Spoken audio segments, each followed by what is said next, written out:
As I Lay Dying, by William Faulkner. Before the story begins, a brief note for listeners. As I Lay Dying is told through the voices of 15 characters. The Bundren family includes Anse, the father, Addie, the mother, and their children, Cash, Darl, Jewel, Dewey Dell, and the youngest, Vardaman. The story also includes neighbors and townspeople, Vernon Tull and his wife Cora, Mr. Samson and Mr. Armstead, local farmers, Dr. Peabody, the family doctor, Whitfield, the minister, Mosley, a pharmacist, and McGowan, a clerk encountered later in the journey. Each section is narrated by one of these characters.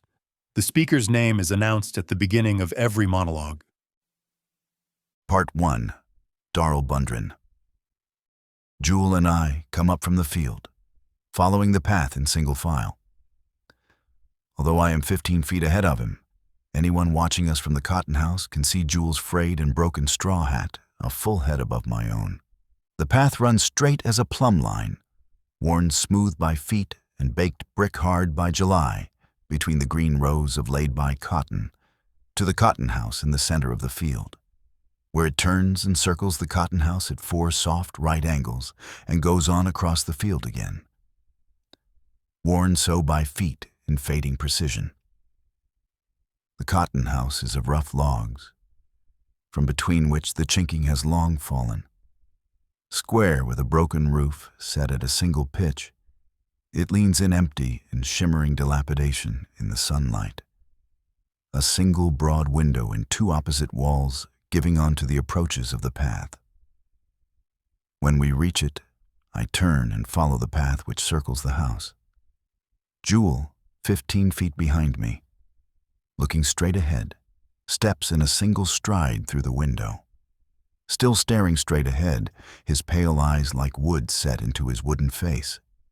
He crosses the floor in 4 strides with the rigid gravity of a cigar store Indian dressed in patched overalls and endued with life from the hips down, and steps in a single stride through the opposite window and into the path again just as I come around the corner. In single file and 5 feet apart, and Jewel now in front, we go on up the path toward the foot of the bluff. Tull's wagon stands beside the spring, hitched to the rail, the reins wrapped about the seat stanchion. In the wagon bed are 2 chairs. Jewel stops at the spring and takes the gourd from the willow branch and drinks. I pass him and mount the path, beginning to hear Cash's saw. When I reach the top, he has quit sawing. Standing in a litter of chips, he is fitting 2 of the boards together. Between the shadow spaces, they are yellow as gold, like soft gold, bearing on their flanks in smooth undulations the marks of the adze blade. A good carpenter Cash is. He holds the 2 planks on the trestle, fitted along the edges in a quarter of the finished box. He kneels and squints along the edge of them. Then he lowers them and takes up the adze. A good carpenter. Addie Bundren could not want a better one, a better box to lie in. It will give her confidence and comfort. I go on to the house, followed by the chuck, chuck, chuck of the adze. Part 2. Cora Tull. So I saved out the eggs and baked yesterday. The cakes turned out right well. We depend a lot on our chickens. They are good layers, what few we have left after the possums and such. Snakes, too, in the summer. A snake will break up a hen house quicker than anything. So after they were going to cost so much more than Mr. Tull thought, and after I promised that the difference in the number of eggs would make it up, I had to be more careful than ever, because it was on my final say-so we took them. We could have stocked cheaper chickens, but I gave my promise as Miss Lawington said when she advised me to get a good breed, because Mr. Tull himself admits that a good breed of cows or hogs pays in the long run. So when we lost so many of them, we couldn't afford to use the eggs ourselves, because I could not have had Mr. Tull chide me when it was on my say-so we took them. So when Miss Lawington told me about the cakes, I thought that I could bake them and earn enough at one time to increase the net value of the flock, the equivalent of 2 head.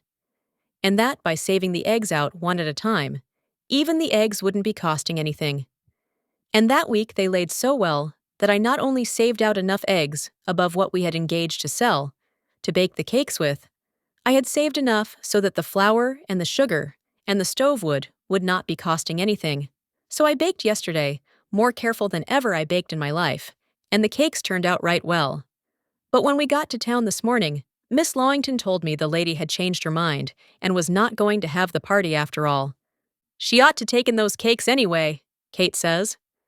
Well, I say, I reckon she never had no use for them now. She ought to take in them, Kate says. But those rich town ladies can change their minds. Poor folks can't. Riches is nothing in the face of the Lord, for he can see into the heart. Maybe I can sell them at the bazaar Saturday, I say. They turned out real well. You can't get $2 apiece for them, Kate says. Well, it isn't like they cost me anything, I say. I saved them out and swapped a dozen of them for the sugar and flour. It isn't like the cakes cost me anything, as Mr. Tull himself realizes that the eggs I saved were over and beyond what we had engaged to sell, so it was like we had found the eggs, or they had been given to us. She ought to take in those cakes when she same as gave you her word, Kate says. The Lord can see into the heart. If it is his will that some folks has different ideas of honesty from other folks, it is not my place to question his decree. I reckon she never had any use for them, I say. They turned out real well, too. The quilt is drawn up to her chin, hot as it is, with only her 2 hands and her face outside. She is propped on the pillow, with her head raised so she can see out the window, and we can hear him every time he takes up the adze or the saw. If we were deaf, we could almost watch her face and hear him, see him. Her face is wasted away so that the bones draw just under the skin in white lines. Her eyes are like 2 candles when you watch them gutter down into the sockets of iron candlesticks. But the eternal and the everlasting salvation and grace is not upon her. They turned out real nice, I say, but not like the cakes Addie used to bake. You can see that girl's washing and ironing in the pillow slip, if ironed it ever was. Maybe it will reveal her blindness to her, laying there at the mercy and the ministration of 4 men and a tomboy girl. There's not a woman in this section could ever bake with Addie Bundren, I say. First thing we know, she'll be up and baking again, and then we won't have any sale for ours at all. Under the quilt, she makes no more of a hump than a rail would, and the only way you can tell she is breathing is by the sound of the mattress shucks. Even the hair at her cheek does not move, even with that girl standing right over her, fanning her with the fan. While we watch, she swaps the fan to the other hand without stopping it. Is she sleeping? Kate whispers. She's just watching Cash yonder, the girl says. We can hear the saw in the board. It sounds like snoring. Eula turns on the trunk and looks out the window. Her necklace looks real nice with her red hat. You wouldn't think it only cost 25 cents. She ought to take in those cakes, Kate says. I could have used the money real well, but it's not like they cost me anything except the baking. I can tell him that anybody's likely to make a miscue, but it's not all of them that can get out of it without loss. I can tell him. It's not everybody can eat their mistakes. I can tell him. Someone comes through the hall. It is Darl. He does not look in as he passes the door. Eula watches him as he goes on and passes from sight again toward the back. Her hand rises and touches her beads lightly, and then her hair. When she finds me watching her, her eyes go blank. Part 3, Darl Bundren. Pa and Vernon are sitting on the back porch. Pa is tilting snuff from the lid of his snuff box into his lower lip, holding the lip outdrawn between thumb and finger. They look around as I cross the porch and dip the gourd into the water bucket and drink. "Where's Jewel?" Pa says. "When I was a boy, I first learned how much better water tastes when it has set a while in a cedar bucket. Warmish cool with a faint taste like the hot July wind in cedar tree smells. It has to set at least 6 hours and be drunk from a gourd. Water should never be drunk from metal. And at night, it is better still. I used to lie on the pallet in the hall, waiting until I could hear them all asleep, so I could get up and go back to the bucket. It would be black, the shelf black, the still surface of the water a round orifice in nothingness. Where before I stirred it awake with the dipper, I could see maybe a star or two in the bucket, and maybe in the dipper a star or two before I drank. After that, I was bigger, older. Then I would wait until they all went to sleep so I could lie with my shirt tail up, hearing them asleep, feeling myself without touching myself, feeling the cool silence blowing upon my parts, and wondering if Cash was yonder in the darkness doing it too, had been doing it perhaps for the last 2 years before I could have wanted to or could have. Pa's feet are badly splayed, his toes cramped and bent and warped, with no toenail at all on his little toes, from working so hard in the wet in homemade shoes when he was a boy. Beside his chair, his brogans sit. They look as though they had been hacked with a blunt axe out of pig iron. Vernon has been to town. I have never seen him go to town in overalls. His wife, they say. She taught school too once. I fling the dipper dregs to the ground and wipe my mouth on my sleeve. It is going to rain before morning, maybe before dark. Down to the barn, I say, harnessing the team. Down there, fooling with that horse. He will go on through the barn, into the pasture. The horse will not be in sight. He is up there among the pine seedlings in the cool. Jewel whistles once and shrill. The horse snorts. Then Jewel sees him, glinting for a gaudy instant among the blue shadows. Jewel whistles again. The horse comes dropping down the slope, stiff-legged, his ears cocking and flicking, his mismatched eyes rolling, and fetches up 20 feet away, broadside on, watching Jewel over his shoulder in an attitude kittenish and alert. "Come here, sir," Jewel says. He moves, moving that quick as coat, bunching, tongue swirling like so many flames. With tossing mane and tail and rolling eye, the horse makes another short curveting rush and stops again, feet bunched, watching Jewel. Jewel walks steadily toward him, his hands at his sides. Save for Jewel's legs, they are like 2 figures carved for a tableau savage in the sun. When Jewel can almost touch him, the horse stands on his hind legs and slashes down at Jewel. Then Jewel is enclosed by a glittering maze of hooves as by an illusion of wings. Among them, beneath the upreared chest, he moves with the flashing limberness of a snake. For an instant before the jerk comes onto his arms, he sees his whole body earth-free, horizontal, whipping snake limber, until he finds the horse's nostrils and touches earth again. Then they are rigid, motionless, terrific, the horse back thrust on stiffened, quivering legs with lowered head. Jewel with dug heels, shutting off the horse's wind with one hand, with the other patting the horse's neck in short strokes, myriad and caressing, cursing the horse with obscene ferocity. They stand in rigid, terrific hiatus, the horse trembling and groaning. Then Jewel is on the horse's back. He flows upward in a stooping swirl like the lash of a whip, his body in midair shaped to the horse. For another moment, the horse stands spraddled with lowered head before it bursts into motion.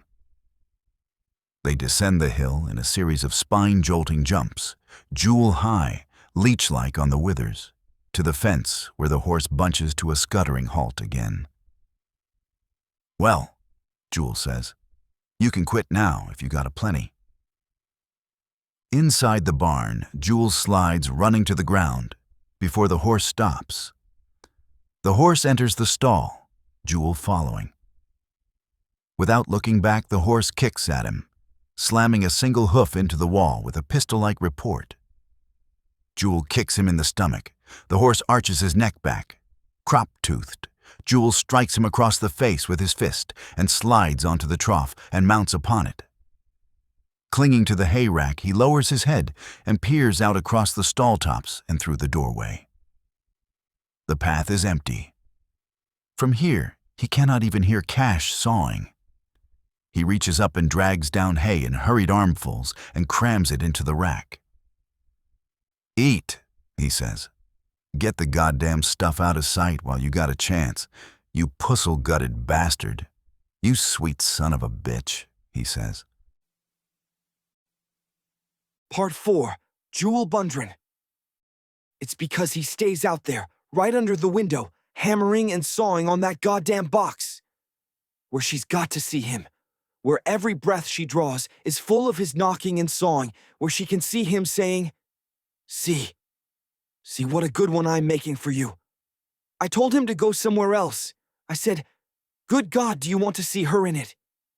It's like when he was a little boy, and she says, if she had some fertilizer, she would try to raise some flowers, and he'd taken the bread pan and brought it back from the barn full of dung. And now them others sitting there like buzzards, waiting, fanning themselves. Because I said if you wouldn't keep on sawing and nailing at it until a man can't sleep even, and her hands laying on the quilt like two of them roots dug up and tried to wash, and you couldn't get them clean. I can see the fan and Dewey Dell's arm. I said if you just let her alone. Sawing and knocking and keeping the air always moving so fast on her face that when you're tired you can't breathe it, and that goddamn ad's going. One lick less. One lick less. One lick less until everybody that passes in the road will have to stop and see it and say what a fine carpenter he is. If it had just been me when Cash fell off of that church, and if it had just been me when Pa laid sick with that load of wood fell on him, it would not be happening with every bastard in the county coming in to stare at her. Because if there is a God, what the hell is he for? It would just be me and her on a high hill, and me rolling the rocks down the hill at their faces, picking them up and throwing them down the hill. Faces and teeth and all by God, until she was quiet and not that goddamn ad's going. One lick less, and we could be quiet. Part 5. Darl Bundren. We watch him come around the corner and mount the steps. He does not look at us. "You ready?" he says. "If you're hitched up," I say. I say, "Wait." He stops, looking at Pa. Vernon spits without moving. He spits with decorous and deliberate precision into the pocked dust below the porch. Pa rubs his hands slowly on his knees. He is gazing out beyond the crest of the bluff, out across the land. Jewel watches him a moment. Then he goes on to the pail and drinks again. "I mislike undecision as much as e'er a man," Pa says. "It means $3, I say. The shirt across Pa's hump is faded lighter than the rest of it. There is no sweat stain on his shirt. I have never seen a sweat stain on his shirt. He was sick once from working in the sun when he was 22 years old, and he tells people that if he ever sweats, he will die. I suppose he believes it. But if she don't last until you get back," he says, "she will be disappointed."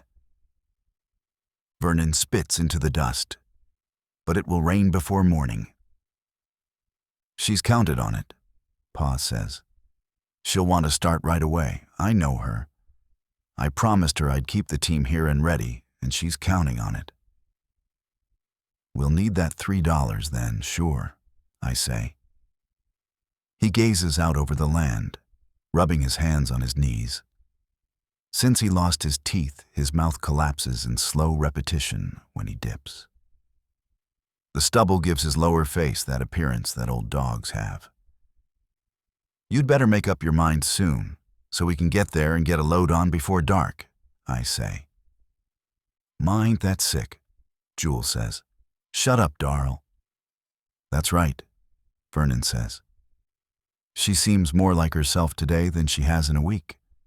Time you and Jewel get back, she'll be setting up." "You ought to know," Jewel says. "You been here often enough looking at her? You or your folks?"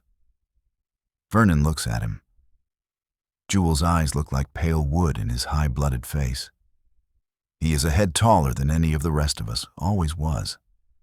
I told them that's why Ma always whipped him and petted him more. because he was peekling around the house more. That's why she named him Jewel, I told them. Shut up, Jewel, Pa says, but as though he is not listening much. He gazes out across the land, rubbing his knees. You could borrow the loan of Vernon's team, and we could catch up with you, I say. If she didn't wait for us. Ah, shut your goddamn mouth, Jewel says. She'll want to go in ourn, Pa says. He rubs his knees. Don't a man mislike it more? It's laying there, watching Cash whittle on that damn, Jewel says. He says it harshly, savagely, but he does not say the word. Like a little boy in the dark to flail his courage and suddenly aghast into silence by his own noise. She wanted that like she wants to go in our own wagon, Pa says. She'll rest easier for knowing it's a good one and private. She was ever a private woman. You know it well. Then let it be private, Jewel says. But how the hell can you expect it to be? He looks at the back of Pa's head, his eyes like pale wooden eyes. Show, Vernon says. She'll hold on till it's finished. She'll hold on till everything's ready, till her own good time. And with the roads like they are now, it won't take you no time to get her to town. It's fixin' up to rain, Pa says. I am a luckless man. I have ever been.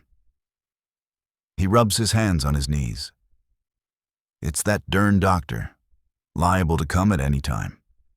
I couldn't get word to him till so late. If he was to come tomorrow and tell her the time was nigh, she wouldn't wait. I know her. Wagon or no wagon, she wouldn't wait. Then she'd be upset, and I wouldn't upset her for the living world. With that family burying ground in Jefferson, and them of her blood waiting for her there, she'll be impatient. I promised my word me and the boys would get her there quick as mules could walk it, so she could rest quiet. He rubs his hands on his knees. No man ever misliked it more. If everybody wasn't burning hell to get her there, Jewel says in that harsh, savage voice. With Cash all day long right under the window, hammering and sawing at that. It was her wish, Pi says. You got no affection nor gentleness for her. You never had. We would be beholden to no man, he says, me and her. We have never yet been, and she will rest quieter for knowing it, and that it was her own blood sawed out the boards and drove the nails. She was ever one to clean up after herself. It means $3, I say. Do you want us to go or not? Pa rubs his knees. We'll be back by tomorrow sundown. Well, Pa says. He looks out over the land, a wry-haired, mouthing the snuff slowly against his gums. Come on, Jewel says. He goes down the steps. Vernon spits neatly into the dust. By sundown now, Pa says. I would not keep her waiting. Jewel glances back, then he goes on around the house. I enter the hall, hearing the voices before I reach the door. Tilting a little down the hill, as our house does, a breeze draws through the hall all the time, upslanting. A feather dropped near the front door will rise and brush along the ceiling, slanting backward, until it reaches the down-turning current at the back door. So with voices. As you enter the hall, they sound as though they were speaking out of the air about your head. Part 6. Cora Tull. It was the sweetest thing I ever saw.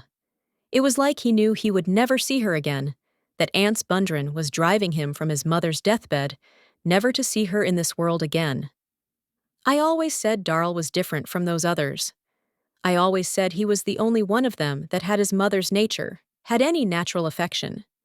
Not that Jewel, the one she labored so to bear and coddled and petted so, and him flinging into tantrums or sulking spells, inventing devilment to devil her, till I would have frailed him time and time. Not him to come and tell her goodbye. Not him to miss a chance to make that extra $3 at the price of his mother's goodbye kiss. A Bundren through and through, loving nobody, caring for nothing, except how to get something with the least amount of work. Mr. Tull says Darl asked them to wait. He said Darl almost begged them on his knees not to force him to leave her in her condition. But nothing would do but Anse and Jewel must make that $3. Nobody that knows Anse could have expected different, but to think of that boy, that Jewel, selling all those years of self-denial and downright partiality. They couldn't fool me. Mr. Tull says Mrs. Bundren liked Jewel the least of all, but I knew better. I knew she was partial to him, to the same quality in him that let her put up with Anse Bundren when Mr. Tull said she ought to poison him, for $3, denying his dying mother the goodbye kiss. Why, for the last 3 weeks, I have been coming over every time I could, coming sometimes when I shouldn't have, neglecting my own family and duties so that somebody would be with her in her last moments, and she would not have to face the great unknown without one familiar face to give her courage. Not that I deserve credit for it. I will expect the same for myself. But thank God it will be the faces of my loved kin, my blood and flesh. For in my husband and children, I have been more blessed than most, trials though they have been at times. She lived, a lonely woman, lonely with her pride, trying to make folks believe different, hiding the fact that they just suffered her, because she was not cold in the coffin before they were carting her 40 miles away to bury her, flouting the will of God to do it, refusing to let her lie in the same earth with those Bundrens. But she wanted to go, Mr. Tull said. It was her own wish to lie among her own people. Then why didn't she go alive? I said. Not one of them would have stopped her, with even that little one almost old enough now to be selfish and stone-hearted like the rest of them. It was her own wish, Mr. Tull said. I heard Anse say it was. And you would believe Anse, of course, I said. A man like you would. Don't tell me. I'd believe him about something he couldn't expect to make anything off of me by not telling, Mr. Tull said. Don't tell me, I said. A woman's place is with her husband and children, alive or dead. Would you expect me to want to go back to Alabama and leave you and the girls when my time comes, that I left of my own will to cast my lot with yours, for better and worse, until death and after? Well, folks are different, he said. I should hope so. I have tried to live right in the sight of God and man, for the honor and comfort of my Christian husband, and the love and respect of my Christian children, so that when I lay me down in the consciousness of my duty and reward, I will be surrounded by loving faces, carrying the farewell kiss of each of my loved ones into my reward. Not like Addie Bundren, dying alone, hiding her pride and her broken heart, glad to go. Lying there with her head propped up so she could watch Cash building the coffin, having to watch him so he would not skimp on it, like as not, with those men not worrying about anything except if there was time to earn another $3 before the rain came and the river got too high to get across it. Like as not, if they hadn't decided to make that last load, they would have loaded her into the wagon on a quilt and crossed the river first, and then stopped and give her time to die what Christian death they would let her.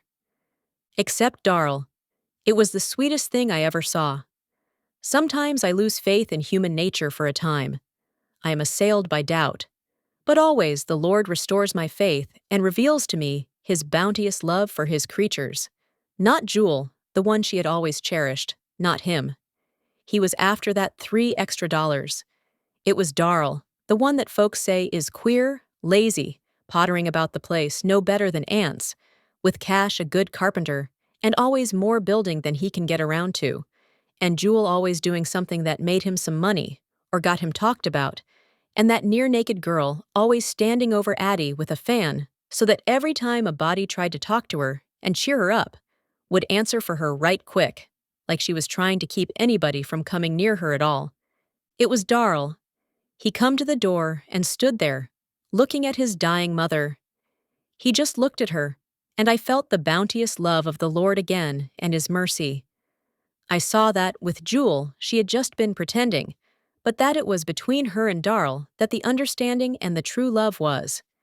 He just looked at her, not even coming in where she could see him, and get upset, knowing that Anse was driving him away, and he would never see her again. He said nothing, just looking at her. "What you want, Darl?" Dewey Dell said, not stopping the fan, speaking up quick, keeping even him from her. He didn't answer. He just stood and looked at his dying mother, his heart too full for words. Part 7. Dewey Dell. The first time me and Leif picked on down the rope. Pas de sang sweat because he will catch his death from the sickness, so everybody that comes to help us. And Jewel don't care about anything, he is not kin to us in caring, not carekin. And Cash likes sawing the long, hot, sad yellow days up into planks and nailing them to something. And Pa thinks because neighbors will always treat one another that way, because he has always been too busy letting neighbors do for him to find out. And I did not think that Darl would. That sits at the supper table with his eyes gone further than the food and the lamp, full of the land dug out of his skull, and the holes filled with distance beyond the land. We picked on down the row, the woods getting closer and closer, and the secret shade, picking on into the secret shade with my sack and life sack. Because I said, will I or won't I when the sack was half full, because I said, if the sack is full when we get to the woods, it won't be me. I said, if it don't mean for me to do it, the sack will not be full, and I will turn up the next row. But if the sack is full, I cannot help it. It will be that I had to do it all the time, and I cannot help it. And we picked on toward the secret shade, and our eyes would drown together, touching on his hands and my hands, and I didn't say anything. I said, what are you doing? And he said, I am picking into your sack. And so it was full when we came to the end of the row, and I could not help it. And so it was because I could not help it. It was then, and then I saw Darl, and he knew. He said he knew, without the words, like he told me that Ma is going to die without words. And I knew he knew, because if he had said he knew, with the words, I would not have believed that he had been there and saw us. But he said he did know, and I said, are you going to tell Pa, are you going to kill him? Without the words, I said it, and he said why, without the words. And that's why I can talk to him, with knowing, with hating, because he knows. He stands in the door, looking at her. What you want, Darl, I say. She is going to die, he says. And old turkey buzzard Tull, coming to watch her die, but I can fool them. When is she going to die? I say. Before we get back, he says. Then why are you taking Jewel? I say. I want him to help me lope, he says. Part 8. Vernon Tull. Anse keeps on rubbing his knees. His overalls are faded. On one knee, a serge patch cut out of a pair of Sunday pants wore iron slick. No man mislikes it more than me, he says. A fellow's got to guess ahead now and then, I say. But come long and short, it won't be no harm done neither way. She'll want to get started right off, he says. It's far enough to Jefferson at best. But the roads is good now, I say. It's fixing to rain tonight, too. His folks buries at New Hope, too, not 3 miles away. But it's just like him to marry a woman born a day's hard ride away and have her die on him. He looks out over the land, rubbing his knees. No man so mislikes it, he says. They'll get back in plenty of time, I say. I wouldn't worry none. It means $3, he says. Might be it won't be no need for them to rush back, no ways, I say. I hope it. She's a-going, he says. Her mind is set on it. It's a hard life on women for a fact. Some women. I mind my mammy lived to be 70 and more. Worked every day, rain or shine. Never a sick day since her last chap was born until one day she kind of looked around her and then she went and taken that lace-trimmed nightgown she had had 45 years and never wore out of the chest and put it on and laid down on the bed and pulled the covers up and shut her eyes. You all will have to look out for Pa the best you can, she said. I'm tired. Anse rubs his hands on his knees. "The Lord giveth," he says. We can hear Cash a-hammering and sawing beyond the corner. It's true. Never a truer breath was ever breathed. "The Lord giveth," I say. That boy comes up the hill. He's carrying a fish nigh long as he is. He slings it to the ground and grunts, "Ha ha," and spits over his shoulder like a man. Dern nigh long as he is. "What's that?" I say. "A hog? Where'd you get it?" "Down to the bridge," he says. He turns it over, the underside caked over with dust where it is wet, the eye coated over, humped under the dirt. "Are you aiming to leave it laying there?" Anse says. "I aim to show it to Ma," Vardaman says. He looks toward the door. We can hear the talking coming out on the draft. Cash, too, knocking and hammering at the boards. "There's company in there," he says. "Just my folks," I say. "They'd enjoy to see it, too." He says nothing, watching the door. Then he looks down at the fish laying in the dust. He turns it over with his foot and prods at the eye bump with his toe, gouging at it. Anse is looking out over the land. Vardaman looks at Anse's face, then at the door. He turns, going toward the corner of the house, when Anse calls him without looking around. "You clean that fish," Anse says. Vardaman stops. "Why can't Dewey Dell clean it?" he says. "You clean that fish," Anse says. "Aw, Pa," Vardaman says. "You clean it," Anse says. He don't look around. Vardaman comes back and picks up the fish. It slides out of his hands, smearing wet dirt onto him, and flops down, dirtying itself again, gap-mouthed, goggle-eyed, hiding into the dust like it was ashamed of being dead, like it was in a hurry to get back hid again. Vardaman cusses it. He cusses it like a grown man, standing astraddle of it. Anse don't look around. Vardaman picks it up again. He goes on around the house, toting it in both arms like an armful of wood, it overlapping him on both ends, head and tail. Dern nigh big as he is. Anse's wrists dangle out of his sleeves. I never see him with a shirt on that looked like it was his in all my life. They all looked like Jewel might have give him his old ones. Not Jewel, though. He's long-armed, even if he is spindling. Except for the lack of sweat. You could tell they ain't been nobody else's but Anse's that way without no mistake. His eyes look like pieces of burnt-out cinder fixed in his face, looking out over the land. When the shadow touches the steps, he says, "It's 5 o'clock." Just as I get up, Cora comes to the door and says it's time to get on. Anse reaches for his shoes. "Now, Mr. Bundren," Cora says, "don't you get up now." He puts his shoes on, stomping into them, like he does everything, like he is hoping all the time he really can't do it and can quit trying to. When we go up the hall, we can hear them clumping on the floor like they was iron shoes. He comes toward the door where she is, blinking his eyes, kind of looking ahead of himself before he sees, like he is hoping to find her setting up, in a chair maybe, or maybe sweeping, and looks into the door in that surprised way like he looks in and finds her still in bed every time, and Dewey Dell still a-fanning her with the fan. He stands there, like he don't aim to move again nor nothing else. "Well, I reckon we better get on," Cora says. "I got to feed the chickens." It's fixing to rain, too. Clouds like that don't lie, and the cotton making every day the Lord sends. That'll be something else for him. Cash is still trimming at the boards. "If there's a thing we can do," Cora says. "Anse'll let us know," I say. Anse don't look at us.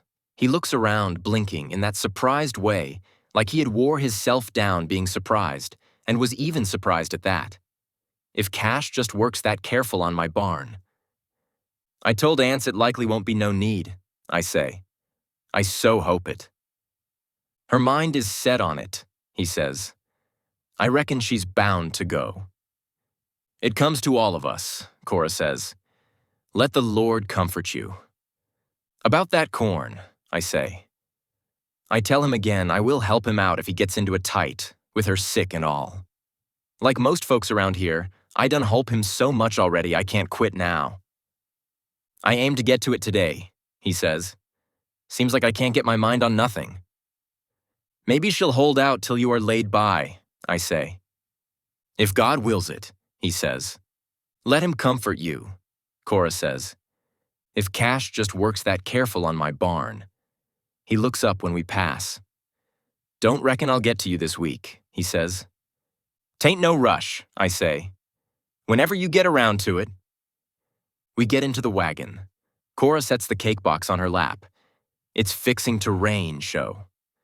I don't know what he'll do, Cora says. I just don't know. Poor Anse, I say. She kept him at work for 30-odd years. I reckon she's tired. And I reckon she'll be behind him for 30 years more, Kate says. Or if it ain't her, he'll get another one before cotton picking. I reckon Cash and Darl can get married now, Eula says. That poor boy, Cora says. The poor little tyke. What about Jewel? Kate says. He can too, Eula says. Humph, Kate says. I reckon he will. I reckon so. I reckon there's more gals than one around here that don't want to see Jewel tied down. Well, they needn't to worry. Why, Kate, Cora says. The wagon begins to rattle. The poor little tyke, Cora says. It's fixing to rain this night. Yes, sir, a rattling wagon is mighty dry weather for a bird cell. But that'll be cured. It will, for a fact. She ought to taken them cakes after she said she would, Kate says. Part 9, Anse Bundren. Durn that road. And it fixing to rain, too. I can stand here and same as see it with second sight, a shutting down behind them like a wall, shutting down betwixt them and my given promise. I do the best I can, much as I can get my mind on anything, but durn them, boys. A laying there, right up to my door, where every bad luck that comes and goes is bound to find it.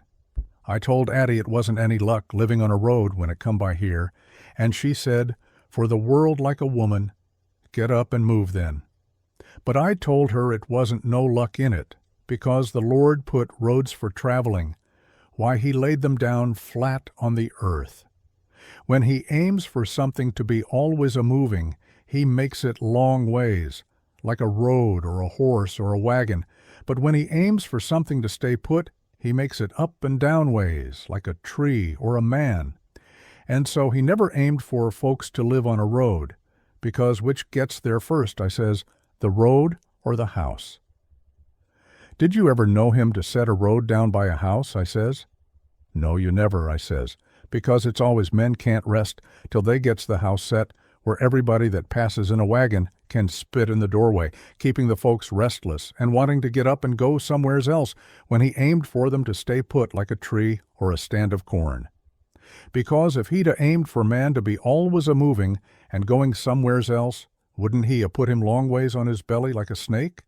It stands to reason he would, putting it where every bad luck prowling can find it and come straight to my door, charging me taxes on top of it, making me pay for cash, having to get them carpenter notions when if it hadn't been no road come there he wouldn't have got them, falling off of churches and lifting no hand in 6 months, and me and Addie slaving and a-slaving when there's plenty of sawing on this place he could do if he's got to saw. And Darl, too, talking me out of him, durn them. It ain't that I'm afraid of work. I always have fed me and mine and kept a roof above us.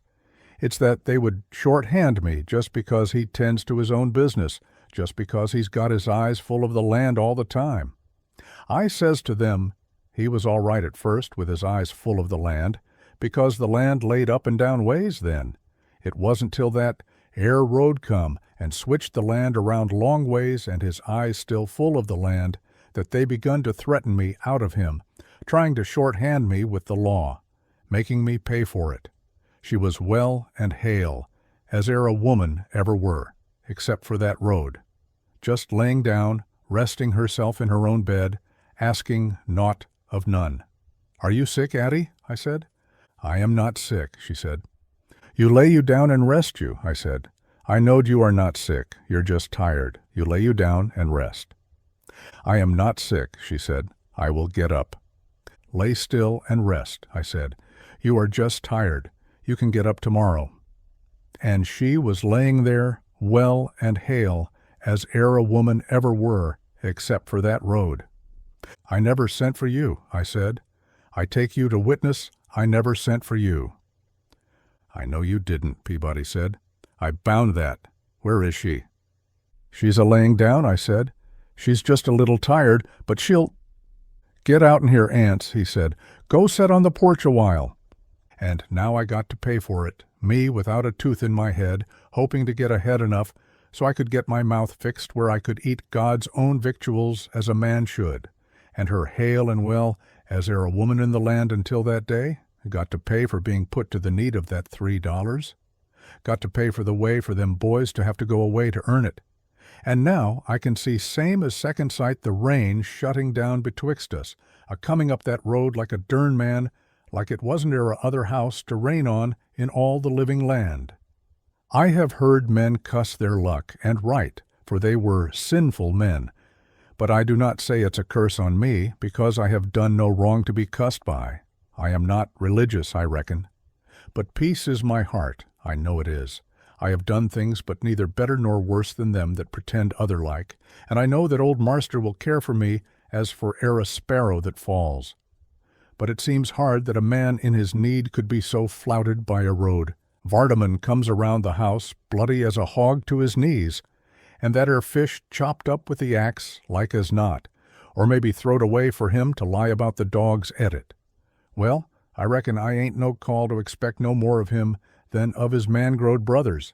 He comes along watching the house quiet and sits on the steps. Whew, he says, I'm pure tired. Go wash them hands, I say. But couldn't no woman strove harder than Addie to make them right, man and boy? I'll say that for her. It was full of blood and guts as a hog, he says. But I just can't seem to get no heart into anything, with this here weather sapping me too. Pa, he says, is ma sick some more? Go wash them hands, I say, but I just can't seem to get no heart into it. Part 10. Darl Bundren. He has been to town this week. The back of his neck is trimmed close, with a white line between hair and sunburn like a joint of white bone. He has not once looked back. Jewel, I say. Back running, tunneled between the two sets of bobbing mule ears, the road vanishes beneath the wagon, as though it were a ribbon, and the front axle were a spool. Do you know she's going to die, Jewel? It takes 2 people to make you, and 1 people to die. That's how the world is going to end. I said to Dewey Dell, you want her to die so you can get to town, is that it? She wouldn't say what we both knew. The reason you will not say it is, when you say it, even to yourself, you will know it is true. Is that it? But you know it is true now. I can almost tell you the day when you knew it is true. Why won't you say it, even to yourself? She will not say it.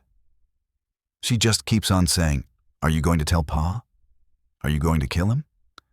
You cannot believe it is true, because you cannot believe that Dewey Dell Bundren, could have such bad luck. Is that it? The sun, an hour above the horizon, is poised like a bloody egg upon a crest of thunderheads. The light has turned copper, in the eye portentous, in the nose sulphurous, smelling of lightning.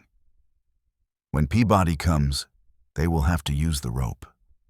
He has puzzle-gutted himself eating cold greens. With the rope, they will haul him up the path, balloon-like up the sulphurous air. Jewel, I say, do you know that Addie Bundren is going to die? Addie Bundren is going to die? Part 11. Dr. Peabody. When Anse finally sent for me of his own accord, I said, he has wore her out at last. And I said a damn good thing, and at first I would not go because there might be something I could do and I would have to haul her back, by God.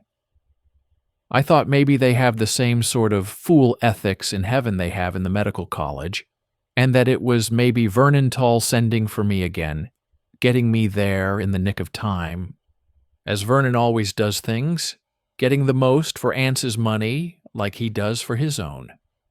But when it got far enough into the day for me to read weather sign, I knew it couldn't have been anybody but Anse that sent.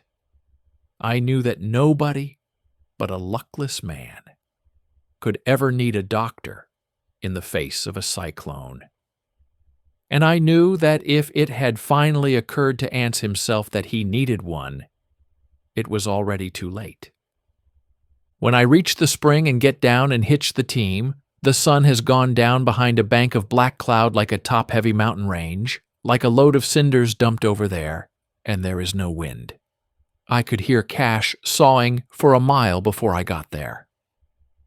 Anse is standing at the top of the bluff above the path. "Where's the horse?" I say. "Jewel's taken and gone," he says. "Can't nobody else catch hit. You'll have to walk up, I reckon." "Me walk up, weighing 225 pounds?" I say. "Walk up that burn wall."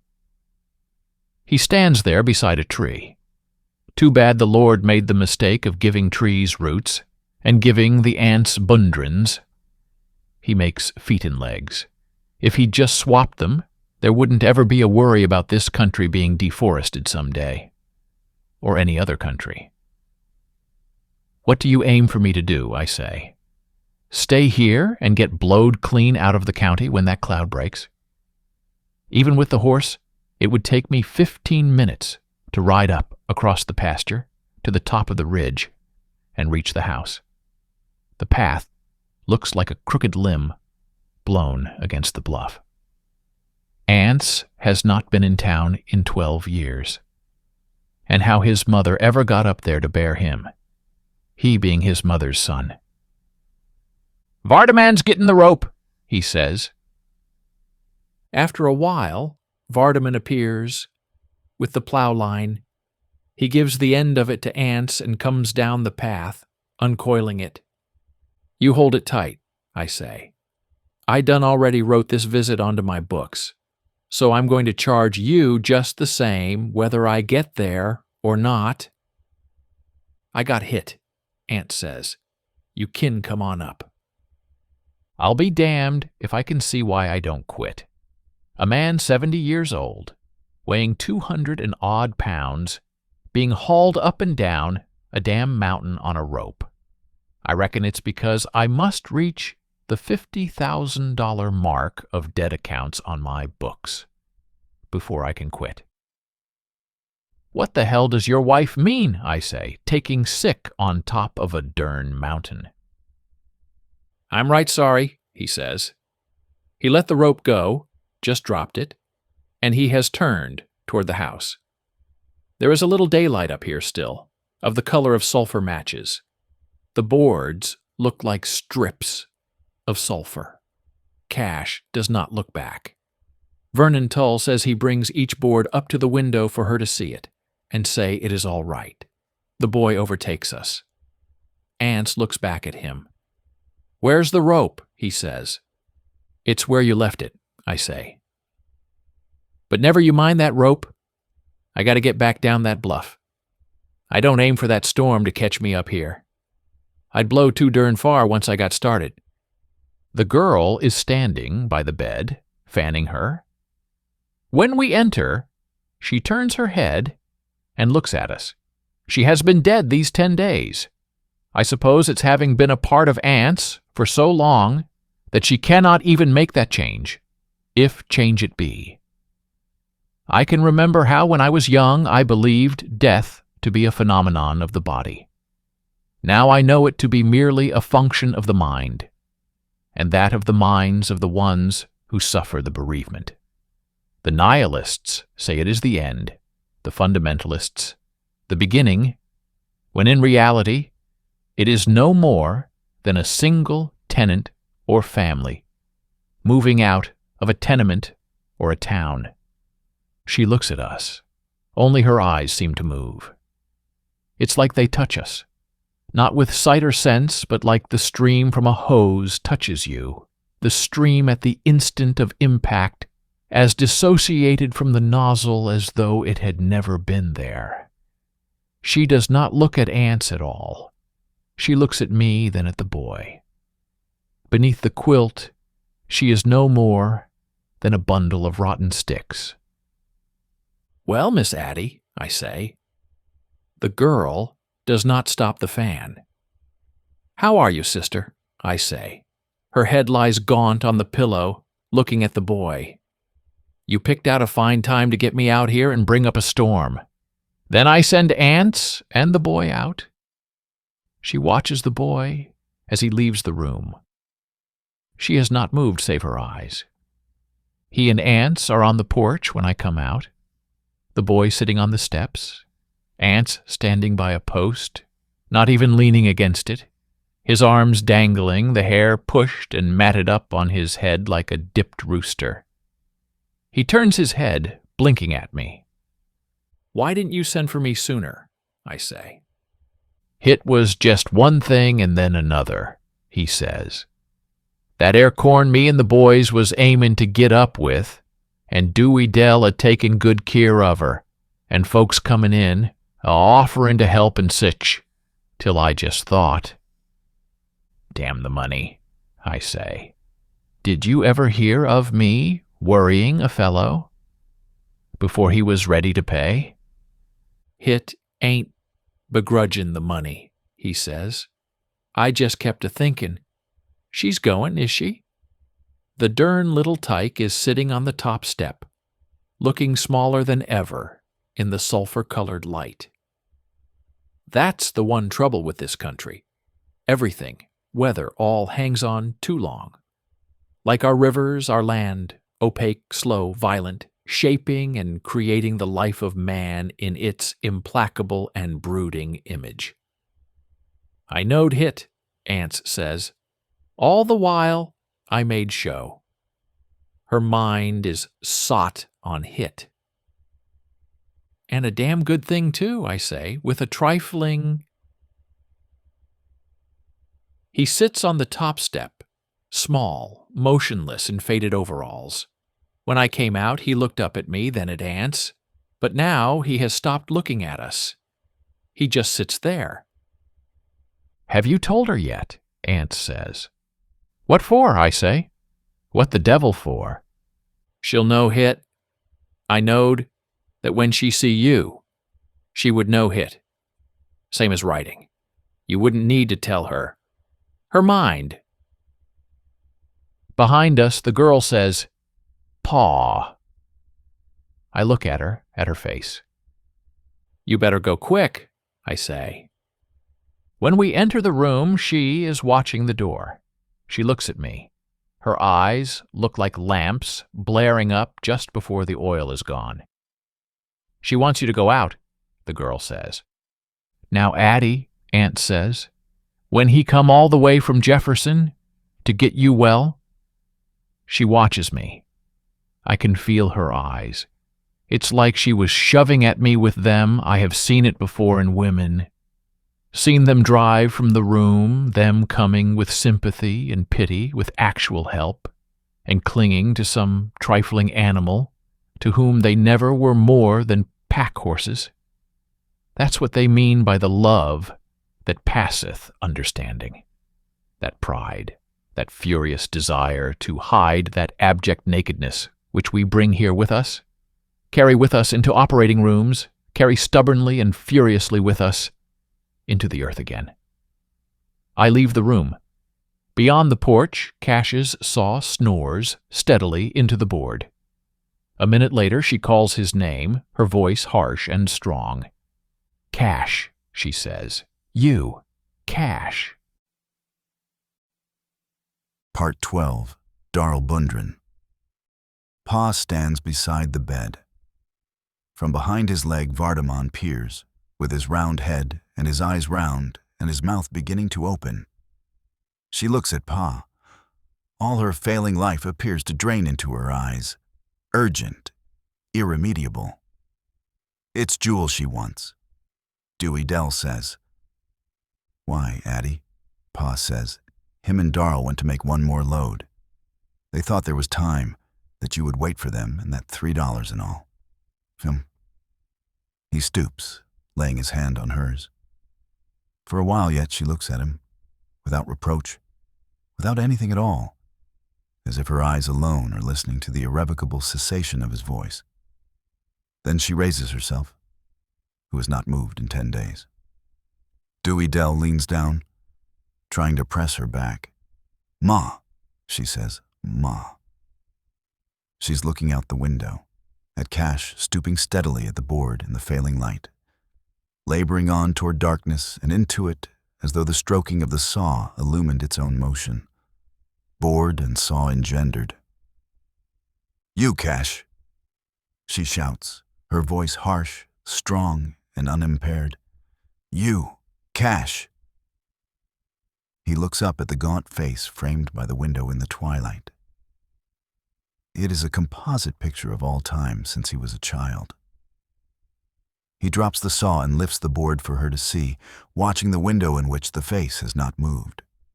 He drags a second plank into position and slants the two of them into their final juxtaposition, gesturing toward the ones yet on the ground, shaping with his empty hand in pantomime the finished box.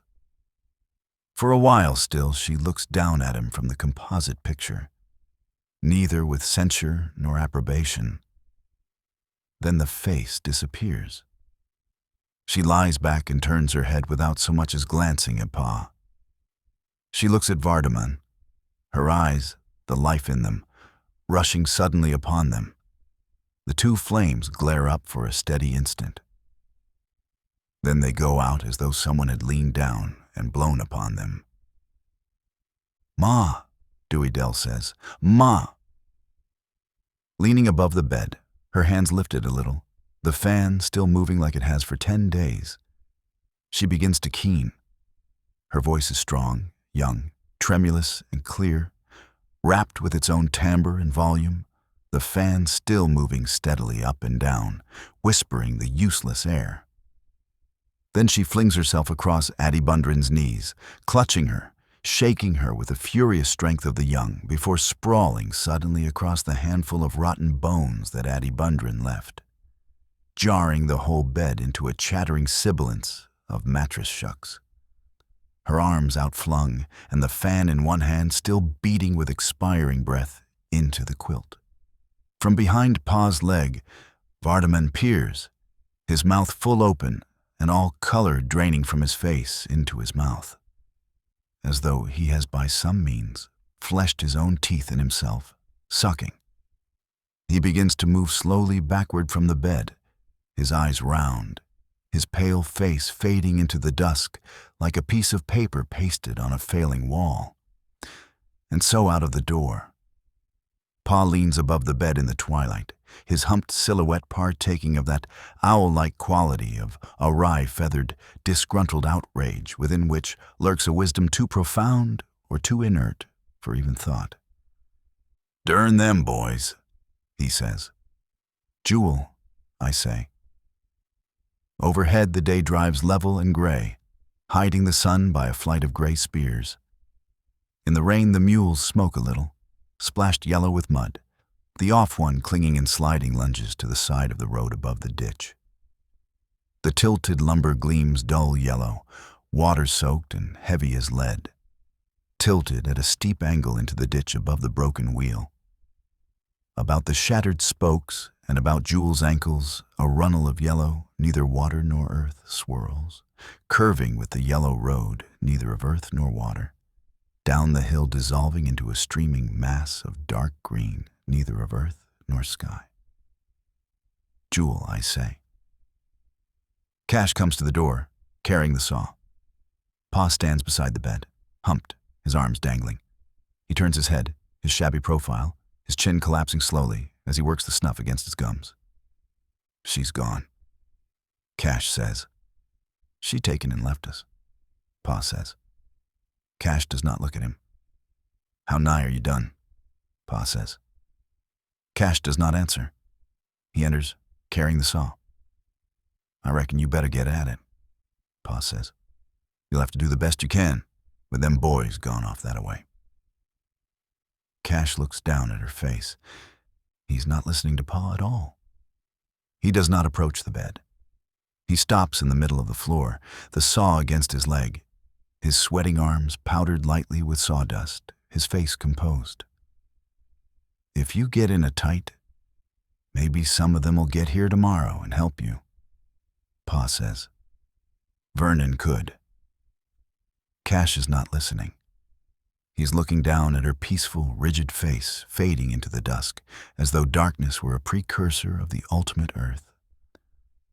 Until at last, the face seems to float detached upon it, lightly as the reflection of a dead leaf. There is Christians enough to help you, Pa says. Cash is not listening. After a while, he turns without looking at Pa and leaves the room. Then the saw begins to snore again. They will help us in our sorrow, Pa says. The sound of the saw is steady, competent, unhurried, stirring the dying light so that at each stroke her face seems to wake a little into an expression of listening and of waiting, as though she were counting the strokes. Pa looks down at the face, at the black sprawl of Dewey Dell's hair, the outflung arms, the clutched fan now motionless on the fading quilt. I reckon you better get supper on, he says. Dewey Dell does not move. Get up now and put supper on, Pa says. We got to keep our strength up. I reckon Dr. Peabody's right hungry coming all this way. And Cash'll need to eat quick and get back to work so he can finish it in time. Dewey Dell rises, heaving to her feet. She looks down at the face. It is like a casting of fading bronze upon the pillow, the hands alone still with any semblance of life. A curled, gnarled inertness. A spent yet alert quality from which weariness, exhaustion, travail has not yet departed, as though they doubted even yet the actuality of rest, guarding with horned and penurious alertness the cessation which they know cannot last. Dewey Dell stoops and slides the quilt from beneath them and draws it up over them to the chin, smoothing it down, drawing it smooth. Then, without looking at Pa, she goes around the bed and leaves the room. She will go out where Peabody is, where she can stand in the twilight and look at his back with such an expression that, feeling her eyes and turning, he will say, I would not let it grieve me now. She was old and sick too, suffering more than we knew. She couldn't have got well. Vardaman's getting big now, and with you to take good care of them all. I would try not to let it grieve me. I expect you'd better go and get some supper ready.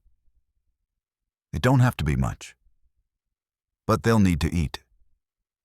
And she looking at him, saying, you could do so much for me if you just would. If you just knew.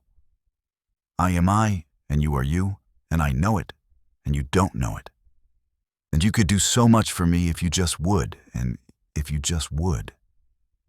And then I could tell you, and then nobody would have to know it except you and me and Darl. Pa stands over the bed, dangle-armed, humped, motionless. He raises his hand to his head, scouring his hair, listening to the saw. He comes nearer and rubs his hand, palm and back, on his thigh and lays it on her face, and then on the hump of quilt where her hands are. He touches the quilt as he saw Dewey Dell do, trying to smooth it up to the chin, but disarranging it instead. He tries to smooth it again, clumsily, his hand awkward as a claw, smoothing at the wrinkles which he made and which continue to emerge beneath his hand with perverse ubiquity, so that at last he desists, his hand falling to his side and stroking itself again, palm and back, on his thigh. The sound of the saw snores steadily into the room. Pa breathes with a quiet, rasping sound, mouthing the snuff against his gums.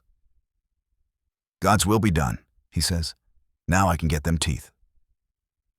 Jules' hat droops limp about his neck, channeling water onto the soaked tow sack tied about his shoulders as, ankle deep in the running ditch, he pries with a slipping 2x4, with a piece of rotting log for fulcrum at the axle. Jewel, I say. She is dead, Jewel. Addie Bundren is dead. Part 13. Vardaman, Bundren. Then I begin to run. I run toward the back and come to the edge of the porch and stop. Then I begin to cry. I can feel where the fish was in the dust. It is cut up into pieces of knotfish now, not blood on my hands and overalls. Then it wasn't so. It hadn't happened then. And now she is getting so far ahead, I cannot catch her. The trees look like chickens when they ruffle out into the cool dust on the hot days. If I jump off the porch, I will be where the fish was, and it all cut up into knotfish now. I can hear the bed, and her face, and them, and I can feel the floor shake when he walks on it that came and did it. That came and did it when she was all right, but he came and did it. The fat son of a bitch! I jump from the porch, running. The top of the barn comes swooping up out of the twilight. If I jump, I can go through it like the pink lady in the circus, into the warm smelling without having to wait. My hands grab at the bushes. Beneath my feet, the rocks and dirt go rubbling down.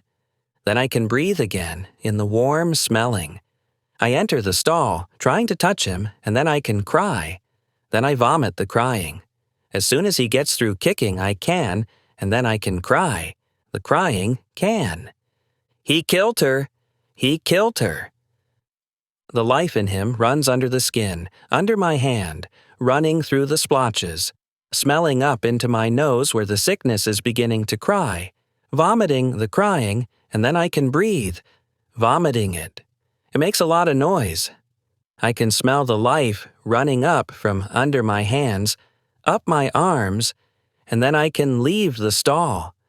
I cannot find it. In the dark, along the dust, the walls, I cannot find it. The crying makes a lot of noise. I wish it wouldn't make so much noise. Then I find it in the wagon shed, in the dust, and I run across the lot and into the road, the stick jouncing on my shoulder. They watch me as I run up, beginning to jerk back, their eyes rolling, snorting, jerking back on the hitch rein. I strike. I can hear the stick striking. I can see it hitting their heads, the breast yoke, missing altogether sometimes as they rear and plunge, but I am glad. You killed my ma. The stick breaks, they rearing and snorting, their feet popping loud on the ground, loud because it is going to rain and the air is empty for the rain. But it is still long enough. I run this way and that as they rear and jerk at the hitch rein, striking. You killed her! I strike at them, striking. They wheeling in a long lunge, the buggy wheeling onto two wheels and motionless like it is nailed to the ground, and the horses motionless like they are nailed by the hind feet to the center of a whirling plate. I run in the dust. I cannot see, running in the sucking dust where the buggy vanishes tilted on two wheels. I strike, the stick hitting into the ground, bouncing, striking into the dust and then into the air again, and the dust sucking on down the road faster than if a car was in it. And then I can cry, looking at the stick. It is broken down to my hand, not longer than stove wood that was a long stick. I throw it away and I can cry. It does not make so much noise now. The cow is standing in the barn door chewing. When she sees me come into the lot, she lows, her mouth full of flopping green, her tongue flopping. I ain't a-going to milk you. I ain't a-going to do nothing for them. I hear her turn when I pass. When I turn, she is just behind me with her sweet, hot, hard breath. Didn't I tell you I wouldn't? She nudges me, snuffing. She moans deep inside, her mouth closed. I jerk my hand, cursing her like Jewel does. Get now! I stoop my hand to the ground and run at her. She jumps back and whirls away and stops, watching me. She moans. She goes on to the path and stands there, looking up the path. It is dark in the barn, warm, smelling, silent. I can cry quietly, watching the top of the hill. Cash comes to the hill, limping where he fell off of the church. He looks down at the spring, then up the road and back toward the barn. He comes down the path stiffly and looks at the broken hitch rein and at the dust in the road and then up the road where the dust is gone. I hope they've got clean past Tull's by now. I so hope hit. Cash turns and limps up the path. Dern him. I showed him. Dern him. I'm not crying now. I am not anything. Dewey Dell comes to the hill and calls me. Vardaman. I am not anything. I am quiet. You, Vardaman. I can cry quiet now, feeling and hearing my tears. Then hit want. Hit hadn't happened then. Hit was a-layin' right there on the ground, and now she's gettin' ready to cook Hit. It is dark. I can hear wood. Silence.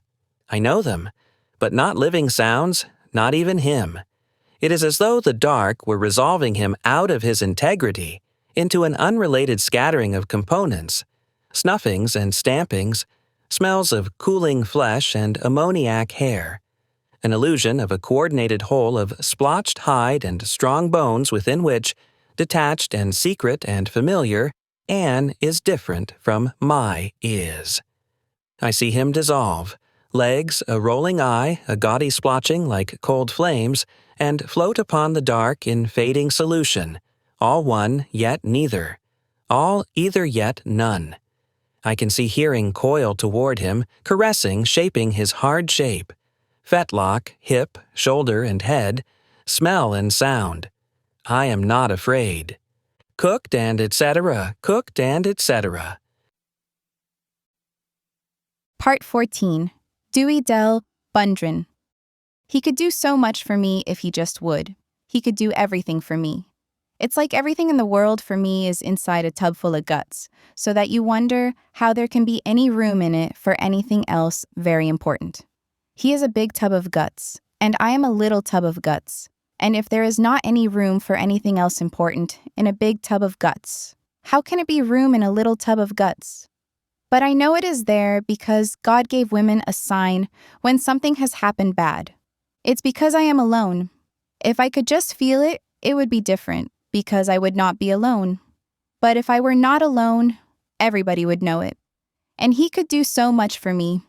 And then I would not be alone. Then I could be all right alone. I would let him come in between me and Leif, like Darl came in between me and Leif. And so Leif is alone too.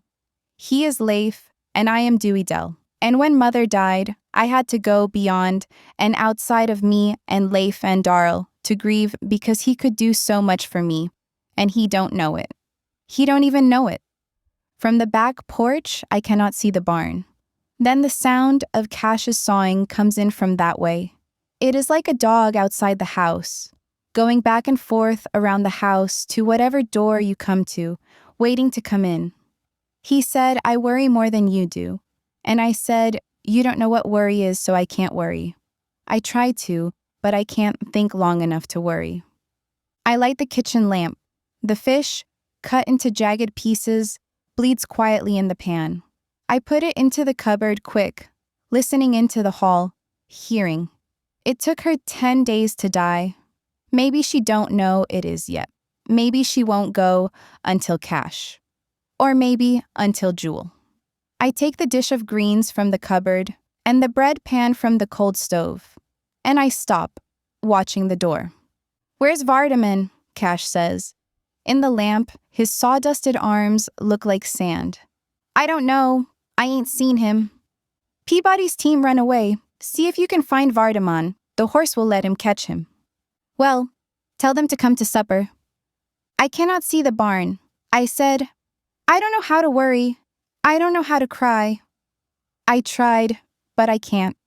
After a while, the sound of the saw comes around, coming dark along the ground in the dust dark. Then I can see him, going up and down above the plank. You come in to supper, I say. Tell him. He could do everything for me, and he don't know it. He is his guts, and I am my guts. And I am life's guts. That's it.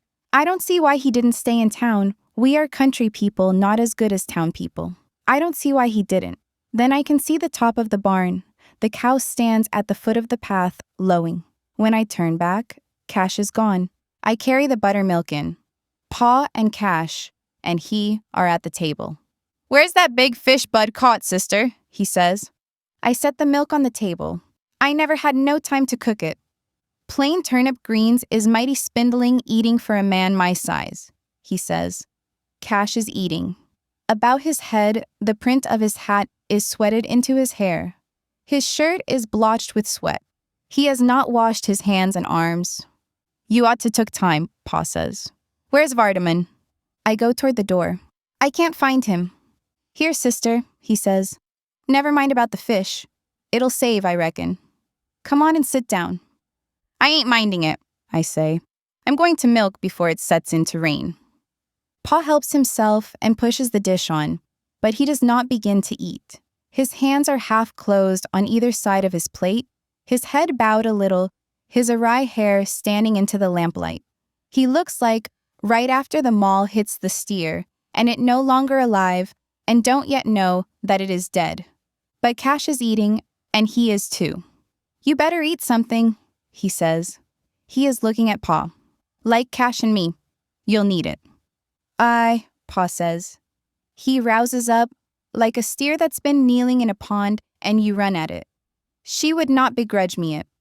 When I am out of sight of the house, I go fast. The cow lows at the foot of the bluff.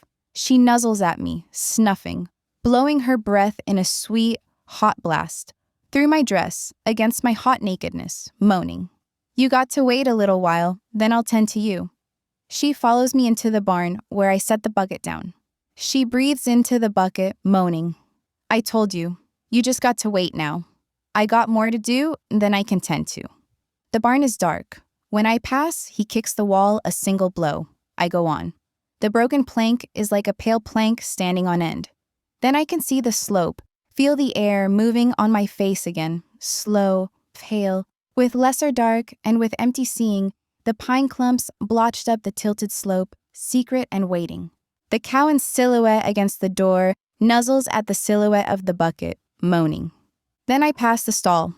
I have almost passed it. I listen to it saying for a long time before it can say the word, and the listening part is afraid that there may not be time to say it. I feel my body, my bones, and flesh beginning to part and open upon the alone, and the process of coming unalone is terrible. Leif, Leif, Leif, Leif, Leif. I lean a little forward, one foot advanced with dead walking. I feel the darkness rushing past my breast, past the cow. I begin to rush upon the darkness, but the cow stops me, and the darkness rushes on upon the sweet blast of her moaning breath, filled with wood and with silence. "Vardaman, you, Vardaman." He comes out of the stall. "You darn little sneak, you darn little sneak." He does not resist. The last of rushing darkness flees whistling away. "What?" "I ain't done nothing." "You darn little sneak." My hands shake him, hard. Maybe I couldn't stop them. I didn't know they could shake so hard. They shake both of us, shaking. "I never done it," he says. "I never touched them." My hands stop shaking him, but I still hold him. "What are you doing here? Why didn't you answer when I called you?" "I ain't doing nothing." "You go on to the house and get your supper." He draws back. I hold him. "You quit now. You leave me be." "What were you doing down here? You didn't come down here to sneak after me?" I never. You quit now. I didn't even know you was down here. You leave me be." I hold him, leaning down to see his face, feel it with my eyes. He is about to cry. "Go on now. I don't put supper on, and I'll be there soon as I milk. You better go on before he eats everything up. I hope that team runs clean back to Jefferson." "He killed her," he says. He begins to cry. "Hush. She never hurt him, and he come and killed her." "Hush." He struggles. I hold him. "Hush. He killed her." The cow comes up behind us, moaning. I shake him again. "You stop it now. Right this minute. You're fixing to make yourself sick. And then you can't go to town. You go on to the house and eat your supper. I don't want no supper. I don't want to go to town. We'll leave you here then. Lessen you behave, we will leave you. Go on now, before that old green-eating tub of guts eats everything up from you. He goes on, disappearing slowly into the hill. The crest, the trees, the roof of the house stand against the sky. The cow nuzzles at me, moaning. You'll just have to wait. What you got in, you ain't nothing to what I got in me, even if you are a woman too. She follows me, moaning. Then the dead, hot, pale air breathes on my face again. He could fix it all right, if he just would, and he don't even know it. He could do everything for me if he just knowed it. The cow breathes upon my hips and back, her breath warm, sweet, stertorous, moaning. The sky lies flat down the slope upon the secret clumps. Beyond the hill, sheet lightning stains upward and fades. The dead air shapes the dead earth in the dead darkness, further away than seeing shapes the dead earth. It lies dead and warm upon me, touching me naked through my clothes. I said, you don't know what worry is. I don't know what it is. I don't know whether I am worrying or not, whether I can or not. I don't know whether I can cry or not. I don't know whether I have tried to or not. I feel like a wet seed, wild in the hot, blind earth. Part 15. Vardaman, Bundren. When they get it finished, they are going to put her in it, and then for a long time, I couldn't say it. I saw the dark stand up and go whirling away, and I said, "Are you going to nail her up in it, Cash? Cash? Cash?" I got shut up in the crib. The new door, it was too heavy for me, it went shut. I couldn't breathe because the rat was breathing up all the air. I said, "Are you going to nail it shut, Cash? Nail it? Nail it?" Pa walks around. His shadow walks around over Cash going up and down above the saw at the bleeding plank. Dewey Dell said we will get some bananas. The train is behind the glass, red on the track. When it runs, the track shines on and off. Pa said flour and sugar and coffee costs so much. Because I am a country boy, because boys in town. Bicycles. Why do flour and sugar and coffee cost so much when he is a country boy? Wouldn't you rather have some bananas instead? Bananas are gone. Eaten. Gone. When it runs on the track, shines again. Why ain't I a town boy, Pa? I said, God made me. I did not said to God to made me in the country. If he can make the train, why can't he make them all in the town because flour and sugar and coffee? Wouldn't you rather have bananas? He walks around. His shadow walks around. It was not her. I was there, looking. I saw. I thought it was her, but it was not. It was not my mother. She went away when the other one laid down in her bed and drew the quilt up. She went away. Did she go as far as town? She went farther than town. Did all those rabbits and possums go farther than town? God made the rabbits and possums. He made the train. Why must he make a different place for them to go if she is just like the rabbit? Pa walks around. His shadow does. The saw sounds like it is asleep. And so if Cash nails the box up, she is not a rabbit. And so if she is not a rabbit, I couldn't breathe in the crib, and Cash is going to nail it up. And so if she lets him, it is not her. I know. I was there. I saw when it did not be her. I saw. They think it is, and Cash is going to nail it up. It was not her because it was laying right yonder in the dirt. And now it's all chopped up. I chopped it up. It's laying in the kitchen in the bleeding pan, waiting to be cooked and et. Then it wasn't, and she was. And now it is, and she wasn't. And tomorrow it will be cooked and et, and she will be him and Pa and Cash and Dewey Dell, and there won't be anything in the box, and so she can breathe. It was laying right yonder on the ground. I can get Vernon. He was there, and he seen it. And with both of us it will be, and then it will not be. Part 16. Vernon Tull. It was nigh to midnight, and it had set in to rain when he woke us.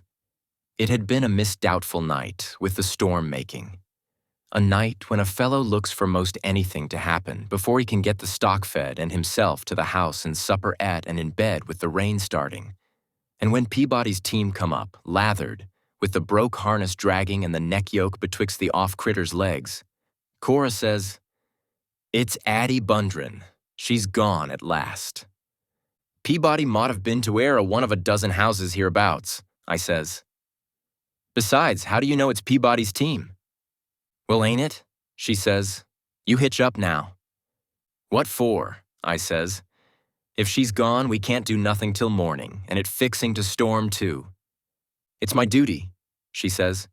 "You put the team in." But I wouldn't do it. It stands to reason they'd send for us if they needed us. You don't even know she's gone yet. "Why, don't you know that's Peabody's team? Do you claim it ain't?" "Well then." But I wouldn't go.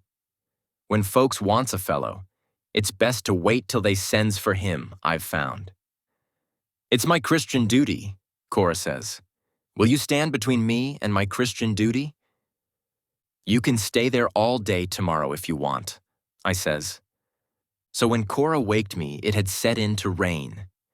Even while I was going to the door with the lamp and it shining on the glass so he could see I am coming, it kept on knocking. Not loud, but steady, like he might have gone to sleep thumping. But I never noticed how low down on the door the knocking was till I opened it and never seen nothing. I held the lamp up, with the rain sparkling across it, and Cora back in the hall saying, "Who is it, Vernon?" But I couldn't see nobody at all at first until I looked down and around the door, lowering the lamp. He looked like a drowned puppy in them overalls, without no hat, splashed up to his knees where he had walked them 4 miles in the mud. "Well, I'll be derned," I says. "Who is it, Vernon?" Cora says. He looked at me, his eyes round and black in the middle, like when you throw a light in a owl's face. "You mind that 'ere fish," he says. "Come in the house," I says. "What is it? Is your ma—" "Vernon," Cora says. He stood kind of around behind the door, in the dark. The rain was blowing onto the lamp, hissing on it, so I am scared every minute it'll break. "You was there," he says. "You seen it." Then Cora come to the door. "You come right in, out in the rain," she says, pulling him in and him watching me. He looked just like a drowned puppy. "I told you," Cora says. "I told you it was a happening. You go and hitch." "But he ain't said," I says. He looked at me, dripping onto the floor. "He's a-ruining the rug," Cora says. "You go get the team while I take him to the kitchen." But he hung back, dripping, watching me with them eyes. "You was there. You seen it laying there. Cash is fixing to nail her up, and it was a-laying right there on the ground. You seen it. You seen the mark in the dirt. The rain never come up till after I was a-coming here. So we can get back in time. I'd be dern if it didn't give me the creeps, even when I didn't know yet. But Cora did. "You get that team quick as you can," she says. "He's out in his head with grief and worry." I'd be dern if it didn't give me the creeps. Now and then, a fellow gets to thinking about all the sorrow and afflictions in this world, how it's liable to strike anywhere, like lightning. I reckon it does take a powerful trust in the Lord to guard a fellow, though sometimes I think that Cora's a mite overcautious, like she was trying to crowd the other folks away and get in closer than anybody else. But then, when something like this happens, I reckon she is right, and you got to keep after it, and I reckon I am blessed in having a wife that ever strives for sanctity and well-doing like she says I am. Now and then, a fellow gets to thinking about it. Not often, though, which is a good thing. For the Lord aimed for him to do and not to spend too much time thinking, because his brain, it's like a piece of machinery. It won't stand a whole lot of racking. It's best when it all runs along the same, doing the day's work and not no one part used no more than needful. I have said and I say again, that's ever-living thing the matter with Darl. He just thinks by himself too much. Cora's right when she says all he needs is a wife to straighten him out. And when I think about that, I think that if nothing but being married will help a man, he's darn nigh hopeless. But I reckon Cora's right when she says the reason the Lord had to create women is because man don't know his own good when he sees it. When I come back to the house with the team, they was in the kitchen. She was dressed on top of her nightgown with a shawl over her head and her umbrella and her Bible wrapped up in the oilcloth, and him sitting on an upturned bucket on the stove zinc where she had put him, dripping onto the floor. I can't get nothing out in him except about a fish, she says. It's a judgment on them. I see the hand of the Lord upon this boy for Anse Bundren's judgment and warning. The rain never come up till after I left, he says. I had done left. I was on the way. And so it was there in the dust. You seen it. Cash is fixing to nail her, but you seen it. When we got there, it was raining hard, and him sitting on the seat between us, wrapped up in Cora's shawl. He hadn't said nothing else, just sitting there with Cora holding the umbrella over him. Now and then, Cora would stop singing long enough to say, "It's a judgment on Anse Bundren. May it show him the path of sin he is a-trotting." Then she would sing again, and him sitting there between us, leaning forward a little like the mules couldn't go fast enough to suit him. It was laying right yonder, he says, but the rain come up after I'd taken and left. So I can go and open the windows because Cash ain't nailed her yet. It was long past midnight when we drove the last nail, and almost dusk dawn when I got back home and taken the team out and got back in bed, with Cora's nightcap laying on the other pillow. And be derned if even then it wasn't like I could still hear Cora singing and feel that boy leaning forward between us like he was ahead of the mules, and still see Cash going up and down with that saw, and Anse standing there like a scarecrow, like he was a steer standing knee-deep in a pond and somebody come by and set the pond up on edge and he ain't missed it yet. It was nigh toward daybreak when we drove the last nail and toted it into the house, where she was laying on the bed with the window open and the rain blowing on her again. Twice he did it, and him so dead for sleep that Cora says his face looked like one of these here Christmas masts that had done been buried a while and then dug up, until at last they put her into it and nailed it down so he couldn't open the window on her no more. And the next morning they found him in his shirt tail laying asleep on the floor like a felled steer, and the top of the box bored clean full of holes, and Cash's new auger broke off in the last one. When they taken the lid off, they found that 2 of them had bored on into her face. If it's a judgment, it ain't right. Because the Lord's got more to do than that. He's bound to have. Because the only burden Anse Bundren's ever had is himself. And when folks talks him low, I think to myself he ain't that less of a man or he couldn't abhor himself this long. It ain't right. I be dern if it is. Because he said, "Suffer little children to come unto me, don't make it right, neither." Cora said, "I have bore you what the Lord God sent me. I faced it without fear nor terror because my faith was strong in the Lord, bolstering and sustaining me. If you have no son, it's because the Lord has decreed otherwise in his wisdom. And my life is and has ever been an open book to e'er a man or woman among his creatures, because I trust in my God and my reward." I reckon she's right. I reckon if there's e'er a man or woman anywhere that he could turn it all over to and go away with his mind at rest, it would be Cora, and I reckon she would make a few changes, no matter how he was running it. And I reckon they would be for man's good. Leastways, we would have to like them. Leastways, we might as well go on and make like we did. Part 17. Darl Bundren. The lantern sits on a stump. Rusted, grease-fouled, its cracked chimney smeared on one side with a soaring smudge of soot. It sheds a feeble and sultry glare upon the trestles and the boards and the adjacent earth. Upon the dark ground, the chips look like random smears of soft, pale paint on a black canvas. The boards look like long, smooth tatters torn from the flat darkness and turned backside out. Cash labors about the trestles, moving back and forth, lifting and placing the planks with long, clattering reverberations in the dead air, as though he were lifting and dropping them at the bottom of an invisible well. The sounds ceasing without departing, as if any movement might dislodge them from the immediate air in reverberant repetition. He saws again, his elbow flashing slowly, a thin thread of fire running along the edge of the saw, lost and recovered at the top and bottom of each stroke in unbroken elongation, so that the saw appears to be 6 feet long, into and out of Pa's shabby and aimless silhouette. "Give me that plank," Cash says. "No, the other one."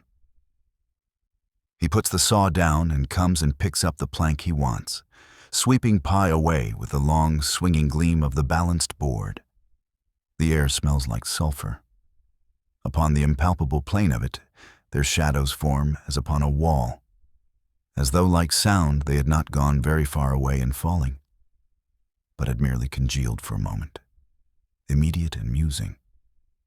Cash works on, half turned into the feeble light, one thigh and one pole-thin arm braced, his face sloped into the light with a rapt, dynamic immobility above his tireless elbow. Below the sky, sheet lightning slumbers lightly. Against it the trees, motionless, are ruffled out to the last twig, swollen, increased as though quick with young. It begins to rain. The first harsh, sparse, swift drops rush through the leaves and across the ground in a long sigh, as though of relief from intolerable suspense. They are big as buckshot, warm as though fired from a gun. They sweep across the lantern in a vicious hissing. Pa lifts his face, slack-mouthed, the wet black rim of snuff plastered close along the base of his gums. From behind his slack-faced astonishment, he muses as though from beyond time upon the ultimate outrage, and Cash looks once at the sky, then at the lantern. The saw has not faltered, the running gleam of its pistoning edge unbroken. "Get something to cover the lantern," he says. Pa goes to the house. The rain rushes suddenly down, without thunder, without warning of any sort. He is swept onto the porch upon the edge of it, and in an instant, Cash is wet to the skin. Yet the motion of the saw has not faltered, as though it and the arm functioned in a tranquil conviction that rain was an illusion of the mind. Then he puts down the saw and goes and crouches above the lantern, shielding it with his body, his back shaped lean and scrawny by his wet shirt, as though he had been abruptly turned wrong side out, shirt and all. Pa returns. He is wearing Jules' raincoat and carrying Dewey Dell's. Squatting over the lantern, Cash reaches back and picks up 4 sticks and drives them into the earth and takes Dewey Dell's raincoat from PA and spreads it over the sticks, forming a roof above the lantern. Pa watches him. "I don't know what you'll do," he says. "Darl taking his coat with him." "Get wet," Cash says. He takes up the saw again.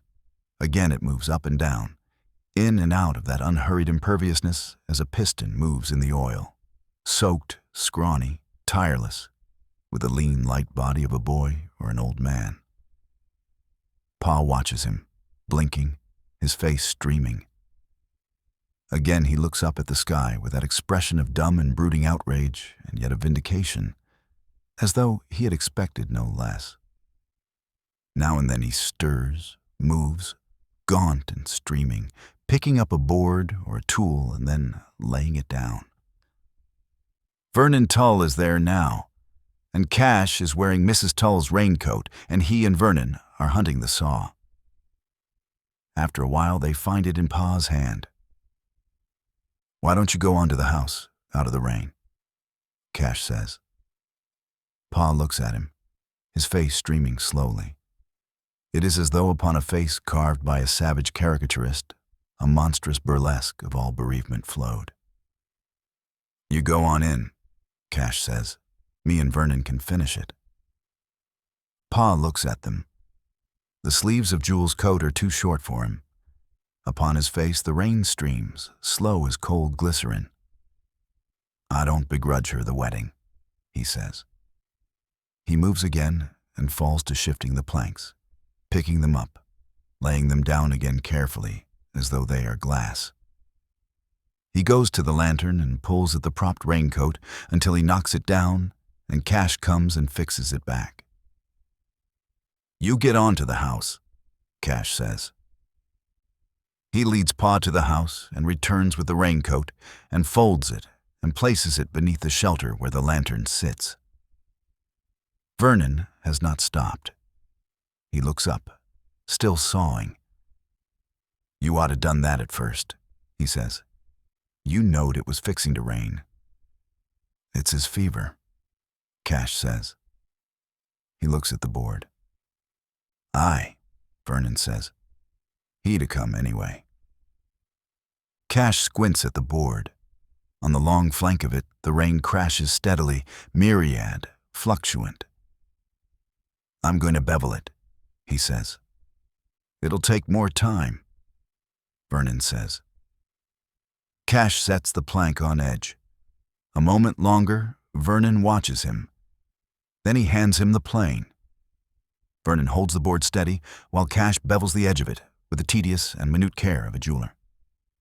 Mrs. Tull comes to the edge of the porch and calls Vernon. "How near are you done?" she says. Vernon does not look up. Not long. Some yet. She watches Cash stooping at the plank, the turgid, savage gleam of the lantern slicking on the raincoat as he moves. "You go down and get some planks off the barn and finish it and come in out of the rain," she says. "You'll both catch your death." Vernon does not move. "Vernon," she says. "We won't be long," he says. "We'll be done after a spell." Mrs. Tull watches them a while. Then she re-enters the house. "If we get in it tight, we could take some of them planks," Vernon says. "I'll help you put them back." Cash seizes the plane and squints along the plank, wiping it with his palm. "Give me the next one," he says. Sometime toward dawn, the rain ceases. But it is not yet day when Cash drives the last nail and stands stiffly up and looks down at the finished coffin, the others watching him. In the lantern light, his face is calm, musing. Slowly, he strokes his hands on his rain-coated thighs in a gesture deliberate, final, and composed. Then the four of them, Cash and Pa and Vernon and Peabody, raise the coffin to their shoulders and turn toward the house. It is light, yet they move slowly. Empty, yet they carry it carefully. Lifeless, yet they move with hushed, precautionary words to one another, speaking of it as though, complete, it now slumbered lightly alive, waiting to come awake. On the dark floor, their feet clump awkwardly, as though for a long time they have not walked on floors. They set it down by the bed. Peabody says quietly, "Let's eat a snack. It's almost daylight." "Where's Cash?"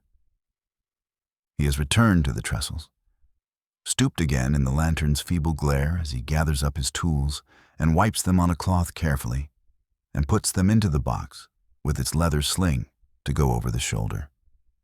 Then he takes up box, lantern, and raincoat and returns to the house, mounting the steps into faint silhouette against the paling east. "In a strange room, you must empty yourself for sleep.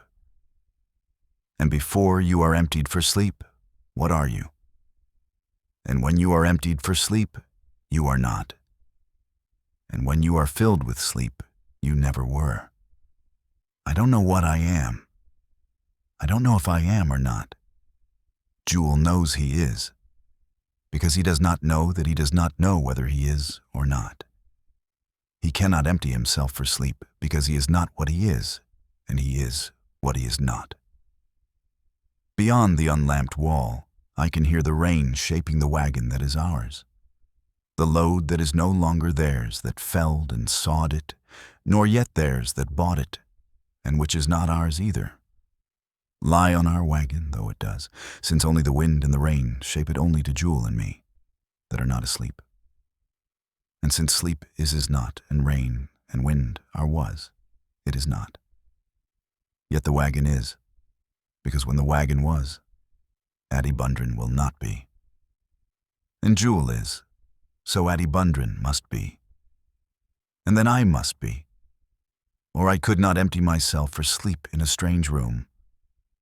And so, if I am not emptied yet, I am is. How often have I lain beneath rain on a strange roof, thinking of home. Part 18, Cache Bundren. I made it on the bevel. 1. There is more surface for the nails to grip. 2. There is twice the gripping surface to each seam. 3. The water will have to seep into it on a slant. Water moves easiest up and down or straight across. 4. In a house, people are upright 2/3 of the time, so the seams and joints are made up and down, because the stress is up and down. 5. In a bed where people lie down all the time, the joints and seams are made sideways, because the stress is sideways. 6. Except. 7. A body is not square like a cross tie. 8. Animal magnetism. 9. The animal magnetism of a dead body makes the stress come slanting, so the seams and joints of a coffin are made on the bevel. 10. You can see by an old grave that the earth sinks down on the bevel. 11. While in a natural hole it sinks by the center, the stress being up and down. 12. So I made it on the bevel. 13. It makes a neater job. Part 19. Vardaman, Bundren. My mother is a fish. Part 20. Vernon Tull. It was 10 o'clock when I got back, with Peabody's team hitched onto the back of the wagon. They had already dragged the buckboard back from where Quick found it upside down straddle of the ditch about a mile from the spring. It was pulled out of the road at the spring, and about a dozen wagons was already there. It was Quick found it. He said the river was up and still rising. He said it had already covered the highest water mark on the bridge piling he had ever seen. That bridge won't stand a whole lot of water, I said. Has somebody told Anse about it? I told him, Quick said. He says he reckons them boys has heard and unloaded and are on the way back by now. He says they can load up and get across. He better go on and bury her at New Hope, Armstead said. That bridge is old. I wouldn't monkey with it. His mind is set on taking her to Jefferson, Quick said. Then he better get at it soon as he can, Armstead said. Anse meets us at the door. He has shaved, but not good. There is a long cut on his jaw, and he is wearing his Sunday pants and a white shirt with the neckband buttoned. It is drawn smooth over his hump, making it look bigger than ever, like a white shirt will, and his face is different too. He looks folks in the eye now, dignified, his face tragic and composed, shaking us by the hand as we walk up onto the porch and scrape our shoes, a little stiff in our Sunday clothes rustling, not looking full at him as he meets us. The Lord giveth, we say. The Lord giveth. That boy is not there. Peabody told about how he come into the kitchen, hollering, swarming, and clawing at Cora when he found her cooking that fish, and how Dewey Dell taken him down to the barn. My team all right? Peabody says. All right, I tell him. I give them a bait this morning. Your buggy seems all right too. It ain't hurt. And no fault of somebody's, he says. I'd give a nickel to know where that boy was when that team broke away. If it's broke anywhere, I'll fix it, I say. The women folks go on into the house. We can hear them, talking and fanning. The fans go wish, wish, wish, and them talking, the talking sounding kind of like bees murmuring in a water bucket. The men stop on the porch, talking some, not looking at one another. Howdy, Vernon, they say. Howdy, Tull. Looks like more rain. It does for a fact. Yes, sir. It will rain some more. It come up quick. And going away slow. It don't fail. I go around to the back. Cash is filling up the holes he bored in the top of it. He's trimming out plugs for them, one at a time, the wood wet and hard to work. He could cut up a tin can and hide the holes, and nobody wouldn't know the difference. Wouldn't mind anyway. I have seen him spend an hour trimming out a wedge like it was glass he was working, when he could have reached around and picked up a dozen sticks and drove them into the joint and made it do. When we finished, I go back to the front. The men have gone a little piece from the house, sitting on the ends of the boards and on the sawhorses where we made it last night, some sitting and some squatting. Whitfield ain't come yet. They look up at me, their eyes asking. It's about, I say. He's ready to nail. While they are getting up, Anse comes to the door and looks at us, and we return to the porch. We scrape our shoes again, careful, waiting for one another to go in first, milling a little at the door. Anse stands inside the door, dignified, composed. He waves us in and leads the way into the room. They had laid her in it reversed. Cash made it clock shape, like this coffin with every joint and seam beveled and scrubbed with the plane, tight as a drum and neat as a sewing basket, and they had laid her in it head to foot so it wouldn't crush her dress. It was her wedding dress, and it had a flare-out bottom, and they had laid her head to foot in it so the dress could spread out, and they had made her a veil out of a mosquito bar so the auger holes in her face wouldn't show. When we are going out, Whitfield comes. He is wet and muddy to the waist, coming in. "The Lord comfort this house," he says. I was late because the bridge has gone. I went down to the old ford and swum my horse over, the Lord protecting me. His grace be upon this house. We go back to the trestles and plank ends and sit or squat. I knowed it would go, Armstead says. It's been there a long time, that 'ere bridge, Quick says. The Lord has kept it there, you mean, Uncle Billy says. I don't know or a man that's touched hammer to it in 25 years. How long has it been there, Uncle Billy? Quick says. It was built in, let me see. It was in the year 1888, Uncle Billy says. I mind it because the first man to cross it was Peabody coming to my house when Jody was born. If I'd have crossed it every time your wife littered since, it'd have been wore out long before this, Billy, Peabody says. We laugh, suddenly loud, then suddenly quiet again. We look a little aside at one another. Lots of folks has crossed it that won't cross no more bridges, Houston says. It's a fact, Little John says. It's so.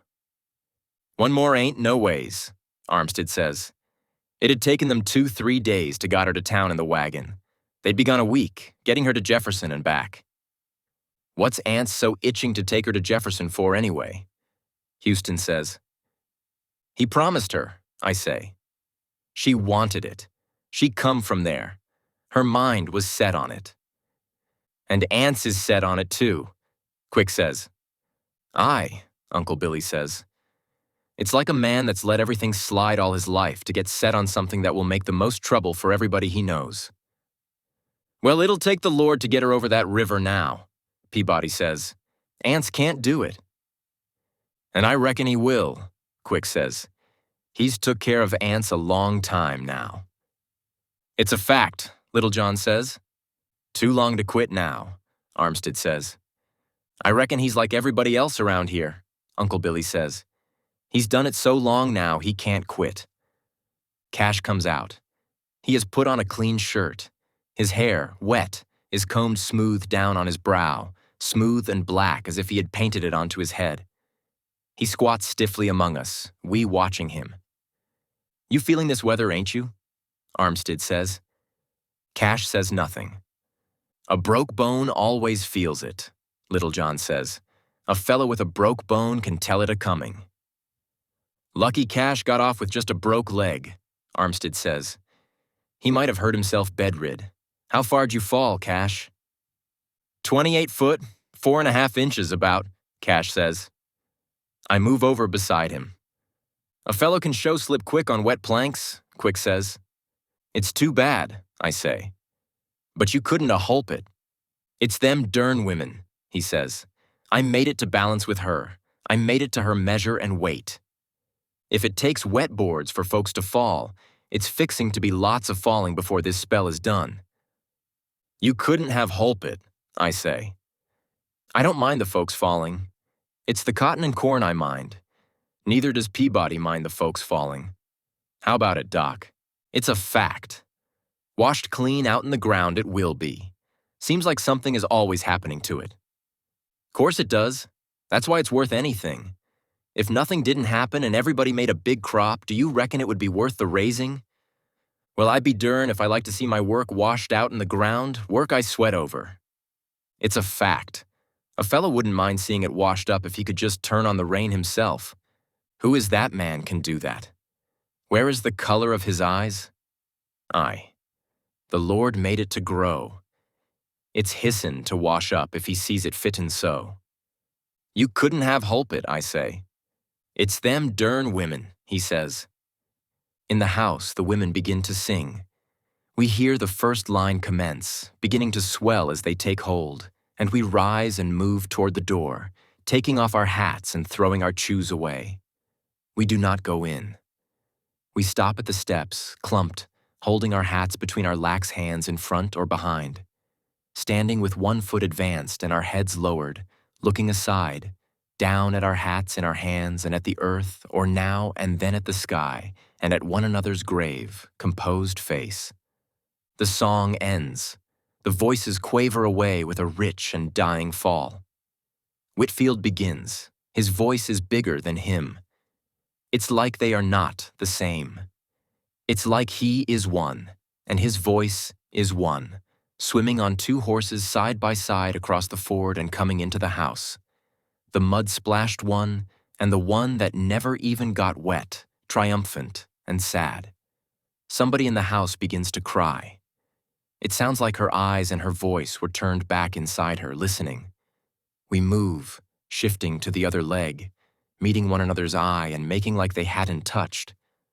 Whitfield stops at last. The women sing again. In the thick air, it's like their voices come out of the air, flowing together and on in the sad, comforting tunes. When they cease, it's like they hadn't gone away. It's like they had just disappeared into the air, and when we moved, we would loose them again out of the air around us, sad and comforting. Then they finish, and we put on our hats, our movements stiff, like we hadn't never worn hats before. On the way home, Cora is still singing. I am bounding toward my God and my reward, she sings, sitting on the wagon, the shawl around her shoulders and the umbrella open over her, though it is not raining. She has hern, I say. Wherever she went, she has her reward in being free of Anse Bundren. She laid there 3 days in that box, waiting for Darl and Jewel to come clean back home and get a new wheel and go back to where the wagon was in the ditch. Take my team, Anse, I said. We'll wait for our'n, he said. She'll want it so. She was ever a particular woman. On the 3rd day, they got back and they loaded her into the wagon and started, and it already too late. You'll have to go all the way round by Samson's bridge. It'll take you a day to get there. Then you'll be 40 miles from Jefferson. Take my team, Anse. We'll wait for our'n. She'll want it so. It was about a mile from the house we saw him, sitting on the edge of the slough. It hadn't had a fish in it never that I knowed. He looked around at us, his eyes round and calm, his face dirty, the pole across his knees. Cora was still singing. This ain't no good day to fish, I said. You come on home with us and me, and you'll go down to the river first thing in the morning and catch some fish. It's one in here, he said. Dewey Dell seen it. You come on with us, the river's the best place. It's in here, he said. Dewey Dell seen it. I'm bounding toward my God and my reward, Cora sung. Part 21. Darl Bundren. It's not your horse that's dead, Jewel, I say. He sits erect on the seat, leaning a little forward, wooden-backed. The brim of his hat has soaked free of the crown in 2 places, drooping across his wooden face so that, head lowered, he looks through it, like through the visor of a helmet, looking long across the valley to where the barn leans against the bluff, shaping the invisible horse. See then? I say. High above the house, against the quick, thick sky, they hang in narrowing circles.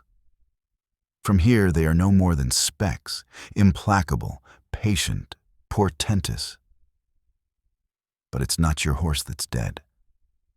God damn you, he says. God damn you.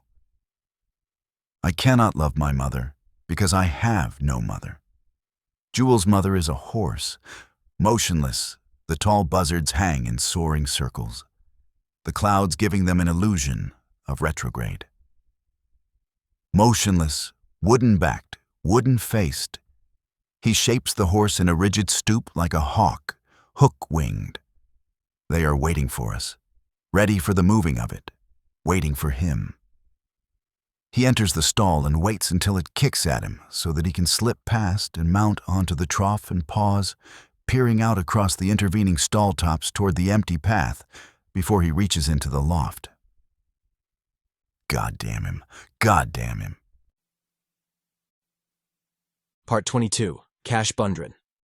It won't balance. If you want it to tote and ride on a balance, we will have... Pick up. God damn you. Pick up. I'm telling you it won't tote and it won't ride on a balance unless...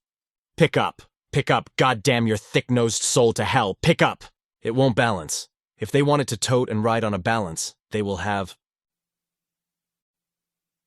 Part 23. Darl Bundren. He stoops among us above it, 2 of the 8 hands.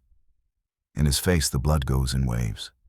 In between them his flesh is greenish-looking, about that smooth, thick, pale green of cow's cud. His face suffocated, furious, his lip lifted upon his teeth. Pick up, he says. Pick up, goddamn your thick-nosed soul. He heaves, lifting one whole side so suddenly that we all spring into the lift to catch and balance it before he hurls it completely over. For an instant it resists, as though volitional, as though within it her pole-thin body clings furiously, even though dead to a sort of modesty, as she would have tried to conceal a soiled garment that she could not prevent her body soiling. Then it breaks free, rising suddenly, as though the emaciation of her body had added buoyancy to the planks, or as though, seeing that the garment was about to be torn from her, she rushes suddenly after it in a passionate reversal that flouts its own desire and need. Jewel's face goes completely green, and I can hear teeth in his breath. We carry it down the hall, our feet harsh and clumsy on the floor, moving with shuffling steps, and through the door. Steady it a minute now, Pa says, letting go. He turns back to shut and lock the door, but Jewel will not wait. Come on, he says in that suffocating voice. Come on. We lower it carefully down the steps. We move, balancing it as though it were something infinitely precious, our faces averted, breathing through our teeth to keep our nostrils closed. We go down the path, toward the slope. We better wait, Cash says. I tell you, it ain't balanced now. We'll need another hand on that hill. Then turn loose, Jewel says. He will not stop. Cash begins to fall behind, hobbling to keep up, breathing harshly. Then he is distanced, and Jewel carries the entire front end alone, so that, tilting as the path begins to slant, it begins to rush away from me and slip down the air like a sled upon invisible snow, smoothly evacuating atmosphere in which the sense of it is still shaped. Wait, Jewel, I say. But he will not wait. He is almost running now, and Cash is left behind. It seems to me that the end, which I now carry alone, has no weight, as though it coasts like a rushing straw upon the furious tide of Jewel's despair. I am not even touching it when, turning, he lets it overshoot him, swinging, and stops it and sloughs it into the wagon bed in the same motion and looks back at me, his face suffused with fury and despair. God damn you! God damn you! Part 24. Vardaman, Bundren. We are going to town. Dewey Dell says it won't be sold because it belongs to Santa Claus, and he has taken it back with him until next Christmas. Then it will be behind the glass again, shining with waiting. Pa and Cash are coming down the hill, but Jewel is going to the barn. Jewel, Pa says. Jewel does not stop. Where are you going? Pa says. But Jewel does not stop. You leave that horse here, Pa says. Jewel stops and looks at Pa. Jewel's eyes look like marbles. You leave that horse here, Pa says. We'll all go in the wagon with Ma, like she wanted. But my mother is a fish. Vernon's seen it. He was there. Jewel's mother is a horse, Darl said. Then mine can be a fish, can't it, Darl? I said. Jewel is my brother. Then mine will have to be a horse, too, I said. Why? Darl said. If Pa is your pa, why does your ma have to be a horse just because Jewel's is? Why does it? I said. Why does it, Darl? Darl is my brother. Then what is your ma, Darl? I said. I haven't got her one, Darl said, because if I had one, it is was, and if it is was, it can't be is. Can it? No, I said. Then I am not, Darl said. Am I? No, I said. I am. Darl is my brother. But you are, Darl, I said. I know it, Darl said. That's why I am not is. Are is too many for one woman to foal. Cash is carrying his toolbox. Pa looks at him. I'll stop at Tull's on the way back, Cash says. Get on that barn roof. It ain't respectful, Pa says. It's a deliberate flouting of her and of me. Do you want him to come all the way back here and carry them up to Tull's afoot? Darl says. Pa looks at Darl, his mouth chewing. Pa shaves every day now because my mother is a fish. It ain't right, Pa says. Dewey Dell has the package in her hand. She has the basket with our dinner, too. What's that? Pa says. Mrs. Tull's cakes, Dewey Dell says, getting into the wagon. I'm taking them to town for her. It ain't right, Pa says. It's a flouting of the dead. It'll be there. It'll be there come Christmas, she says, shining on the track. She says he won't sell it to no town boys. Part 25. Darl Bundren. He goes on toward the barn, entering the lot, wooden-backed. Dewey Dell carries the basket on one arm. In the other hand, something wrapped square in a newspaper. Her face is calm and sullen, her eyes brooding and alert. Within them I can see Peabody's back like two round peas in two thimbles. Perhaps in Peabody's back, two of those worms which work surreptitious and steady through you and out the other side, and you waking suddenly from sleep or from waking, with on your face an expression sudden, intent, and concerned. She sets the basket into the wagon and climbs in, her leg coming long from beneath her tightening dress. That lever which moves the world, one of that caliper which measures the length and breadth of life. She sits on the seat beside Vardaman and sets the parcel on her lap. Then he enters the barn. He has not looked back. It ain't right, Pa says.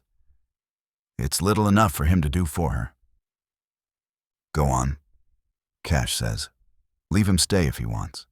He'll be all right here. Maybe he'll go up to Tull's and stay. He'll catch us, I say. He'll cut across and meet us at Tull's Lane. He would have rid that horse too, Pa says, if I hadn't a stopped him. A dern spotted critter wilder than a cattymount, a deliberate flouting of her and of me. The wagon moves. The mule's ears begin to bob. Behind us, above the house, motionless in tall and soaring circles, they diminish and disappear. Part 26. Anse Bundren. I told him not to bring that horse out of respect for his dead ma, because it wouldn't look right. Him prancing along on a dern circus animal, and her wanting us all to be in the wagon with her, that sprung from her flesh and blood. But we hadn't no more than passed Tull's Lane when Darl begun to laugh, sitting back there on the plank seat with Cash, with his dead ma lying in her coffin at his feet, laughing. How many times I told him it's doing such things as that makes folks talk about him, I don't know.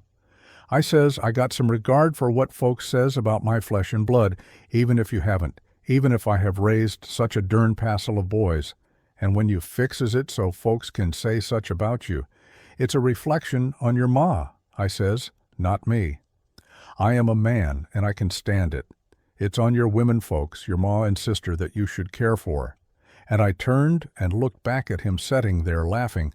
I don't expect you to have no respect for me, I says, but with your own ma not cold in her coffin yet. Yonder, Cash says, jerking his head toward the lane. The horse is still a right smart piece away, coming up at a good pace, but I don't have to be told who it is. I just looked back at Darl, setting there laughing. I done my best, I says.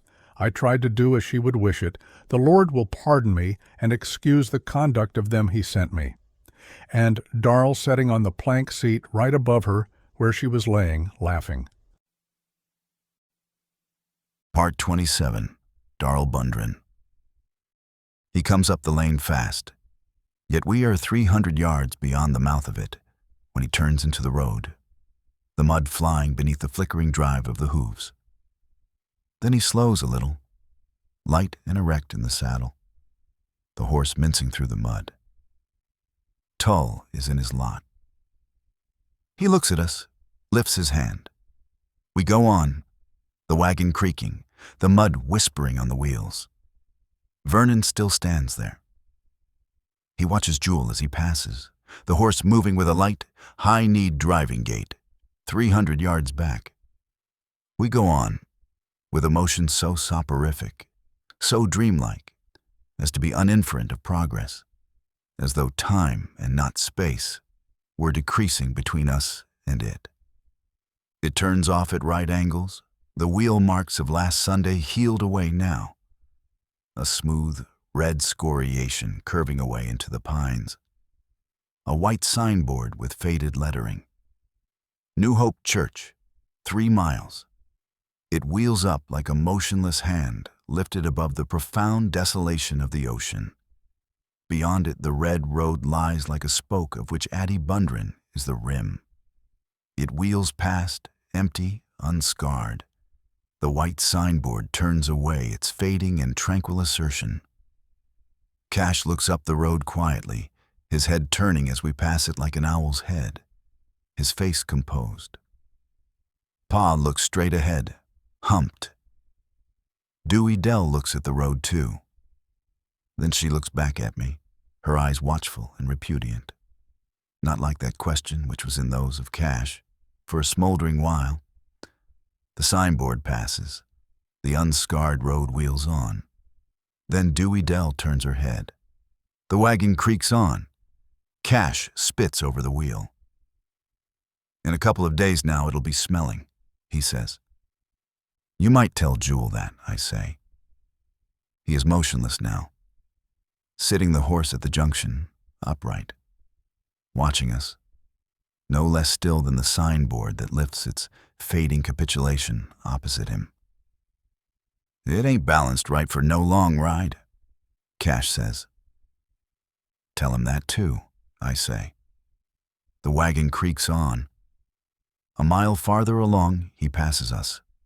The horse, arch-necked, reined back to a swift and single foot. He sits lightly, poised, upright, wooden-faced in the saddle, the broken hat raked at a swaggering angle.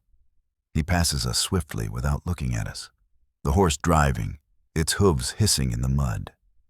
A gout of mud back-flung plops onto the box. Cash leans forward and takes a tool from his box and removes it carefully. When the road crosses Whiteleaf, the willows leaning near enough, he breaks off a branch and scours at the stain with the wet leaves. Part 28. Anse Bundren. It's a hard country on man. It's hard. 8 miles of the sweat of his body washed up out in the Lord's earth, where the Lord himself told him to put it. Nowhere in this sinful world can an honest, hard-working man profit. It takes them that runs the stores in the towns, doing no sweating, living off of them that sweats. It ain't the hard-working man, the farmer. Sometimes I wonder why we keep at it. It's because there is a reward for us above, where they can't take their motors and such. Every man will be equal there, and it will be taken from them that have and give to them that have not, by the Lord. But it's a long wait, seems like. It's bad that a fellow must earn the reward of his right doing by flouting himself and his dead. We drove all the rest of the day and got to Samson's at dusk dark, and then that bridge was gone too. They hadn't never seen the river so high, and it's not done raining yet. There was old men that hadn't never seen nor heard of it being so in the memory of man. I am the chosen of the Lord, for who he loveth, so doeth he chastiseth. But I be dern if he don't take some curious ways to show it, seems like. But now I can get them teeth. That will be a comfort. It will. Part 29, Mr. Samson. It was just before sundown. We were sitting on the porch when the wagon came up the road with the 5 of them in it, and the other one on the horse behind. One of them raised his hand, but they was going on past the store without stopping. "Who's that?" McCallum says. I can't think of his name. Rafe's twin. That one it was. "It's Bundren from down beyond New Hope," Quick says. "There's one of them Snopes horses Jules riding." "I didn't know there was or a one of them horses left," McCallum says. "I thought you folks down there finally contrived to give them all away." "Try and get that one," Quick says. The wagon went on. "I bet old man Lon never gave it to him," I says.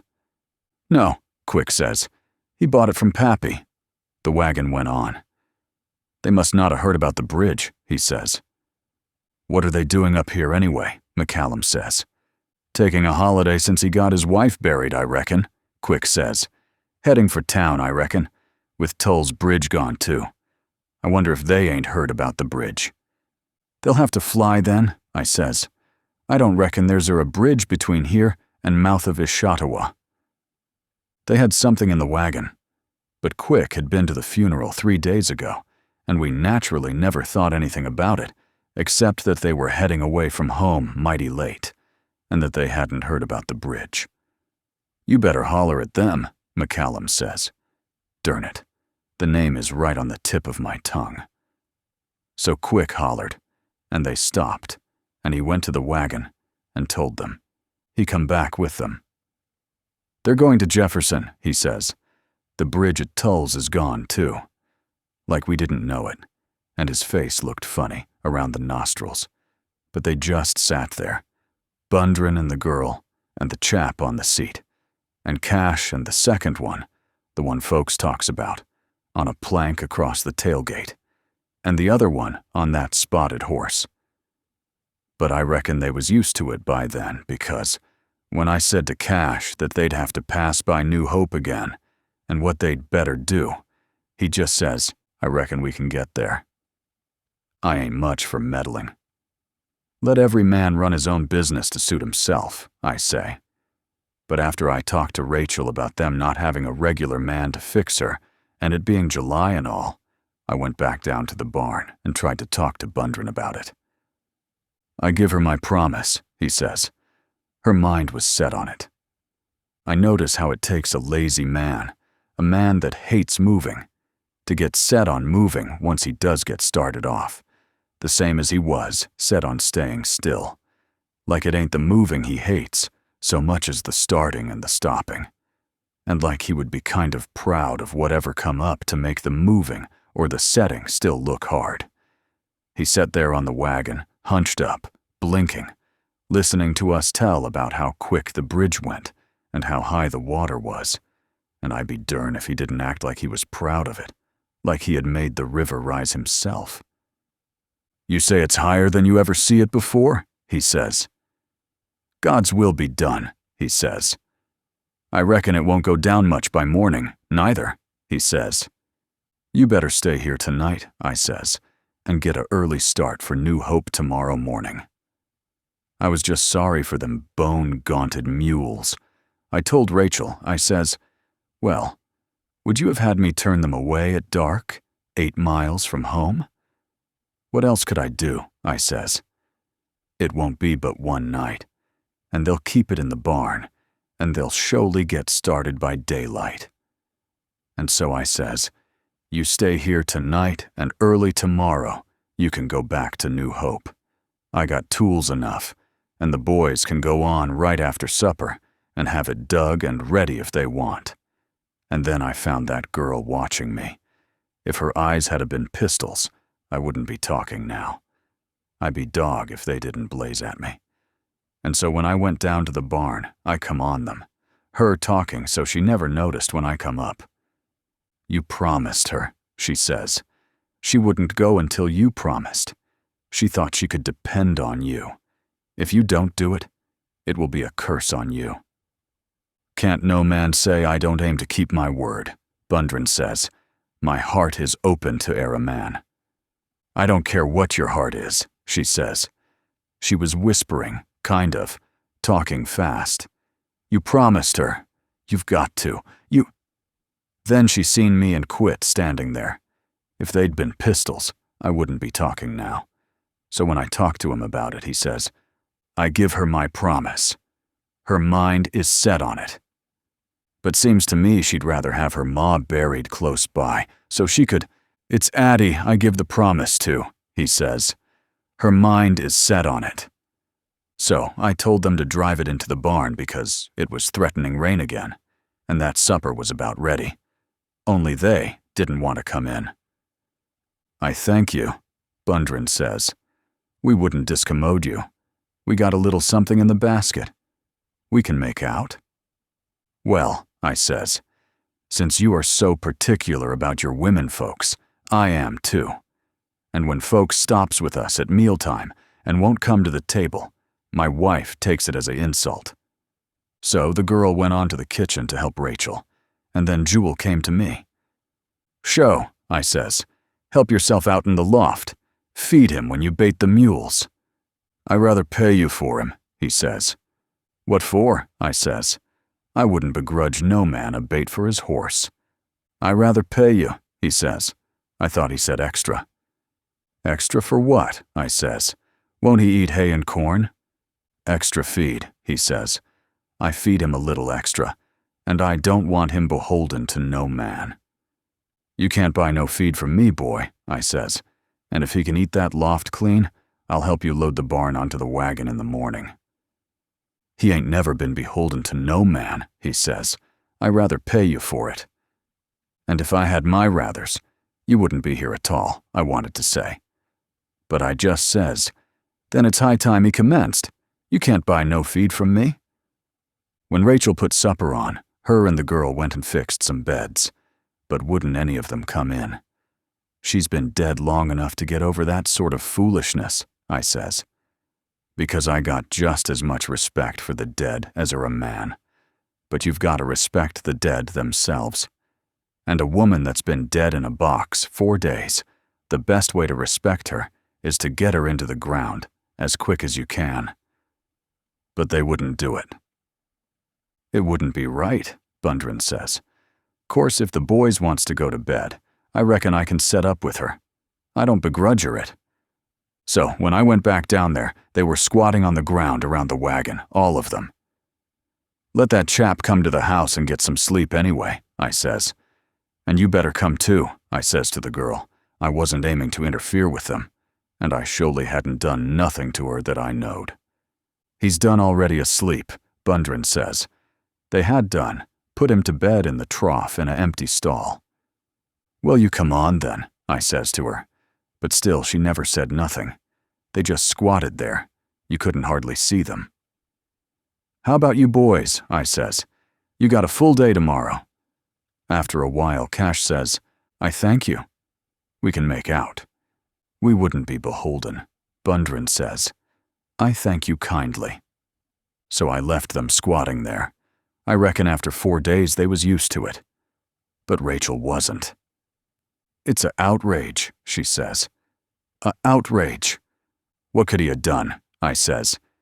He give her his promised word. Who's talking about him? She says. Who cares about him? She says, crying. I just wish that you and him and all the men in the world that torture us alive and flout us dead, dragging us up and down the country. Now, I says, you're upset. Don't you touch me, she says. Don't you touch me. A man can't tell nothing about them. I lived with the same one 15 years, and I be dern if I can. And I imagined a lot of things coming up between us, but I be dern if I ever thought it would be a body 4 days dead, and that a woman. But they make life hard on them not taking it as it comes up, like a man does. So I laid there, hearing it commence to rain, thinking about them down there, squatting around the wagon and the rain on the roof, and thinking about Rachel crying there, until after a while it was like I could still hear her crying, even after she was asleep, and smelling it even when I knowed I couldn't.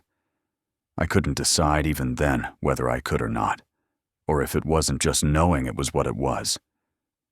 So next morning I never went down there.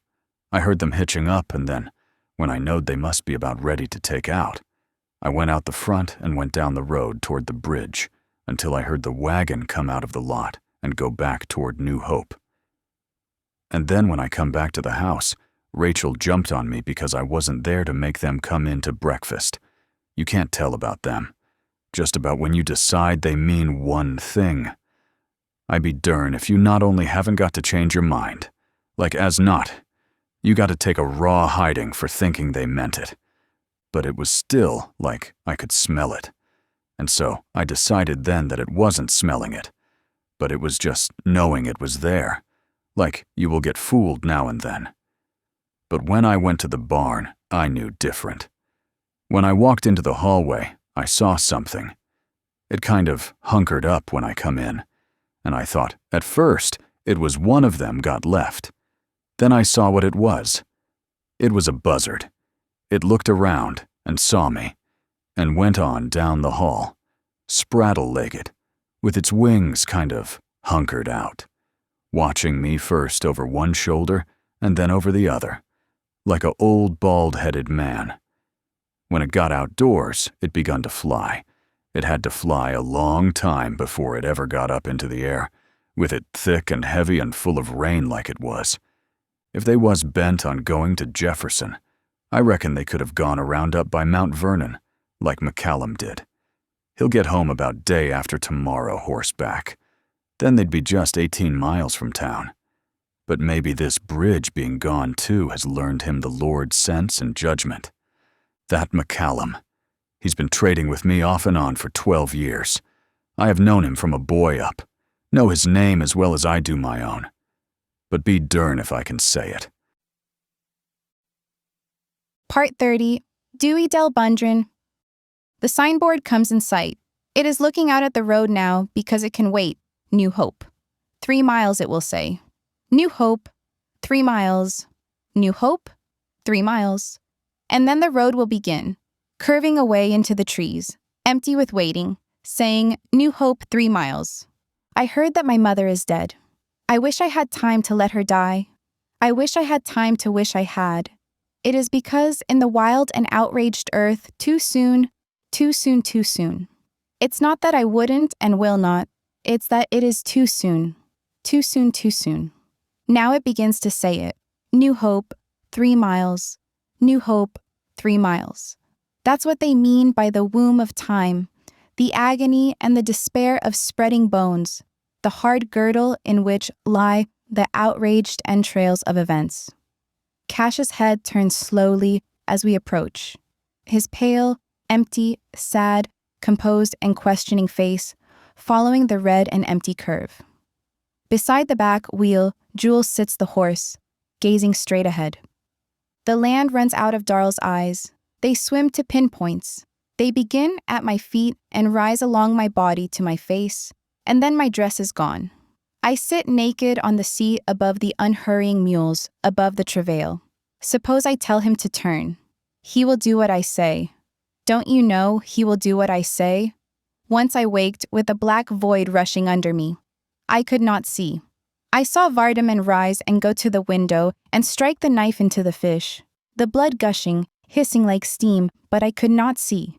He'll do as I say. He always does. I can persuade him to anything. You know I can. Suppose I say, turn here. That was when I died that time. Suppose I do. We'll go to New Hope. We won't have to go to town. I rose and took the knife from the streaming fish, still hissing, and I killed Darl. When I used to sleep with Vardaman, I had a nightmare. Once I thought I was awake, but I couldn't see and couldn't feel. I couldn't feel the bed under me, and I couldn't think what I was. I couldn't think of my name. I couldn't even think I am a girl. I couldn't even think nor even think I want to wake up, nor remember what was opposite to awake. So I could do that. I knew that something was passing, but I couldn't even think of time then. All of a sudden, I knew that something was... It was wind blowing over me. It was like the wind came and blew me back from where it was. I was not blowing the room, and Vardaman asleep, and all of them back under me again, and going on like a piece of cool silk dragging across my naked legs. It blows cool out of the pines, a sad, steady sound. New Hope was 3 miles. Was 3 miles. I believe in God, I believe in God. Why didn't we go to New Hope, Pa? Vardaman says. Mr. Samson said we was, but we done passed the road. Darl says, look, Jewel. But he is not looking at me. He is looking at the sky. The buzzard is as still as if he were nailed to it. We turn into Tull's lane. We pass the barn and go on.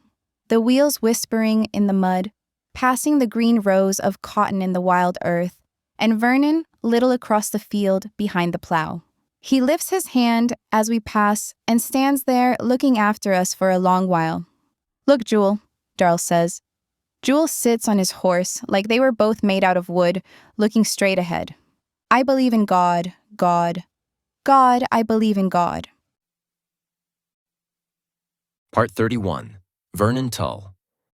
After they passed, I'd taken the mule out and looped up the trace chains and followed.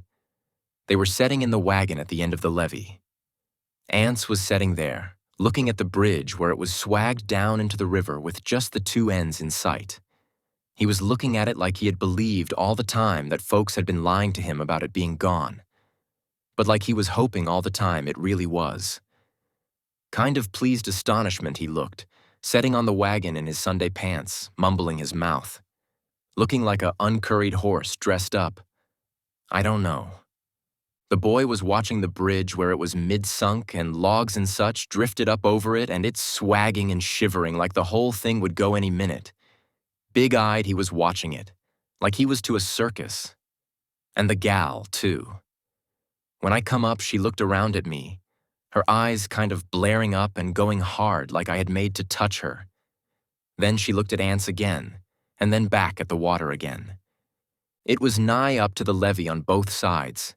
The earth hid except for the tongue of it we was on going out to the bridge and then down into the water. And except for knowing how the road and the bridge used to look, a fellow couldn't tell where was the river and where the land.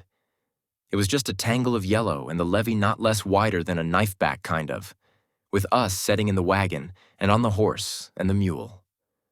Darl was looking at me, and then Cash turned and looked at me with that look in his eyes like when he was figuring on whether the planks would fit her that night.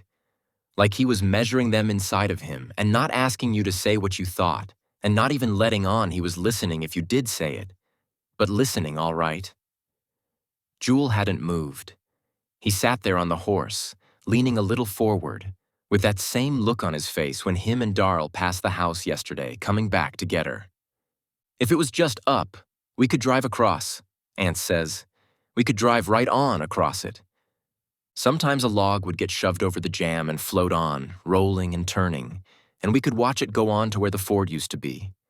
It would slow up and whirl crossways and hang out of water for a minute, and you could tell by that the ford used to be there.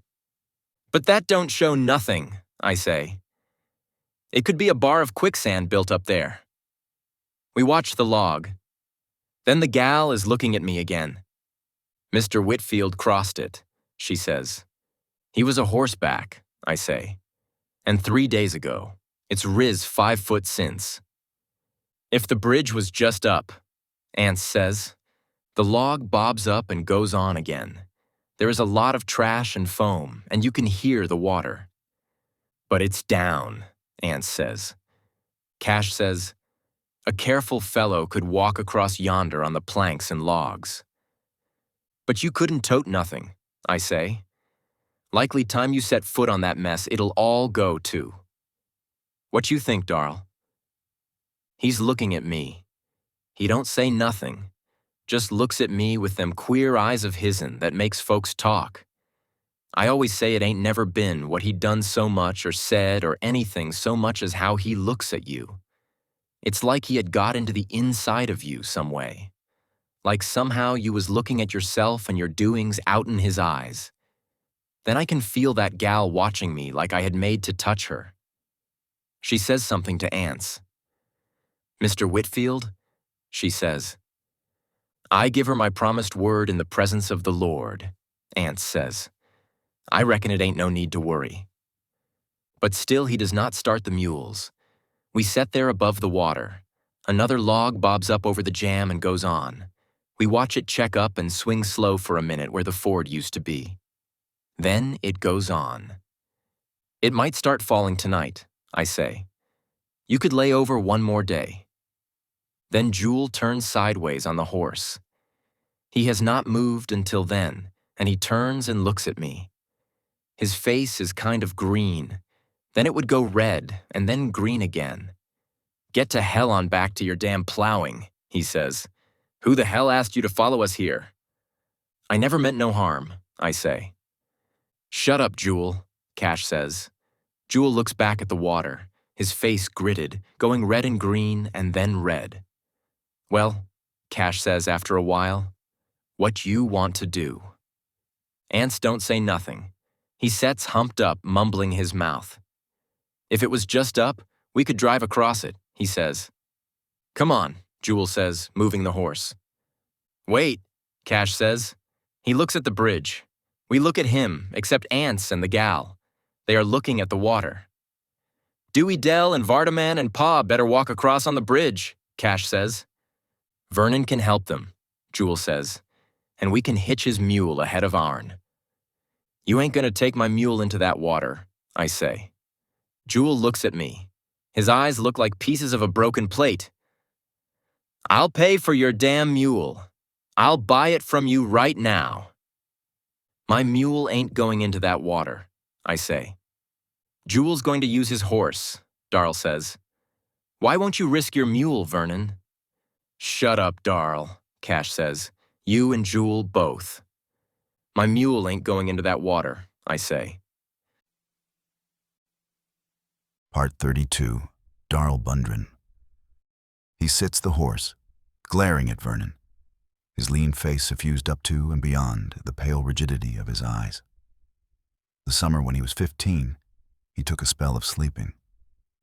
One morning, when I went to feed the mules, the cows were still in the tie-up, and then I heard Pa go back to the house and call him.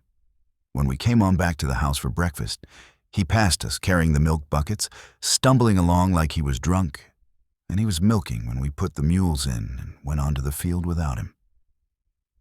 We had been there an hour, and still he never showed up. When Dewey Dell came with our lunch, Pa sent her back to find Jewel. They found him in the tie-up, sitting on the stool asleep. After that, every morning Pa would go in and wake him. He would go to sleep at the supper table, and soon as supper was finished, he would go to bed. And when I came into bed, he would be lying there like a dead man. Yet still Pa would have to wake him in the morning. He would get up, but he wouldn't hardly have half sense. He would stand for Pa's jawing and complaining without a word and take the milk buckets and go to the barn. And once I found him asleep at the cow, the bucket in place and half full, and his hands up to the wrists in the milk and his head against the cow's flank.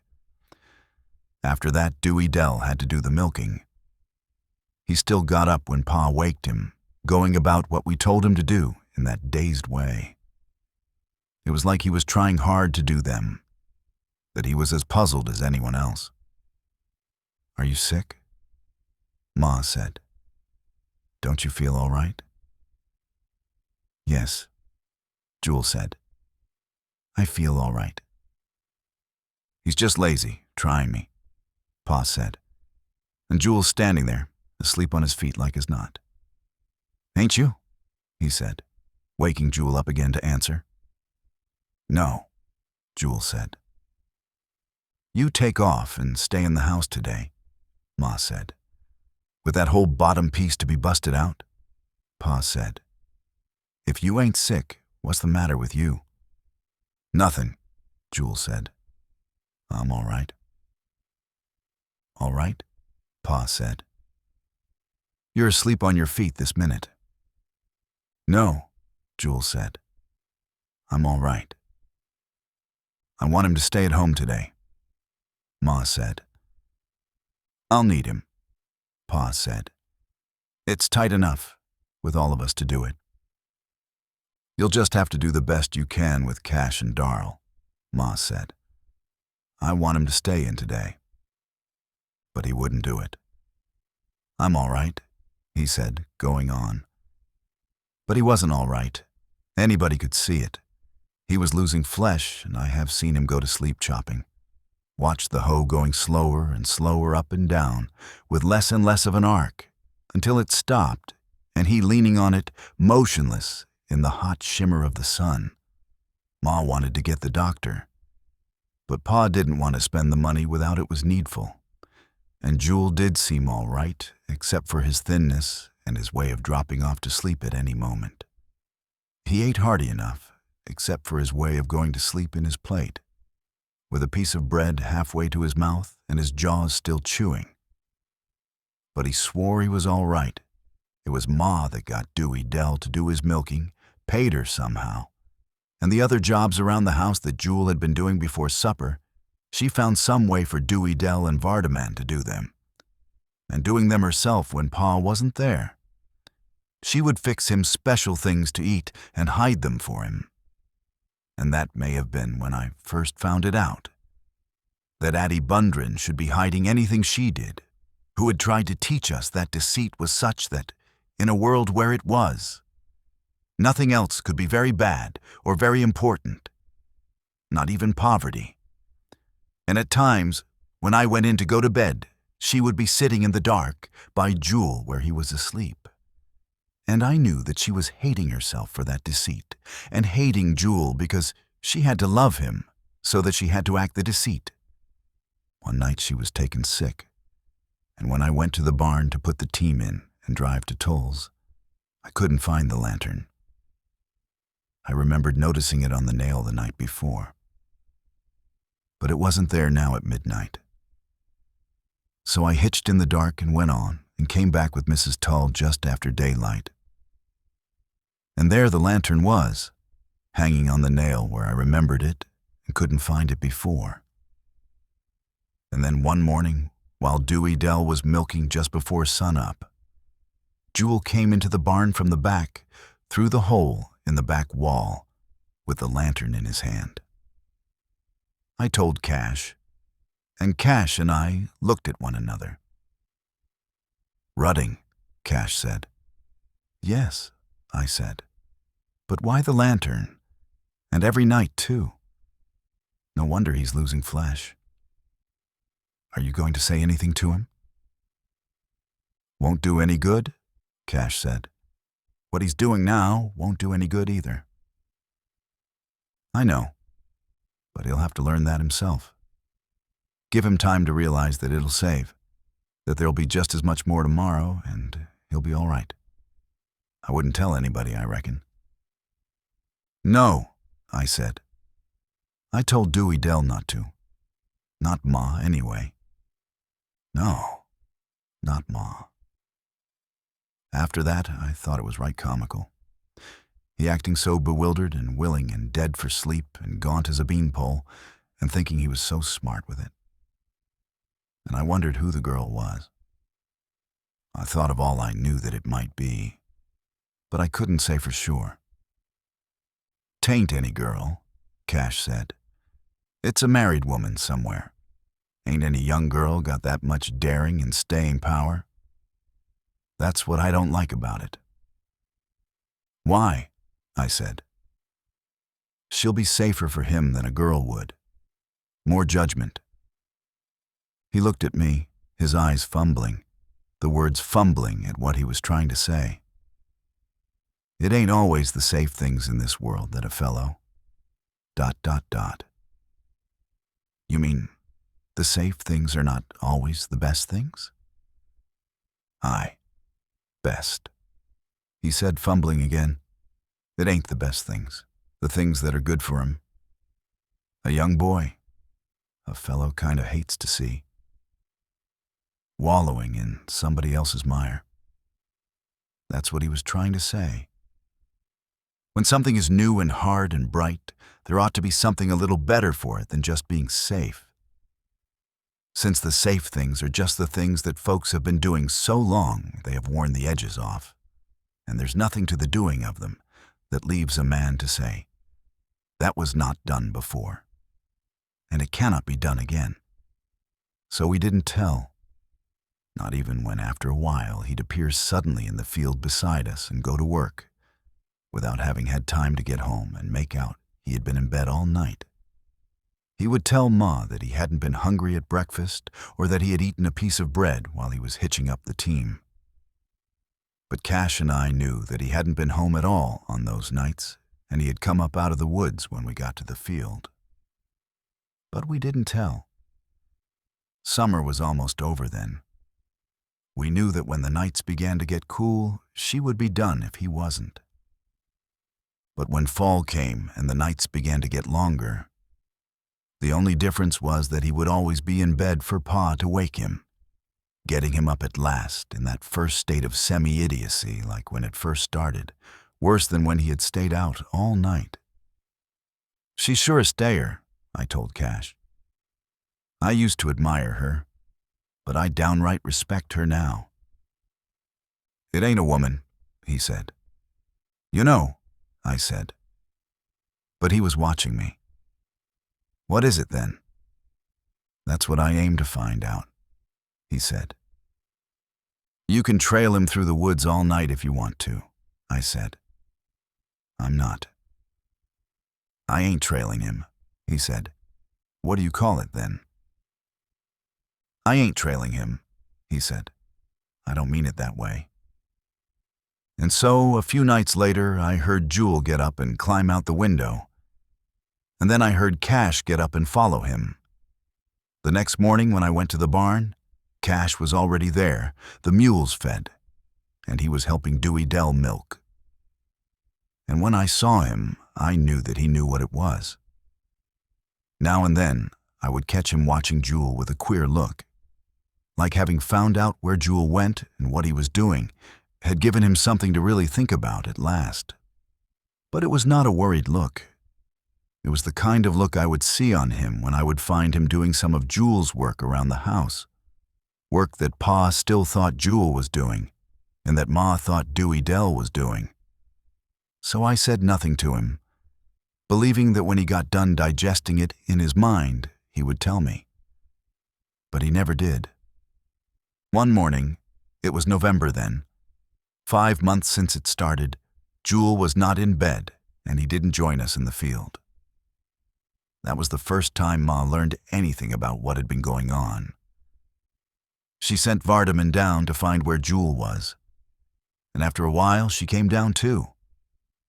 It was as though, so long as the deceit ran along quiet and monotonous, all of us let ourselves be deceived, abetting it unawares, or maybe through cowardice, since all people are cowards and naturally prefer any kind of treachery, because it has a bland outside. But now it was like we had all, and by a kind of telepathic agreement of admitted fear, flung the whole thing back like covers on the bed, and we all sitting bolt upright in our nakedness, staring at one another and saying, now is the truth. He hasn't come home. Something has happened to him. We let something happen to him. Then we saw him. He came up along the ditch and then turned straight across the field, riding the horse. Its mane and tail were going, as though in motion they were carrying out the splotchy pattern of its coat. He looked like he was riding on a big pinwheel, barebacked, with a rope bridle, and no hat on his head.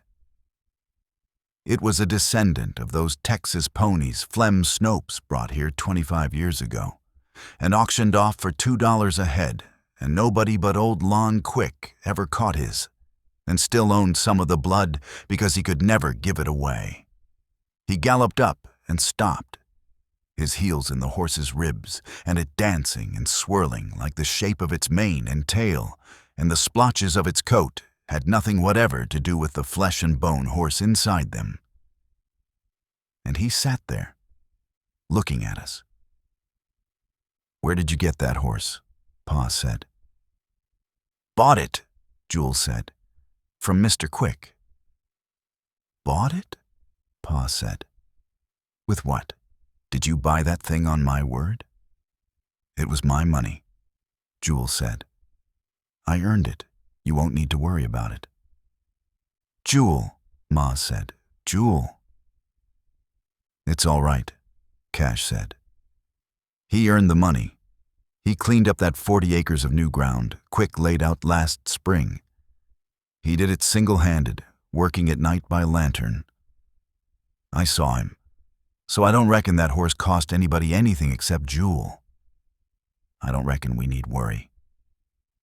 "Jewel," Ma said. "Jewel," then she said, "you come right to the house and go to bed." "Not yet," Jewel said. "I ain't got time. I gotta get me a saddle and bridle. Mr. Quick says he—" "Jewel," Ma said, looking at him. I'll give. Then she began to cry. She cried hard, not hiding her face, standing there in her faded wrapper, looking at him and him on the horse, looking down at her, his face growing cold and a little sick-looking until he looked away quick, and Cash came and touched her. "You go on to the house," Cash said. "This here ground is too wet for you. You go on now."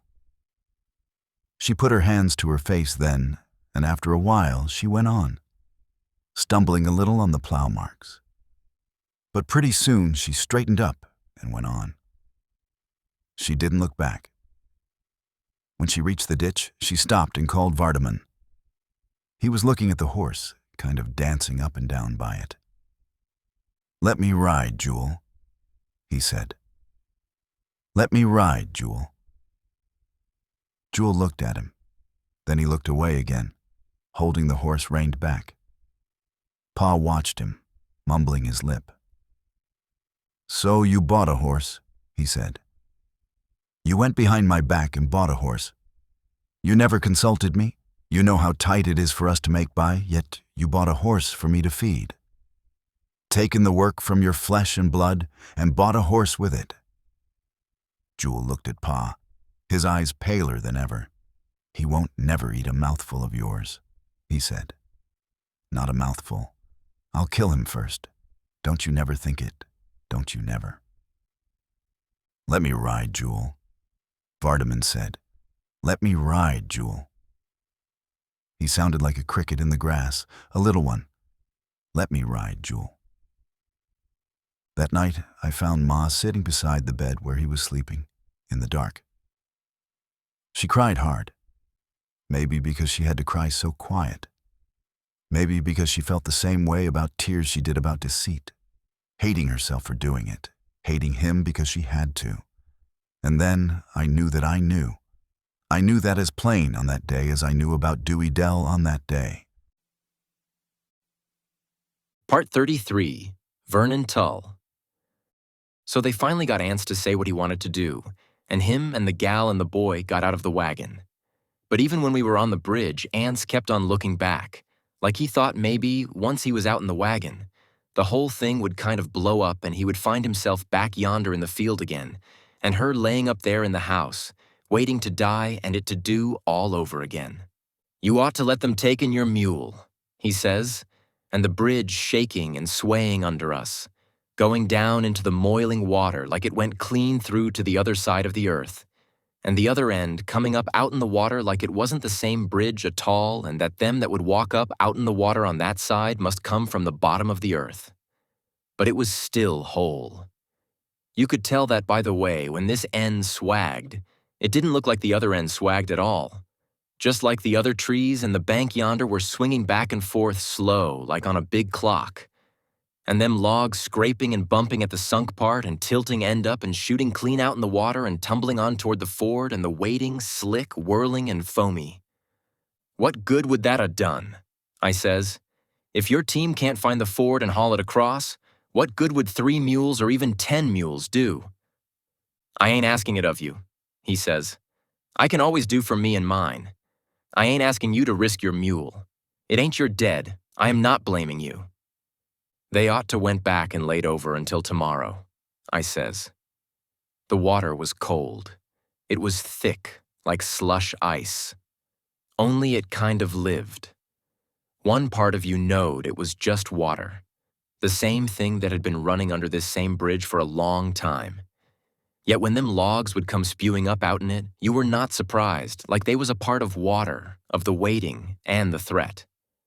It was like when we was across, up out of the water again and the hard earth under us, that I was surprised.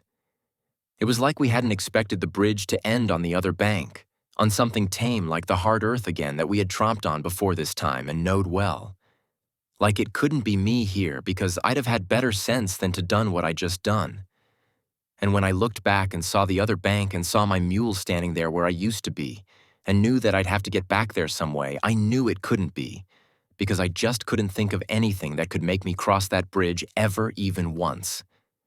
Yet here I was, and the fellow that could make himself cross it twice couldn't be me, not even if Cora told him to. It was that boy. I said, "Here, you better take a holt of my hand." And he waited and held to me. I be dern if it wasn't like he come back and got me, like he was saying, "They won't nothing hurt you." Like he was saying about a fine place he knowed where Christmas come twice with Thanksgiving and lasts on through the winter and the spring and the summer. And if I just stayed with him, I'd be all right too. When I looked back at my mule, it was like he was one of these here spy glasses, and I could look at him standing there and see all the broad land and my house sweated out. In it like it was the more the sweat, the broader the land. The more the sweat, the tighter the house, because it would take a tight house for Cora, to hold Cora like a jar of milk in the spring. You've got to have a tight jar or you'll need a powerful spring. So if you have a big spring, why then you have the incentive to have tight, well-made jars. Because it is your milk, sour or not. Because you would rather have milk that will sour than to have milk that won't. Because you are a man. And him holding to my hand, his hand that hot and confident, so that I was like to say, "Look a-here. Can't you see that mule yonder? He never had no business over here, so he never come, not being nothing but a mule. Because a fellow can see ever now and then that children have more sense than him. But he don't like to admit it to them until they have beards. After they have a beard, they are too busy because they don't know if they'll ever quite make it back to where they were in sense before they was haired. So you don't mind admitting then to folks that are worrying about the same thing that ain't worth the worry that you are yourself." Then we was over, and we stood there, looking at Cash turning the wagon around. We watched them drive back down the road to where the trail turned off into the bottom. After a while, the wagon was out of sight. "We better get on down to the ford and get ready to help," I said. "I give her my word," Anse says. "It is sacred on me. I know you begrudge it, but she will bless you in heaven." "Well, they got to finish circumventing the land before they can dare the water," I said. "Come on." "It's the turning back," he said. "It ain't no luck in turning back." He was standing there, humped, mournful, looking at the empty road beyond the swagging and swaying bridge. And that gal, too, with the lunch basket on one arm and that package under the other. Just going to town, bent on it. They would risk the fire and the earth and the water and all just to eat a sack of bananas. "You ought to laid over a day," I said. "It would have fell some by morning. It mought not a rain tonight, and it can't get no higher." "I give my promise," he says. "She's counting on it." Part 34. Darl Bundren. Before us the thick, dark current runs. It talks up to us in a murmur, becomes ceaseless and myriad. The yellow surface dimpled monstrously into fading swirls, traveling along the surface for an instant. Silent, impermanent, and profoundly significant. As though just beneath the surface, something huge and alive waked for a moment of lazy alertness out of and into light slumber again. It clucks and murmurs among the spokes and about the mule's knees, yellow, scummed with flotsam and with thick, soiled gouts of foam, as though it had sweat, lathering like a driven horse. Through the undergrowth it goes with a plaintive sound, a musing sound. In it the unwinded cane and saplings lean as before a little gale, swaying without reflections as though suspended on invisible wires from the branches overhead. Above the ceaseless surface they stand, trees, cane, vines, rootless, severed from the earth, spectral above a scene of immense yet circumscribed desolation filled with the voice of the waste and mournful water. Cash and I sit in the wagon. Jewel sits the horse at the off-rear wheel. The horse is trembling, its eye rolling wild and baby blue in its long pink face, its breathing stertorous like groaning. He sits erect, poised, looking quietly and steadily and quickly this way and that, his face calm, a little pale, alert. Cash's face is also gravely composed. He and I look at one another with long, probing looks, looks that plunge unimpeded through one another's eyes and into the ultimate secret place, where for an instant Cash and Darl crouch, flagrant and unabashed in all the old terror and the old foreboding, alert and secret and without shame. When we speak, our voices are quiet, detached. I reckon we're still in the road, all right. Tull taken and cut 'em 2 big white oaks. I heard tell how at high water in the old days they used to line up the ford by them trees. I reckon he did that 2 years ago when he was logging down here. I reckon he never thought that anybody would ever use this ford again. I reckon not. Yes, it must have been then. He cut a sight of timber out in here then. Paid off that mortgage with it, I hear tell. Yes, I reckon so. I reckon Vernon could have done that. That's a fact. Most folks that logs in this here country, they need a darn good farm to support the sawmill, or maybe a store. But I reckon Vernon could. I reckon so. He's a sight. Aye. Vernon is. Yes, it must still be here. He never would have got that timber out of here if he hadn't cleaned out that old road. I reckon we are still on it. He looks about quietly at the position of the trees, leaning this way and that, looking back along the floorless road, shaped vaguely high in air, by the position of the lopped and felled trees, as if the road too had been soaked free of earth and floated upward, to leave in its spectral tracing a monument to a still more profound desolation than this above which we now sit, talking quietly of old security and old trivial things. Jewel looks at him, then at me. Then his face turns in that quiet, constant, questing about the scene, the horse trembling quietly and steadily between his knees. He could go on ahead slow and sort of feel it out, I say. Yes, Cash says, not looking at me. His face is in profile as he looks forward where Jewel has moved on ahead. He can't miss the river, I say. He couldn't miss seeing it 50 yards ahead. Cash does not look at me, his face in profile. If I'd just suspicioned it, I could have come down last week and taken a sight on it. The bridge was up then, I say. He does not look at me. Whitfield crossed it a horseback. Jewel looks at us again, his expression sober and alert and subdued. His voice is quiet. What you want me to do? I ought to come down last week and taken a side on it, Cash says. We couldn't have known, I say. There wasn't any way for us to know. I'll ride on ahead, Jewel says. You can follow where I am. He lifts the horse. It shrinks, bowed. He leans to it, speaking to it, lifting it forward almost bodily.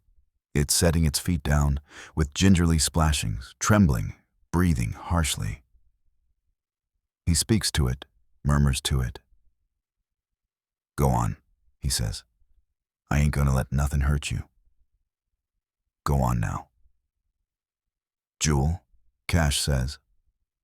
Jewel does not look back. He lifts the horse on. He can swim, I say. If he'll just give the horse time, anyhow. When he was born, he had a bad time of it. Ma would sit in the lamplight, holding him on a pillow on her lap. We would wake and find her so. There would be no sound from them. That pillow was longer than him, Cash says. He's leaning a little forward. I ought to come down last week inside it. I ought to done it. That's right, I say. Neither his feet nor his head would reach the end of it. You couldn't have known, I say. I ought to done it, he says. He lifts the reins. The mules move into the traces. The wheels murmur alive in the water. He looks back and down at Addie. It ain't on a balance, he says. At last the trees open. Against the open river, Jewel sits the horse, half turned, it belly deep now. Across the river we can see Vernon and Pa and Vardaman and Dewey Dell. Vernon is waving at us, waving us further downstream. We are too high up, Cash says.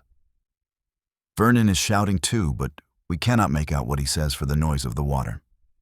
It runs steady and deep now, unbroken, without sense of motion, until a log comes along, turning slowly. Watch it, Cash says. We watch it and see it falter and hang for a moment, the current building up behind it in a thick wave, submerging it for an instant before it shoots up and tumbles on. There it is, I say. Aye, Cash says. It's there. We look at Vernon again. He is now flapping his arms up and down. We move on downstream, slowly and carefully. Watching Vernon, he drops his hands. This is the place, Cash says. Well, goddammit, let's get across then, Jewel says. He moves the horse on. You wait, Cash says. Jewel stops again. Well, by God, he says. Cash looks at the water. Then he looks back at Addie. It ain't on a balance, he says. Then go on back to the goddamn bridge and walk across, Jewel says. You and Darl both. Let me on that wagon. Cash does not pay him any attention. It ain't on a balance, he says. Yes, sir. We gotta watch it. Watch it, hell, Jewel says. You get out of that wagon and let me have it. By God, if you're afraid to drive it over. His eyes are pale as two bleached chips in his face. Cash is looking at him. We'll get it over, he says. I tell you what you do. You ride on back and walk across the bridge and come down the other bank and meet us with the rope. Vernon'll take your horse home with him and keep it till we get back. You go to hell, Jewel says. You take the rope and come down the bank and be ready with it.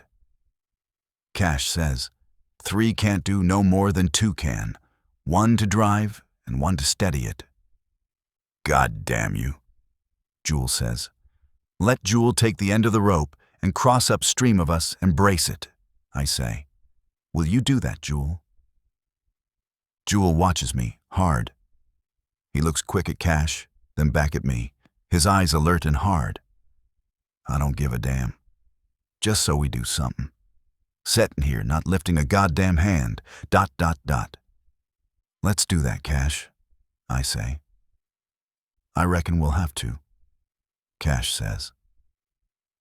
The river itself is not 100 yards across, And Pa and Vernon and Vardaman and Dewey Dell are the only things in sight not of that single monotony of desolation leaning with that terrific quality a little from right to left, as though we had reached the place where the motion of the wasted world accelerates just before the final precipice. Yet they appear dwarfed. It is as though the space between us were time, an irrevocable quality. It is as though time, no longer running straight before us in a diminishing line, now runs parallel between us like a looping string, the distance being the doubling accretion of the thread and not the interval between. The mules stand, their forequarters already sloped a little, their rumps high. They too are breathing now with a deep, groaning sound. Looking back once, their gaze sweeps across us, within their eyes a wild, sad, profound, and despairing quality, as though they had already seen in the thick water the shape of the disaster which they could not speak and we could not see. Cash turns back into the wagon. He lays his hands flat on Addie, rocking her a little.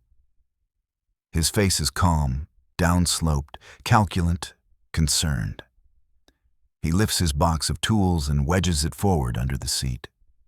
Together we shove Addie forward, wedging her between the tools and the wagon bed. Then he looks at me. "No," I say. "I reckon I'll stay.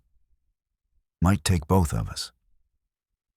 From the toolbox, he takes his coiled rope and carries the end twice around the seat stanchion and passes the end to me without tying it.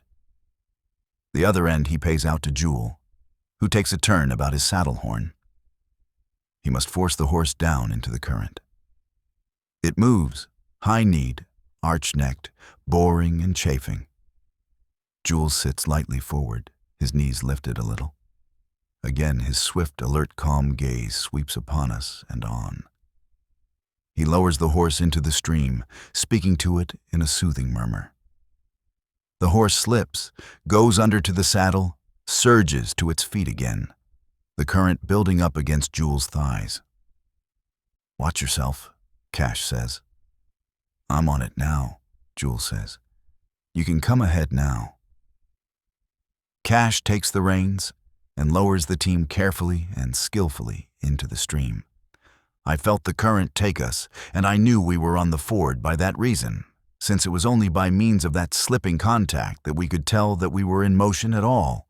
What had once been a flat surface was now a succession of troughs and hillocks lifting and falling about us, shoving at us, teasing at us with light, lazy touches in the vain instance of solidity underfoot. Cash looked back at me, and then I knew that we were gone. But I did not realize the reason for the rope until I saw the log. It surged up out of the water and stood for an instant upright upon that surging and heaving desolation, like Christ. "Get out and let the current take you down to the bend," Cash said. "You can make it all right." "No," I said. "I'd get just as wet that way as this." The log appears suddenly between two hills, as if it had rocketed suddenly from the bottom of the river. Upon the end of it, a long gout of foam hangs like the beard of an old man or a goat. When Cash speaks to me, I know that he has been watching it all the time, watching it and watching Jewel 10 feet ahead of us. "Let the rope go," he says. With his other hand, he reaches down and reeves the 2 turns from the stanchion. "Ride on, Jewel," he says. "See if you can pull us ahead of the log." Jewel shouts at the horse. Again he appears to lift it bodily between his knees. He is just above the top of the ford, and the horse has a purchase of some sort, for it surges forward, shining wetly, half out of water, crashing on in a succession of lunges. It moves unbelievably fast. By that token, Jewel realizes at last that the rope is free. For I can see him sawing back on the reins, his head turned, as the log rears in a long, sluggish lunge between us, bearing down upon the team. They see it too. For a moment, They also shine black out of water. Then the downstream one vanishes, dragging the other with him. The wagon shears crosswise, poised on the crest of the ford as the log strikes it, tilting it up and on. Cash is half-turned, the reins running taut from his hand and disappearing into the water. The other hand reached back upon Addie, holding her jammed over against the high side of the wagon. "Jump clear," he says quietly. "Stay away from the team and don't try to fight it. It'll swing you into the bend all right." "You come too," I say. Vernon and Vardaman are running along the bank. Pye and Dewey Dell stand watching us. Dewey Dell with the basket and the package in her arms. Jewel is trying to fight the horse back. The head of one mule appears, its eyes wide. It looks back at us for an instant, making a sound almost human. The head vanishes again. "Back, Jewel," Cash shouts. "Back, Jewel." For another instant, I see him leaning to the tilting wagon, his arm braced back against Addie and his tools. I see the bearded head of the rearing log strike up again, and beyond it Jewel holding the horse upreared, its head wrenched around, hammering its head with his fist. I jump from the wagon on the downstream side. Between two hills I see the mules once more. They roll up out of the water in succession, turning completely over, their legs stiffly extended as when they had lost contact with the earth. Part 35. Vardaman, Bundren. Cash tried, but she fell off, and Darl jumped, going under he went under, and Cash hollering to catch her, and I hollering, running and hollering, and Dewey Dell hollering at me, "Vardaman, you Vardaman, you Vardaman," and Vernon passed me because he was seeing her come up, and she jumped into the water again, and Darl hadn't caught her yet. He came up to see, and I hollering, "Catch her, Darl, catch her," and he didn't come back because she was too heavy. He had to go on catching at her, and I hollering, catch her, Darl, because in the water she could go faster than a man. And Darl had to grabble for her, so I knew he could catch her because he is the best grabbler even with the mules in the way. Again, they dived up, rolling their feet, stiff, rolling down again, and their backs up now, and Darl had to. Again, because in the water, she could go faster than a man or a woman, and I passed Vernon, and he wouldn't get in the water and help Darl. He would grabble for her with Darl, he knew, but he wouldn't help. The mules dived up again, diving their legs stiff, their stiff legs rolling slow, and then Darl again, and I hollering, catch her, Darl, catch her, head her into the bank. Darl and Vernon wouldn't help. And then Darl dodged past the mules where he had her under the water, coming into the bank, coming in slow, because in the water she fought to stay under the water. But Darl is strong, and he was coming in slow. And so I knew he had her because he came slow, and I ran down into the water to help. And I couldn't stop hollering because Darl was strong and steady, holding her under the water even if she did fight. He would not let her go. He was seeing me, and he would hold her, and it was all right. Now. It was all right now. It was all right. Then he comes up out of the water.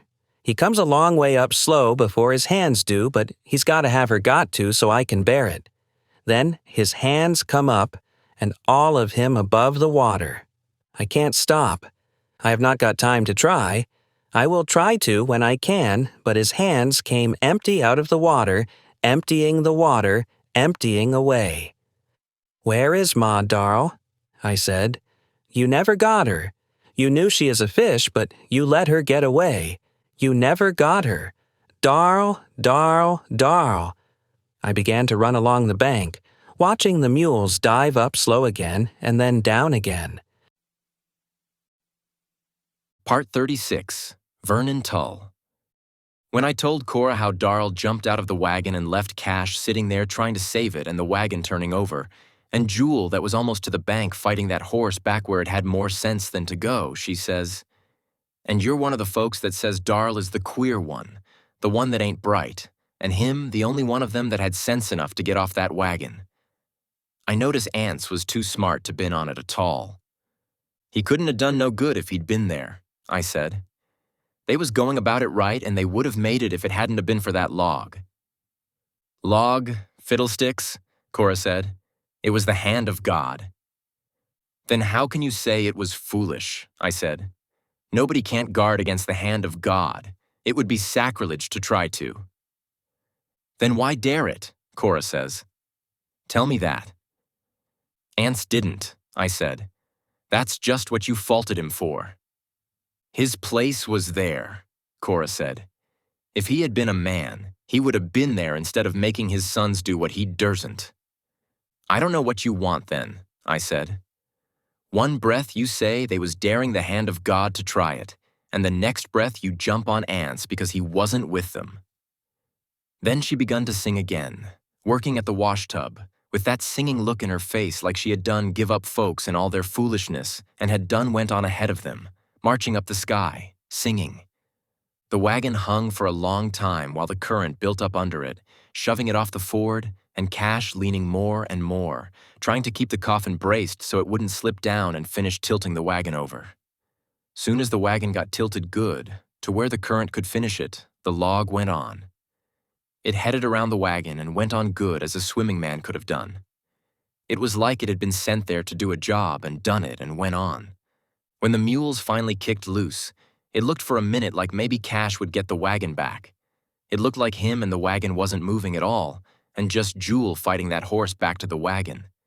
Then that boy passed me, running and hollering at Darl and the gal trying to catch him, and then I see the mules come rolling slow up out of the water, their legs spraddled stiff like they had balked upside down, and roll on into the water again. Then the wagon tilted over, and then it and Jewel and the horse was all mixed up together. Cash went out in sight, still holding the coffin braced, and then I couldn't tell anything for the horse lunging and splashing. I thought that Cash had give up then and was swimming for it, and I was yelling at Jewel to come on back, and then all of a sudden him and the horse went under too, and I thought they was all going. I knew that the horse had got dragged off the ford too, and with that wild drowning horse and that wagon and that loose box, it was going to be pretty bad, and there I was, standing knee-deep in the water, yelling at Anse behind me. See what you done now? See what you done now? The horse come up again. It was headed for the bank now, throwing its head up, and then I saw one of them holding to the saddle on the downstream side. So I started running along the bank, trying to catch sight of Cash because he couldn't swim, yelling at Jewel where Cash was like a dern fool, bad as that boy that was on down the bank still hollering at Darl. So I went down into the water so I could still keep some kind of a grip in the mud when I saw Jewel. He was middle deep, so I knew he was on the ford anyway, leaning hard upstream. And then I see the rope, and then I see the water building up where he was holding the wagon snub just below the ford. So it was Cash holding to the horse when it comes splashing and scrambling up the bank, moaning and groaning like a natural man. When I come to it, it was just kicking Cash loose from his holt on the saddle. His face turned up a second when he was sliding back into the water. It was gray, with his eyes closed and a long swipe of mud across his face. Then he let go and turned over in the water. He looked just like an old bundle of clothes kind of washing up and down against the bank. He looked like he was laying there in the water on his face, rocking up and down a little, looking at something on the bottom. We could watch the rope cutting down into the water, and we could feel the weight of the wagon kind of blump and lunge lazy-like it just as soon as not, and that rope cutting down into the water hard as an iron bar. We could hear the water hissing on it like it was red hot, like it was a straight iron bar stuck into the bottom and us holding the end of it, and the wagon lazing up and down, kind of pushing and prodding at us like it had come around and got behind us, lazy-like it just as soon as not when it made up its mind. There was a shoat come by, blowed up like a balloon. One of them spotted shoats of lawn quicks. It bumped against the rope like it was an iron bar and bumped off and went on, and us watching that rope slanting down into the water. We watched it. Part 37. Darl, Bundren. Cash lies on his back on the earth, his head raised on a rolled garment. His eyes are closed, his face is gray, his hair plastered in a smooth smear across his forehead, as though done with a paintbrush. His face appears sunken a little, sagging from the bony ridges of eye sockets, nose, gums, as though the wetting had slacked the firmness which had held the skin full. His teeth, set in pale gums, are parted a little as if he had been laughing quietly. He lies pole-thin in his wet clothes, a little pool of vomit at his head and a thread of it running from the corner of his mouth and down his cheek, where he couldn't turn his head quick or far enough, until Dewey Dell stoops and wipes it away with the hem of her dress. Jewel approaches. He has the plane. Vernon just found the square, he says. He looks down at Cash, dripping too. Ain't he talked none yet? He had his saw and hammer and chalk line and rule, I say. I know that. Jewel lays the square down. Pa watches him. They can't be far away, Pa says. It all went together. Was there e'er a such misfortunate man? Jewel does not look at Pa.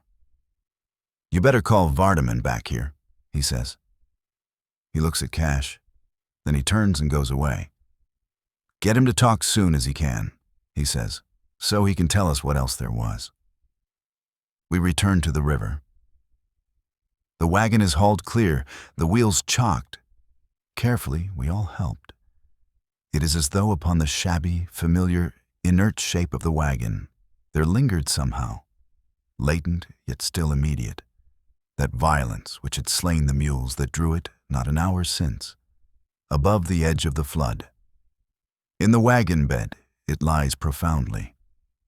The long pale planks hushed a little with wetting yet still yellow, like gold seen through water, save for 2 long muddy smears. We pass it and go on to the bank. One end of the rope is made fast to a tree. At the edge of the stream, knee-deep, Vardaman stands, bent forward a little, watching Vernon with rapt absorption. He has stopped yelling and he is wet to the armpits. Vernon is at the other end of the rope, shoulder deep in the river, looking back at Vardaman. Further back than that, he says. You get back by the tree and hold the rope for me, so it can't slip. Vardaman backs along the rope, to the tree, moving blindly, watching Vernon. When we come up, he looks at us once, his eyes round and a little dazed. Then he looks at Vernon again in that posture of rapt alertness. I got the hammer too, Vernon says. Looks like we ought to done already got that chalk line. It ought to floated. Floated clean away, Jewel says. We won't get it. We ought to find the saw, though. I reckon so, Vernon says. He looks at the water. That chalk line, too. What else did he have? He ain't talked yet, Jewel says, entering the water. He looks back at me. You go back and get him roused up to talk, he says. Pause there, I say. I follow Jewel into the water, along the rope. It feels alive in my hand, bellied faintly in a prolonged and resonant arc. Vernon is watching me. You better go, he says. You better be there. Let's see what else we can get before it washes on down, I say. We hold to the rope, the current curling and dimpling about our shoulders. But beneath that false blandness, the true force of it leans against us lazily. I had not thought that water in July could be so cold. It is like hands molding and prodding at the very bones. Vernon is still looking back toward the bank. Reckon it'll hold us all, he says. We too look back, following the rigid bar of the rope as it rises from the water to the tree, and Vardaman crouched a little beside it, watching us. Wish my mule wouldn't strike out for home, Vernon says. Come on, Jewel says. Let's get out in here. We submerge in turn, holding to the rope, being clutched by one another while the cold wall of the water sucks the slanting mud backward and upstream from beneath our feet, and we are suspended so, groping along the cold bottom. Even the mud there is not still. It has a chill, scouring quality, as though the earth under us were in motion too. We touch and fumble at one another's extended arms, letting ourselves go cautiously against the rope. Or, erect in turn, watch the water suck and boil where one of the other two gropes beneath the surface. Pa has come down to the shore, watching us. Vernon comes up streaming, his face sloped down into his pursed, blowing mouth. His mouth is bluish, like a circle of weathered rubber. He has the rule. He'll be glad of that, I say. It's right new. He bought it just last month out of the catalog. If we just knowed for show what else, Vernon says, looking over his shoulder and then turning to face where Jewel had disappeared. Didn't he go down for me? Vernon says. I don't know, I say. I think so.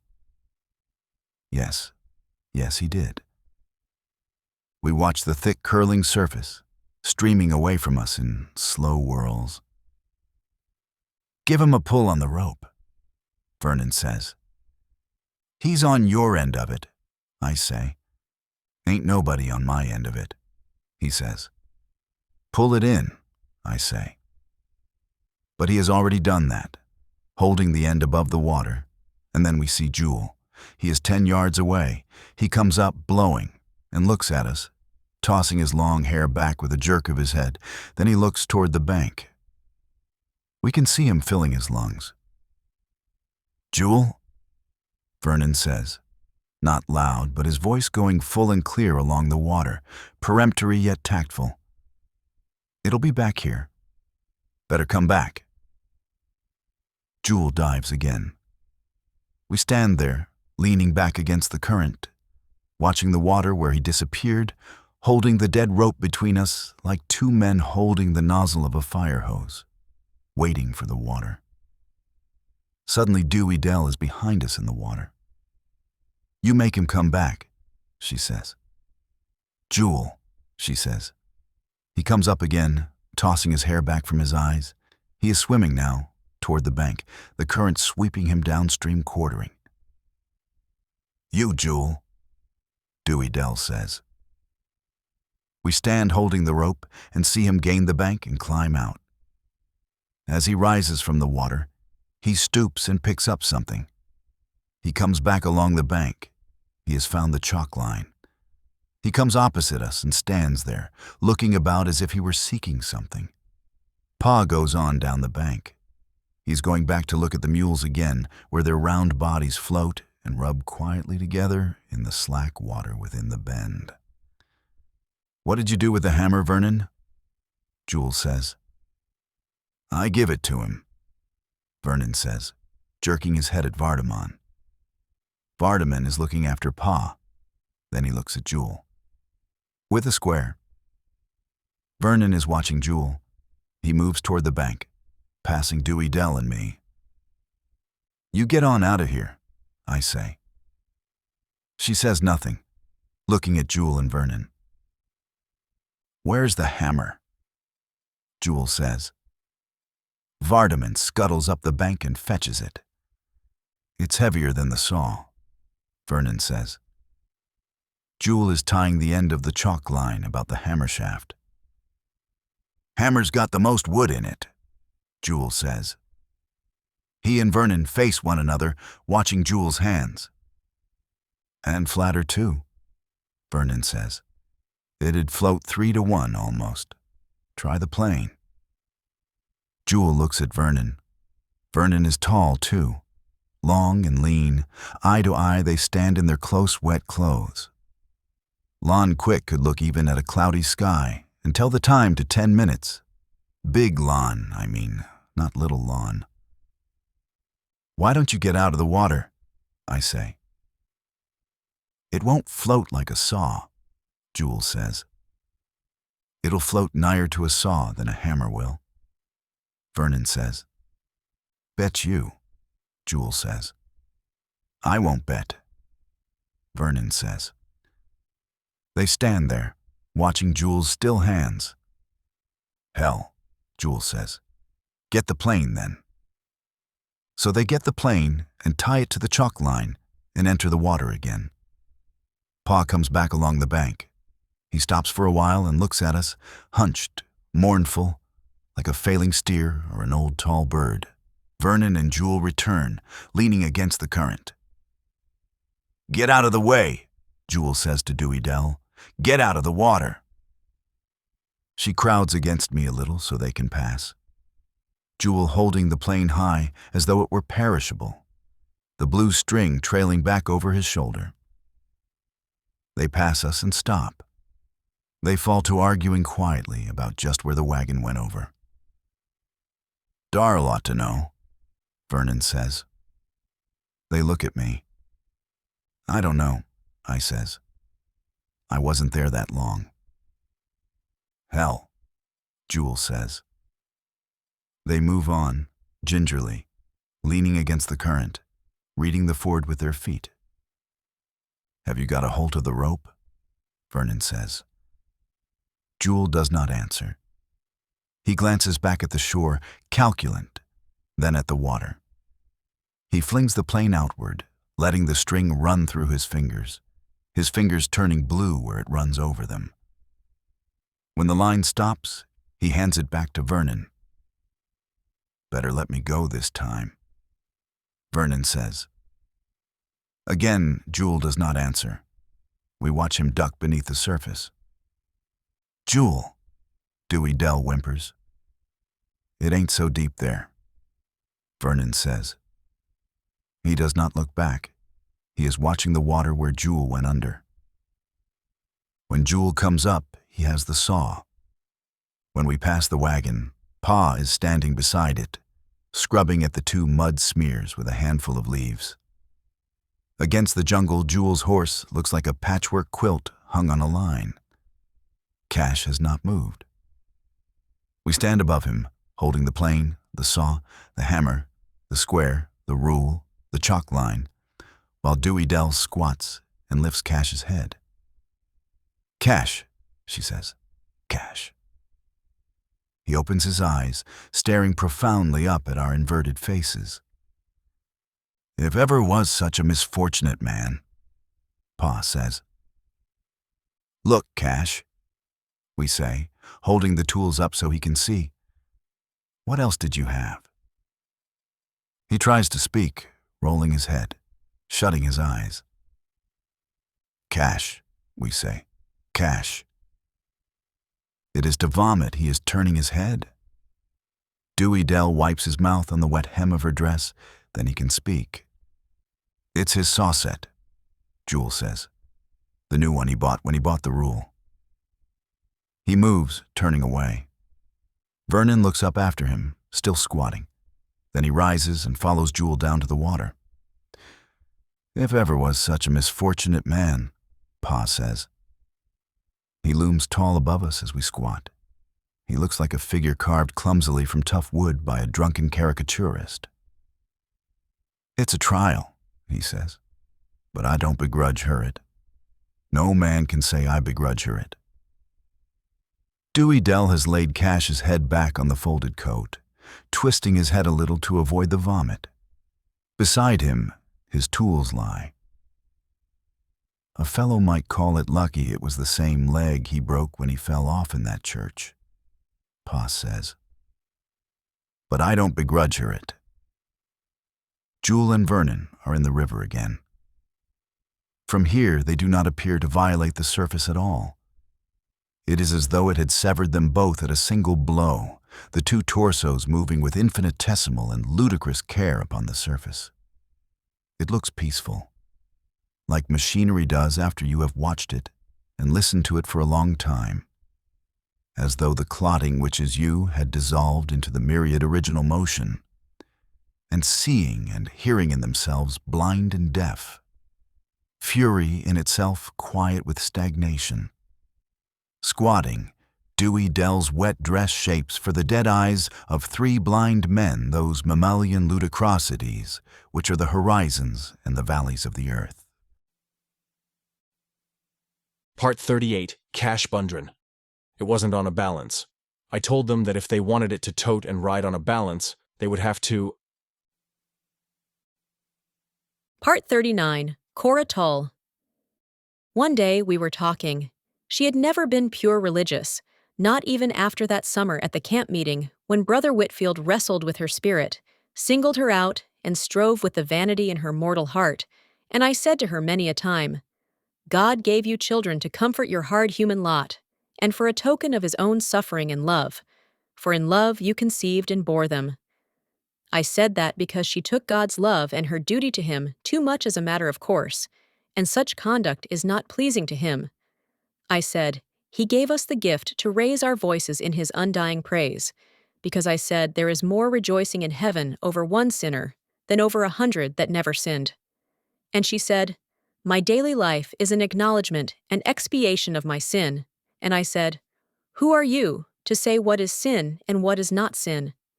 It is the Lord's part to judge, ours to praise his mercy and his holy name in the hearing of our fellow mortals, because he alone can see into the heart, and just because a woman's life is right in the sight of man, she can't know if there is no sin in her heart without she opens her heart to the Lord and receives his grace. I said, just because you have been a faithful wife is no sign that there is no sin in your heart, and just because your life is hard is no sign that the Lord's grace is absolving you. And she said, I know my own sin. I know that I deserve my punishment. I do not begrudge it. And I said, it is out of your vanity that you would judge sin and salvation in the Lord's place.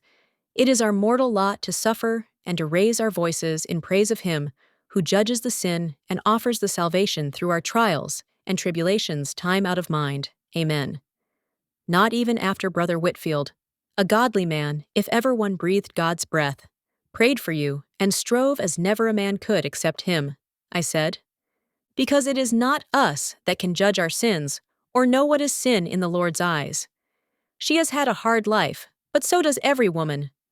But you'd think from the way she talked that she knew more about sin and salvation than the Lord God himself, than them who have strove and labored with the sin in this human world. When the only sin she ever committed was being partial to Jewel that never loved her, and was its own punishment, in preference to Darl, that was touched by God himself, and considered queer by us mortals, and that did love her. I said, there is your sin, and your punishment too. Jewel is your punishment, but where is your salvation? And life is short enough, I said, to win eternal grace in, and God is a jealous God. It is his to judge and to meet, not yours. I know, she said. Then she stopped, and I said, know what? Nothing, she said.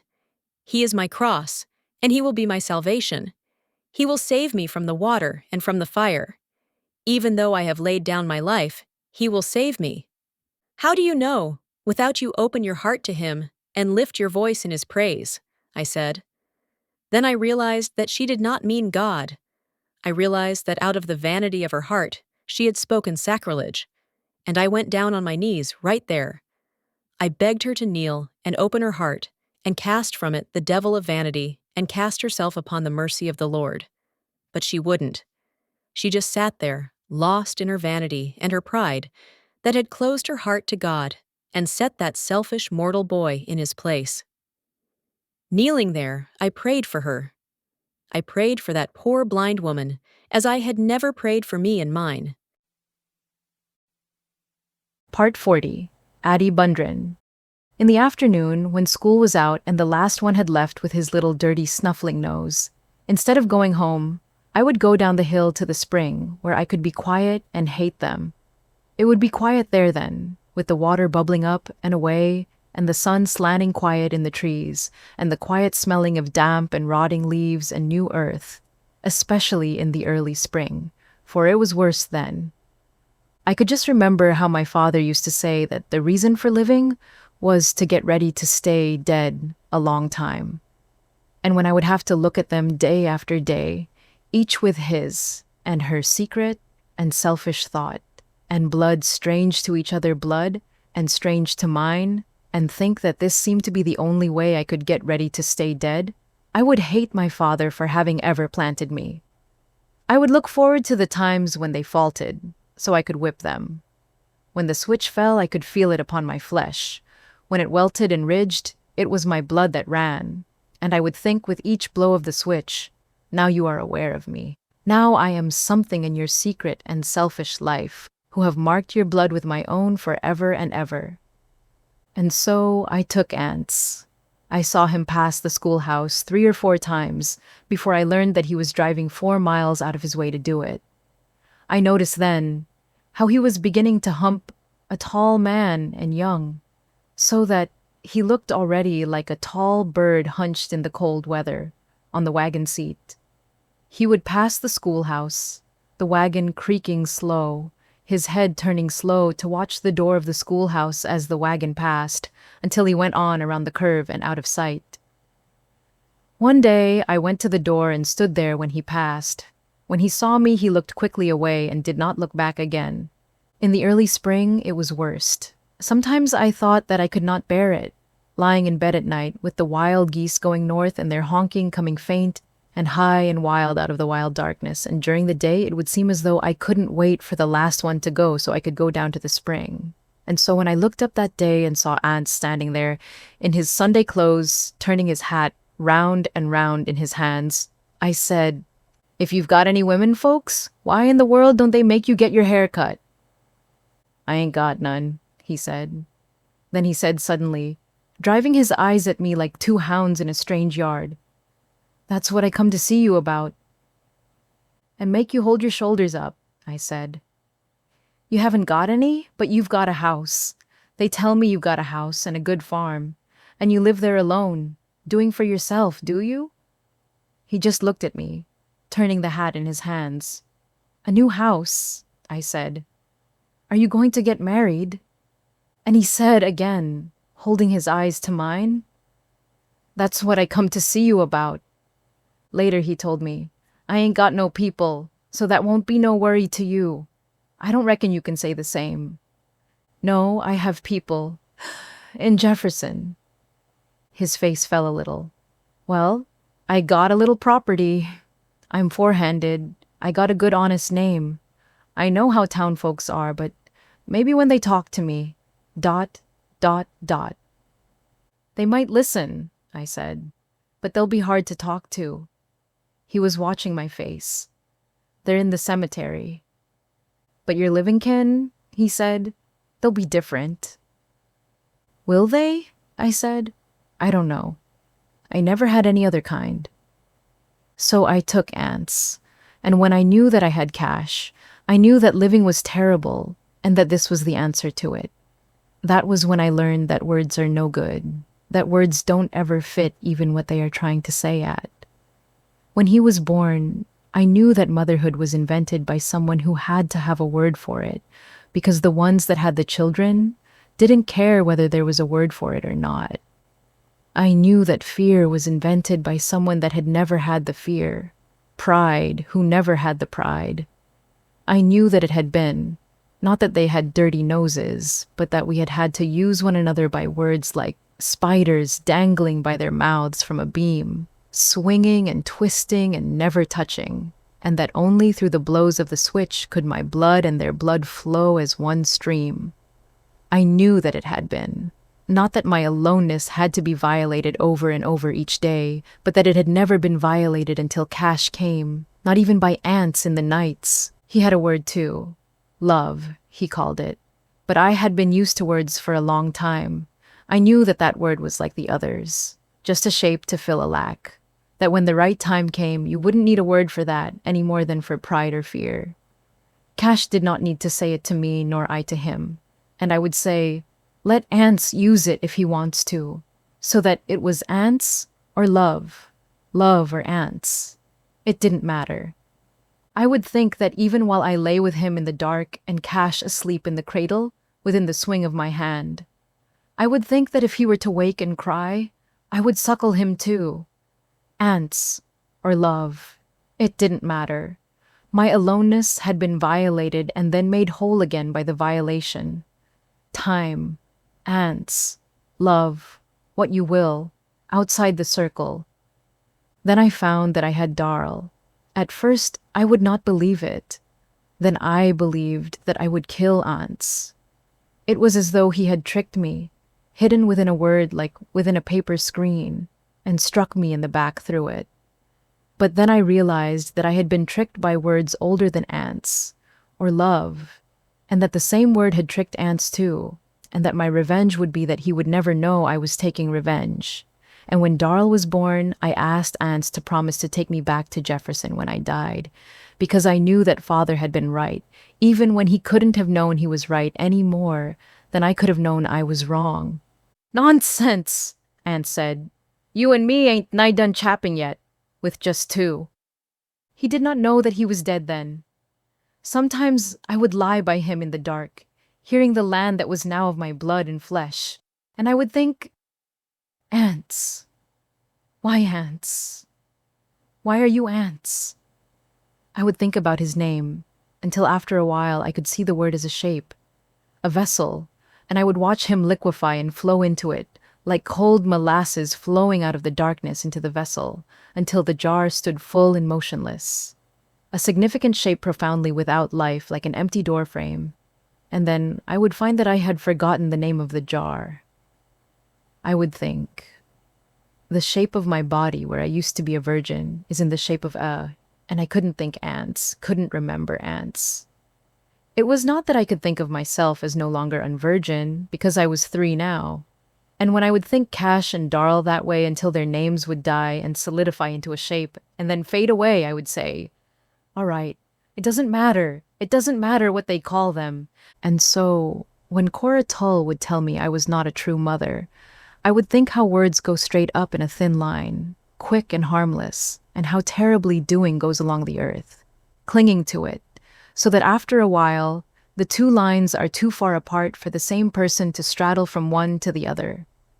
And that sin and love and fear are just sounds that people who never sinned, nor loved, nor feared, have for what they never had and cannot have until they forget the words. Like Cora, who could never even cook.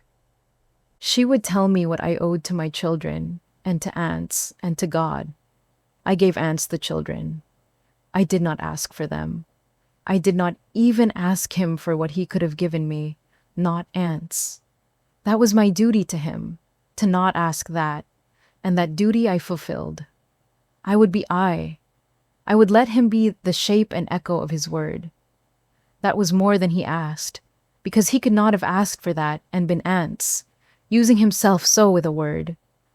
And then he died. He did not know he was dead. I would lie by him in the dark, hearing the dark land talking of God's love, and his beauty, and his sin, hearing the dark voicelessness in which the words are the deeds, and the other words that are not deeds, that are just the gaps in people's lacks, coming down like the cries of the geese out of the wild darkness in the old terrible nights, fumbling at the deeds like orphans, to whom are pointed out in a crowd 2 faces, and told, that is your father, your mother. I believed that I had found it. I believed that the reason was the duty to the alive, to the terrible blood, the red bitter flood boiling through the land.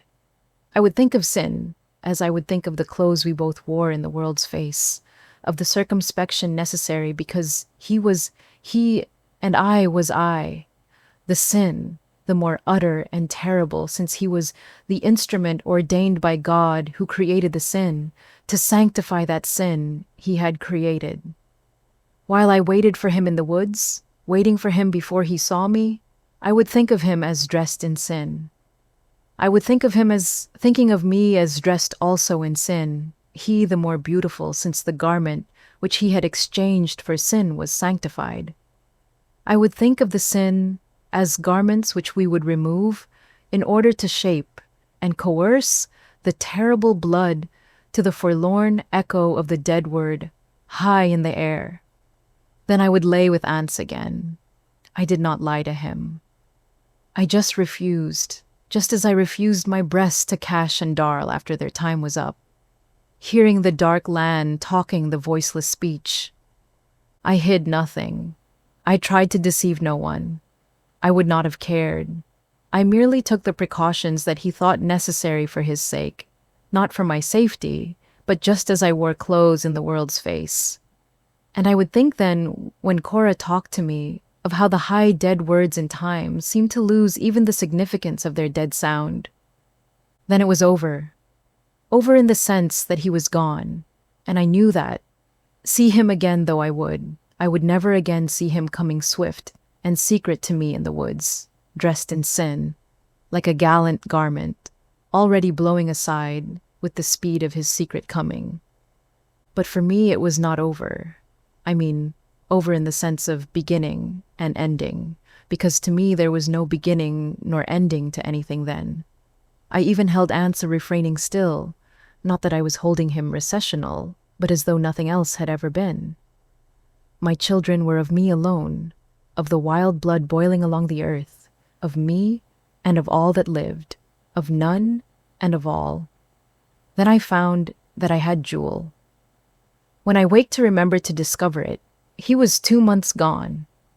My father said that the reason for living is getting ready to stay dead.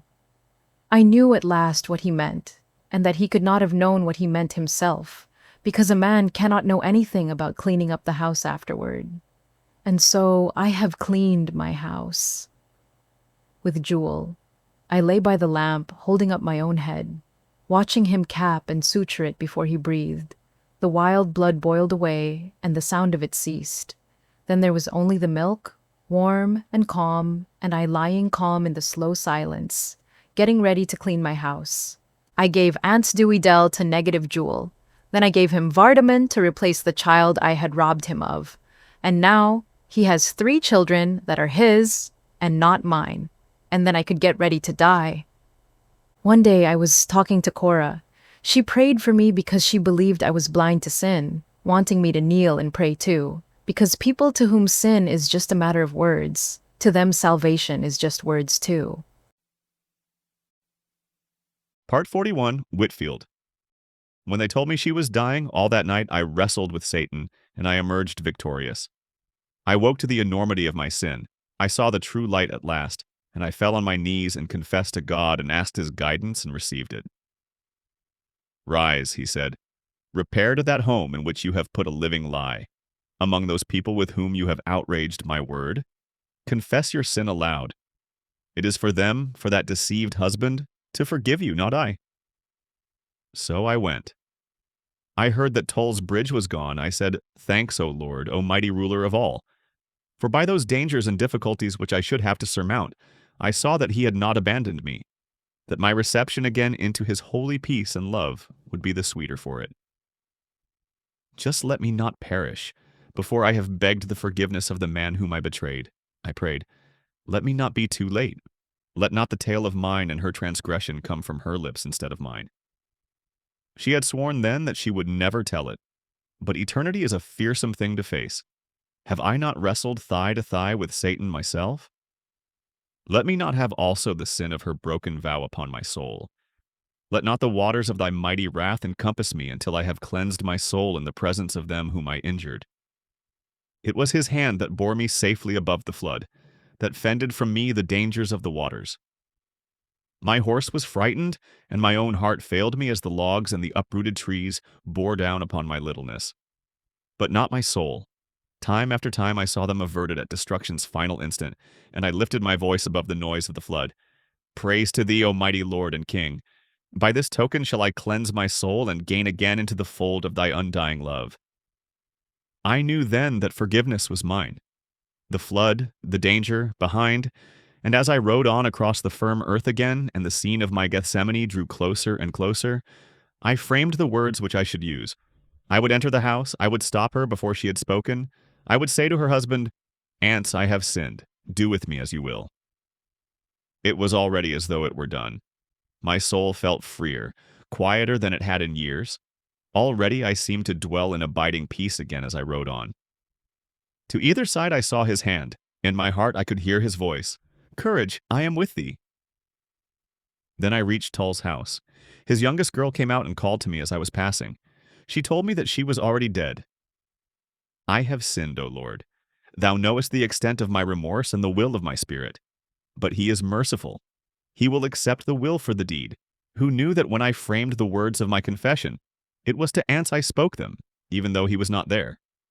It was he and his infinite wisdom that restrained the tale from her dying lips as she lay surrounded by those who loved and trusted her. Mine the travail by water, which I sustained by the strength of his hand.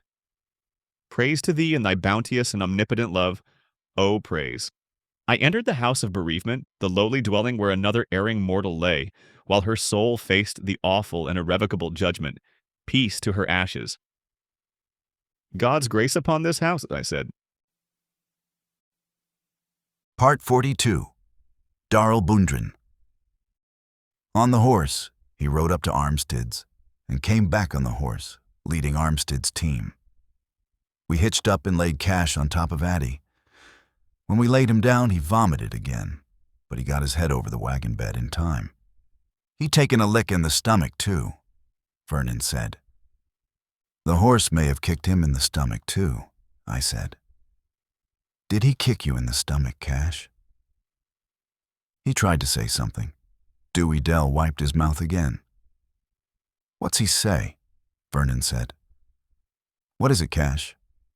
Dewey Dell said. She leaned down. His tools, she said. Vernon got them and put them into the wagon. Dewey Dell lifted Cash's head so he could see. We drove on, Dewey Dell and I sitting beside Cash to steady him, and he riding on ahead on the horse. Vernon stood watching us for a while. Then he turned and went back toward the bridge. He walked gingerly, beginning to flap the wet sleeves of his shirt as though he had just got wet. He was sitting the horse before the gate. Armstead was waiting at the gate. We stopped and he got down, and we lifted Cash down and carried him into the house, where Mrs. Armstead had the bed ready. We left her and Dewey Dell undressing him. We followed Pa out to the wagon. He went back and got into the wagon and drove on, we following on foot, into the lot. The wedding had helped, because Armstead said, "You welcome to the house. You can put it there." He followed, leading the horse, and stood beside the wagon, the reins in his hand. "I thank you," Pa said. "We'll use in the shed yonder.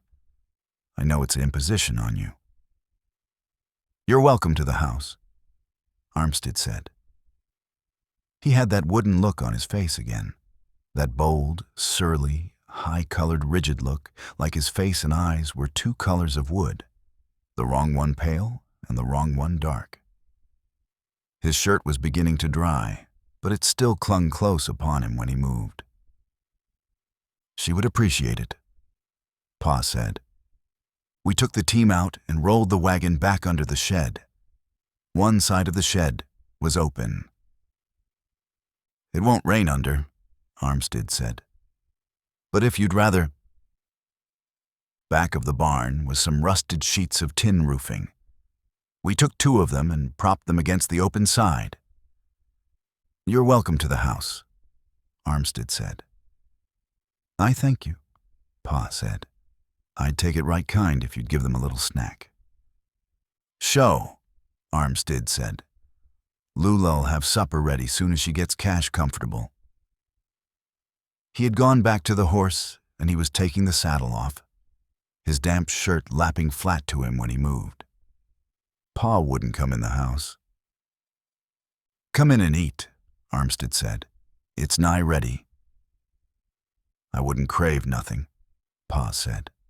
"I thank you." "You come in and dry and eat," Armstead said. "It'll be all right here." "It's for her," Pa said.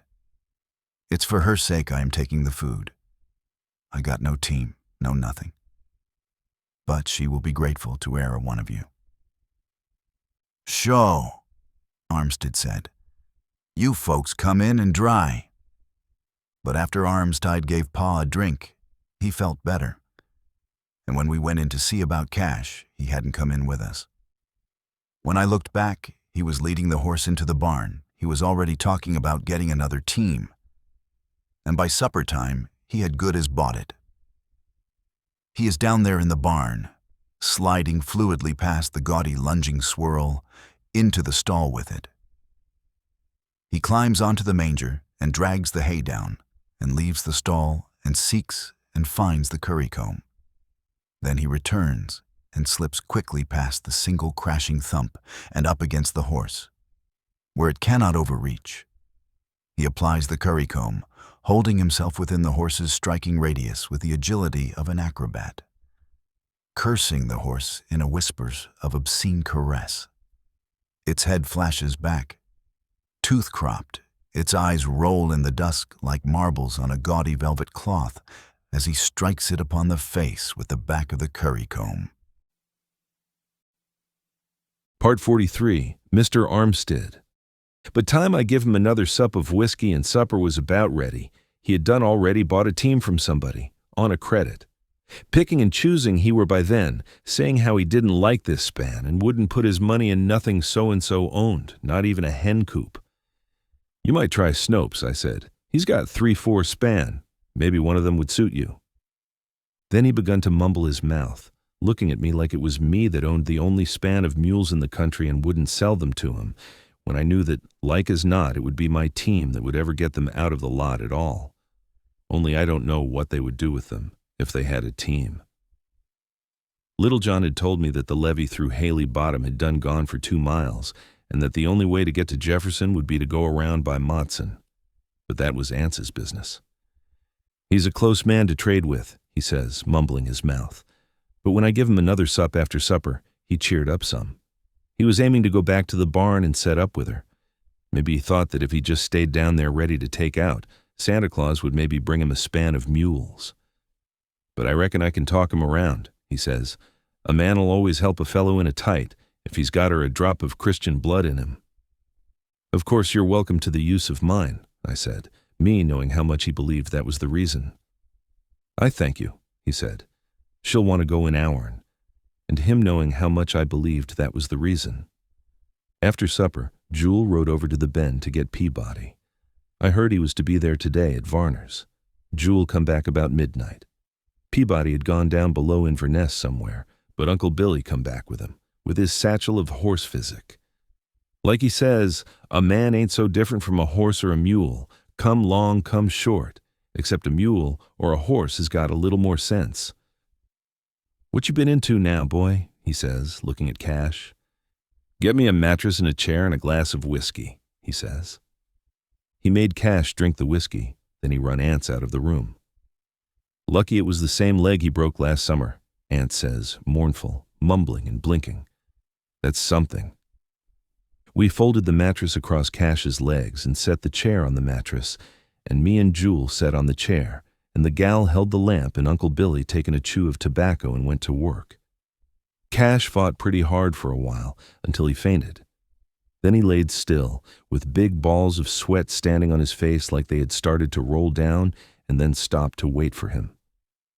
When he waked up, Uncle Billy had done packed up and left. He kept on trying to say something until the gal leaned down and wiped his mouth. It's his tools, she said. I brought them in, Darl said. I got them. He tried to talk again. She leaned down. He wants to see them, she said. So Darl brought them in where he could see them. They shoved them under the side of the bed, where he could reach his hand and touch them when he felt better. Next morning, Anse taken that horse and rode over to the bend to see Snopes. Him and Jewel stood in the lot talking a while, then Anse got on the horse and rode off. I reckon that was the first time Jewel ever let anybody ride that horse. And until Anse come back, he hung around in that swole-up way, watching the road like he was half a mind to take out after Anse and get the horse back. Along toward 9 o'clock, it begun to get hot. That was when I see the first buzzard. Because of the wedding, I reckon. Anyway, it wasn't until well into the day that I see them. Lucky the breeze was setting away from the house, so it wasn't until well into the morning. But soon as I see them, it was like I could smell it in the field a mile away from just watching them, and them circling and circling for everybody in the county to see what was in my barn. I was still a good half a mile from the house when I heard that boy yelling. I thought maybe he might have fell into the well or something, so I whipped up and come into the lot on the lope. There must have been a dozen of them setting along the ridgepole of the barn, and that boy was chasing another one around the lot like it was a turkey, and it just lifting enough to dodge him and go flopping back to the roof of the shed again, where he had found it setting on the coffin. It had got hot then, right? And the breeze had dropped or changed or something. So I went and found Jewel, but Lula come out. "You got to do something," she said. "It's a outrage." "That's what I aim to do," I said. "It's a outrage," she said. "He should be lauded for treating her so." "He's getting her into the ground the best he can," I said. So I found Jewel and asked him if he didn't want to take one of the mules and go over to the bend and see about Anse. He didn't say nothing. He just looked at me with his jaws going bone white and them bone white eyes of his'n. Then he went and begun to call Darl. "What you fixing to do?" I said. He didn't answer. Darl come out. "Come on," Jewel said. "What you aim to do?" Darl said. "Going to move the wagon," Jewel said over his shoulder. "Don't be a fool," I said. "I never meant nothing. You couldn't help it." And Darl hung back too, but nothing wouldn't suit Jewel. "Shut your goddamn mouth," he says. "It's got to be somewhere," Darl said. "We'll take out soon as Pa gets back." "You won't help me?" Jewel says, them white eyes of his'n kind of blaring and his face shaking like he had a ager. "No," Darl said. "I won't. Wait till Pa gets back." So I stood in the door and watched him push and haul at that wagon. It was on a downhill, and once I thought he was fixing to beat out the back end of the shed. Then the dinner bell rung. I called him, but he didn't look around. "Come on to dinner," I said. "Tell that boy." But he didn't answer, so I went on to dinner. The gal went down to get that boy, but she come back without him. About half through dinner we heard him yelling again, running that buzzard out. "It's a outrage," Lula said. "A outrage."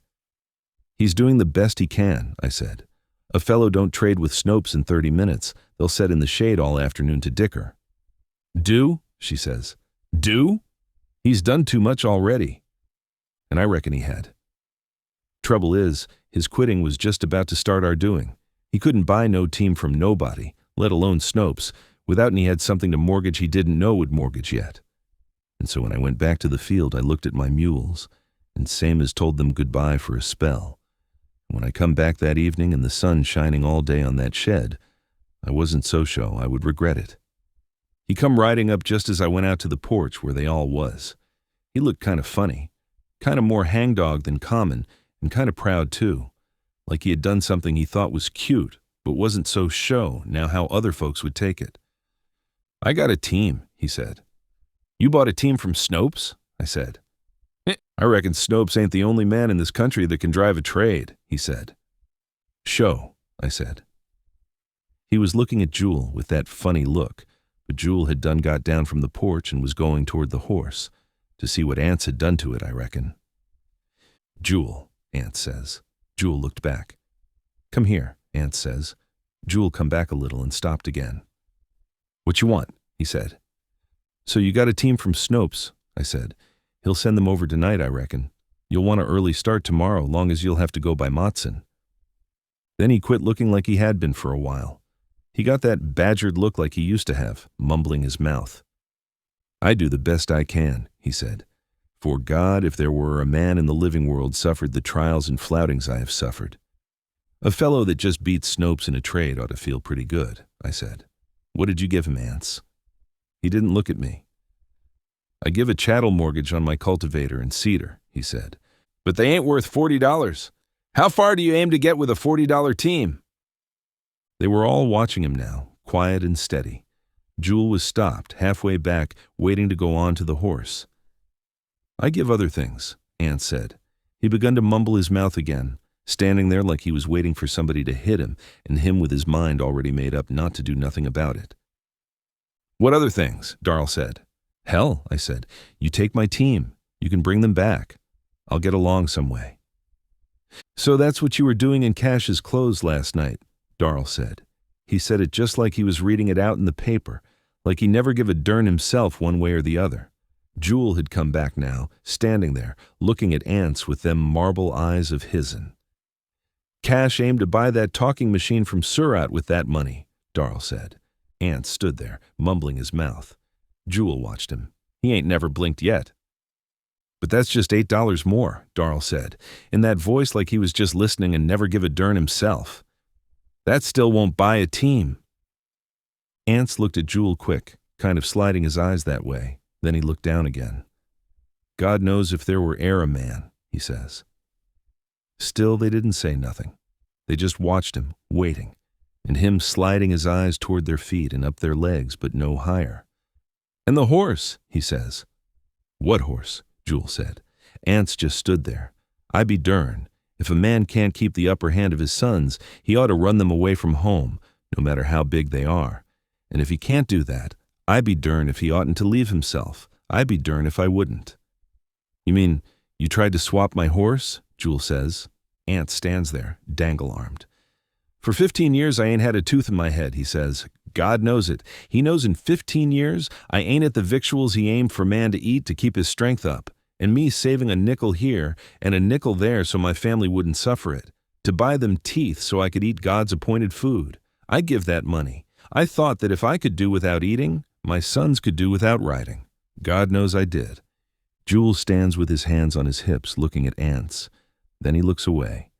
He looked out across the field, his face still as a rock, like it was somebody else talking about somebody else's horse and him not even listening. Then he spit, slow, and said, "Hell." And he turned and went on to the gate and unhitched the horse and got on it. It was moving when he come into the saddle, and by the time he was on it, they was tearing down the road like the law might have been behind them. They went out of sight that way, the two of them looking like some kind of a spotted cyclone. "Well," I says, "you take my team," I said. But he wouldn't do it, and they wouldn't even stay, and that boy chasing them buzzards all day in the hot sun until he was nigh as crazy as the rest of them. "Leave Cash here anyway," I said. But they wouldn't do that. They made a pallet for him with quilts on top of the coffin and laid him on it and set his tools by him, and we put my team in and hauled the wagon about a mile down the road. "If we'll bother you here," Anse says, "just say so." "Sho," I said. "It'll be fine here. Safe, too. Now let's go back and eat supper." "I thank you," Anse said. "We got a little something in the basket. We can make out." "Where'd you get it?" I said. We brought it from home." "But it'll be stale now," I said. "Come and get some hot victuals." But they wouldn't come. "I reckon we can make out," Anse said. So I went home and ate and taken a basket back to them and tried again to make them come back to the house. "I thank you," he said. "I reckon we can make out." So I left them there, squatting around a little fire, waiting, God knows what for. I come on home.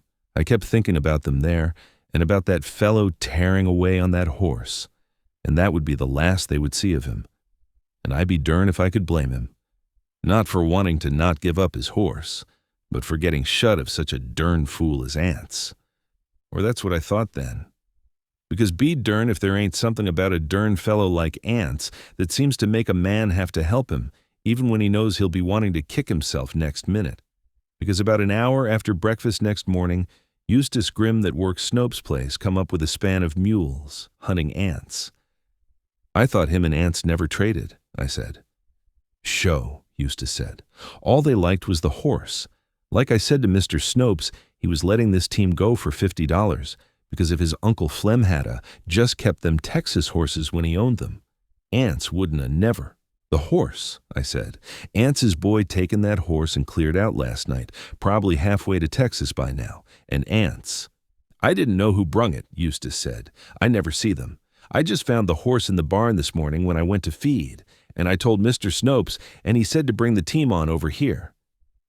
"Well, that'll be the last they'll ever see of him now. Sho enough. Come Christmas time, they'll maybe get a postal card from him in Texas, I reckon. And if it hadn't have been Jewel, I reckon it'd have been me. I owe him that much myself. I'd be dern if Anse don't conjure a man some way. I'd be dern if he ain't a sight." Part 44, Vardaman, Bundren. Now there are 7 of them in little tall black circles. "Look, Darl," I say. "See?" He looks up. We watch them in little tall black circles of not moving. Yesterday, there were just 4, I say. There were more than 4 on the barn. Do you know what I would do if he tries to light on the wagon again? I say. What would you do? Darl says. I wouldn't let him light on her, I say. I wouldn't let him light on Cash either. Cash is sick. He is sick on the box, but my mother is a fish. We got to get some medicine in Matson, Pa says. I reckon we'll just have to. How do you feel, Cash? Darl says. It don't bother none, Cash says. Do you want it propped a little higher? Darl says. Cash has a broken leg. He has had 2 broken legs. He lies on the box with a quilt rolled under his head and a piece of wood under his knee.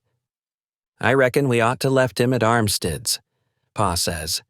I haven't got a broken leg, and Pa hasn't, and Darl hasn't, and it's just the bumps, Cash says. It kind of grinds together a little on a bump. I don't bother none. Jewel has gone away. He and his horse went away one supper time. It's because she wouldn't have us beholden, Pa says. 'Fore God, I do the best that e'er a man. Is it because Jewel's mother is a horse, Darl? I said. Maybe I can draw the ropes a little tighter, Darl says. That's why Jewel and I were both in the shed, and she was in the wagon because the horse lives in the barn, and I had to keep on running the bustard away from. If you just would, Cash says. And Dewey Dell hasn't got a broken leg, and I haven't. Cash is my brother. We stop. When Darl loosens the rope, Cash begins to sweat again. His teeth look out. Hurt? Darl says. I reckon you better put it back, Cash says. Darl puts the rope back, pulling hard. Cash's teeth look out. Hurt? Darl says. It don't bother none, Cash says. Do you want Pa to drive slower? Darl says. No, Cash says. Ain't no time to hang back. It don't bother none. We'll have to get some medicine at Matson, Pa says. I reckon we'll have to. Tell him to go on, Cash says. We go on. Dewey Dell leans back and wipes Cash's face. Cash is my brother, but Jewel's mother is a horse. My mother is a fish. Darl says that when we come to the water again, I might see her, and Dewey Dell said, she's in the box. How could she have got out? She got out through the holes I bored, into the water, I said. And when we come to the water again, I am going to see her. My mother is not in the box. My mother does not smell like that. My mother is a fish. Those cakes will be in fine shape by the time we get to Jefferson, Darl says. Dewey Dell does not look around. You better try to sell them in Matson, Darl says. When will we get to Matson, Darl? I say. Tomorrow, Darl says. If this team don't tack to pieces, Snopes must have fed them on sawdust. Why did he feed them on sawdust, Darl? I say. Look, Darl says. See? Now there are 9 of them, tall, in little tall black circles. When we come to the foot of the hill, Pa stops, and Darl and Dewey Dell and I get out. Cash can't walk because he has a broken leg. Come up, mules, Pa says. The mules walk hard. The wagon creaks. Darl and Dewey Dell and I walk behind the wagon up the hill. When we come to the top of the hill, Pa stops, and we get back into the wagon. Now there are 10 of them, tall in little, tall black circles on the sky. Part 45, Mr. Mosley. I happened to look up and saw her outside the window, looking in, not close to the glass, and not looking at anything in particular, just standing there with her head turned this way and her eyes full on me, and kind of blank too, like she was waiting for a sign. When I looked up again, she was moving toward the door. She kind of bumbled at the screen door a minute, like they do, and came in. She had on a stiff-brimmed straw hat sitting on the top of her head, and she was carrying a package wrapped in newspaper. I thought that she had a quarter or $1 at the most, and that after she stood around a while, she would maybe buy a cheap comb or a bottle of nigger toilet water. So I never disturbed her for a minute or so, except to notice that she was pretty in a kind of sullen, awkward way, and that she looked a sight better in her gingham dress and her own complexion than she would after she bought whatever she would finally decide on, or tell that she wanted. I knew that she had already decided before she came in, but you have to let them take their time. So I went on with what I was doing, figuring to let Albert wait on her when he caught up at the fountain, when he came back to me. "That woman," he said, "you better see what she wants." "What does she want?" I said. "I don't know. I can't get anything out of her. You better wait on her." So I went around the counter. I saw that she was barefooted, standing with her feet flat and easy on the floor, like she was used to it. She was looking at me, hard, holding the package. I saw she had about as black a pair of eyes as ever I saw, and she was a stranger. I never remembered seeing her in Matson before. "What can I do for you?" I said. Still she didn't say anything.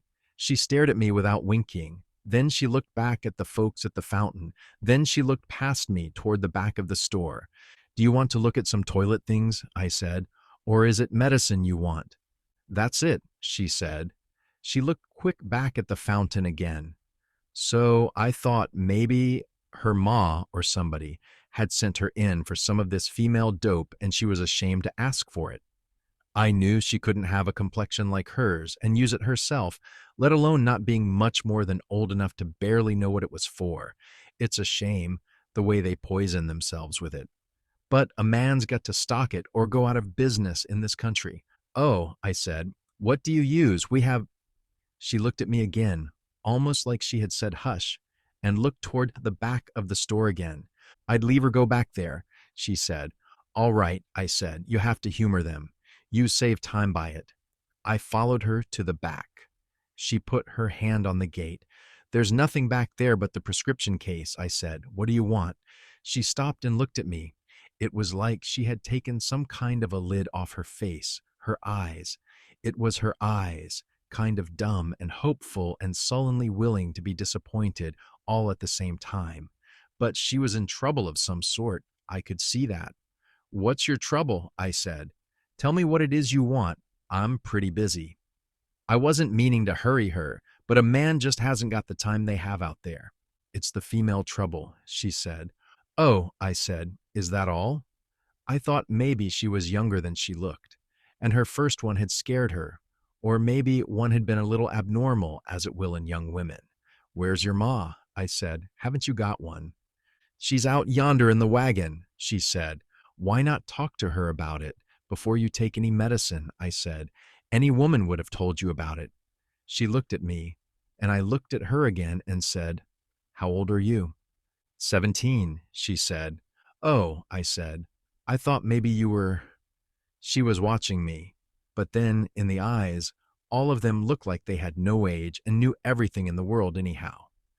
"Are you too regular, or not regular enough?" She quit looking at me, but she didn't move.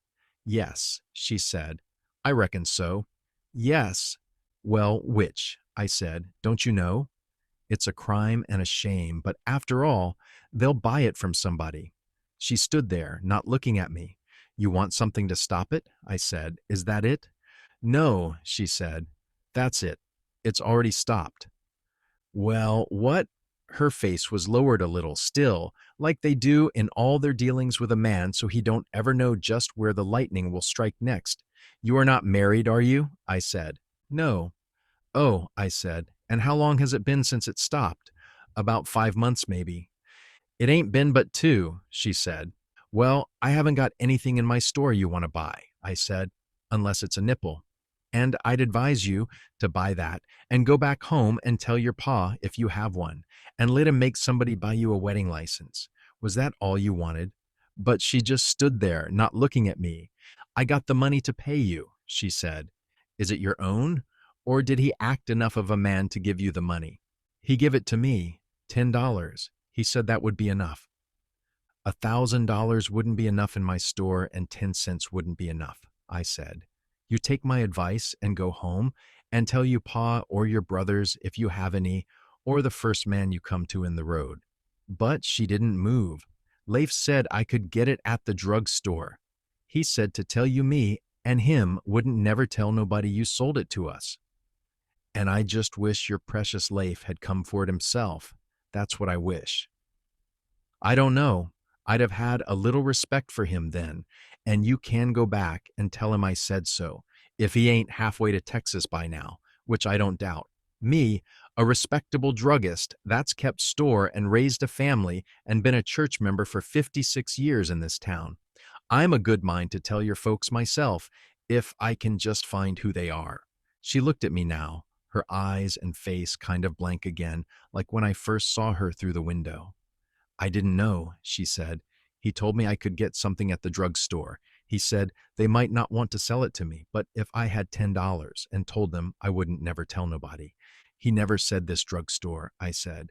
If he did or mentioned my name, I defy him to prove it. I defy him to repeat it, or I'll prosecute him to the full extent of the law, and you can tell him so. But maybe another drugstore would, she said. Then I don't want to know it. Me, that's... Then I looked at her. But it's a hard life they have. Sometimes a man. If there can ever be any excuse for sin, which it can't be. And then, life wasn't made to be easy on folks. They wouldn't ever have any reason to be good and die. Look here, I said. You get that notion out of your head. The Lord gave you what you have, even if he did use the devil to do it. You let him take it away from you if it's his will to do so. You go on back to Leif, and you and him take that $10 and get married with it. Leif said I could get something at the drugstore, she said. Then go and get it, I said. You won't get it here. She went out, carrying the package, her feet making a little hissing on the floor. She bumbled again at the door and went out. I could see her through the glass, going on down the street. It was Albert told me about the rest of it. He said the wagon was stopped in front of Grummet's hardware store, with the ladies all scattering up and down the street, with handkerchief to their noses, and a crowd of hard-nosed men and boys standing around the wagon, listening to the marshal arguing with the man. He was a kind of tall, gaunted man sitting on the wagon, saying it was a public street, and he reckoned he had as much right there as anybody, and the marshal telling him he would have to move on. Folks couldn't stand it.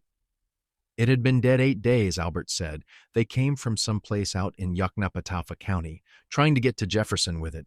It must have been like a piece of rotten cheese coming into an anthill in that ramshackle wagon that Albert said folks were scared would fall all to pieces before they could get it out of town. With that homemade box and another fellow with a broken leg lying on a quilt on top of it, and the father and a little boy sitting on the seat, and the marshal trying to make them get out of town. It's a public street, the man says.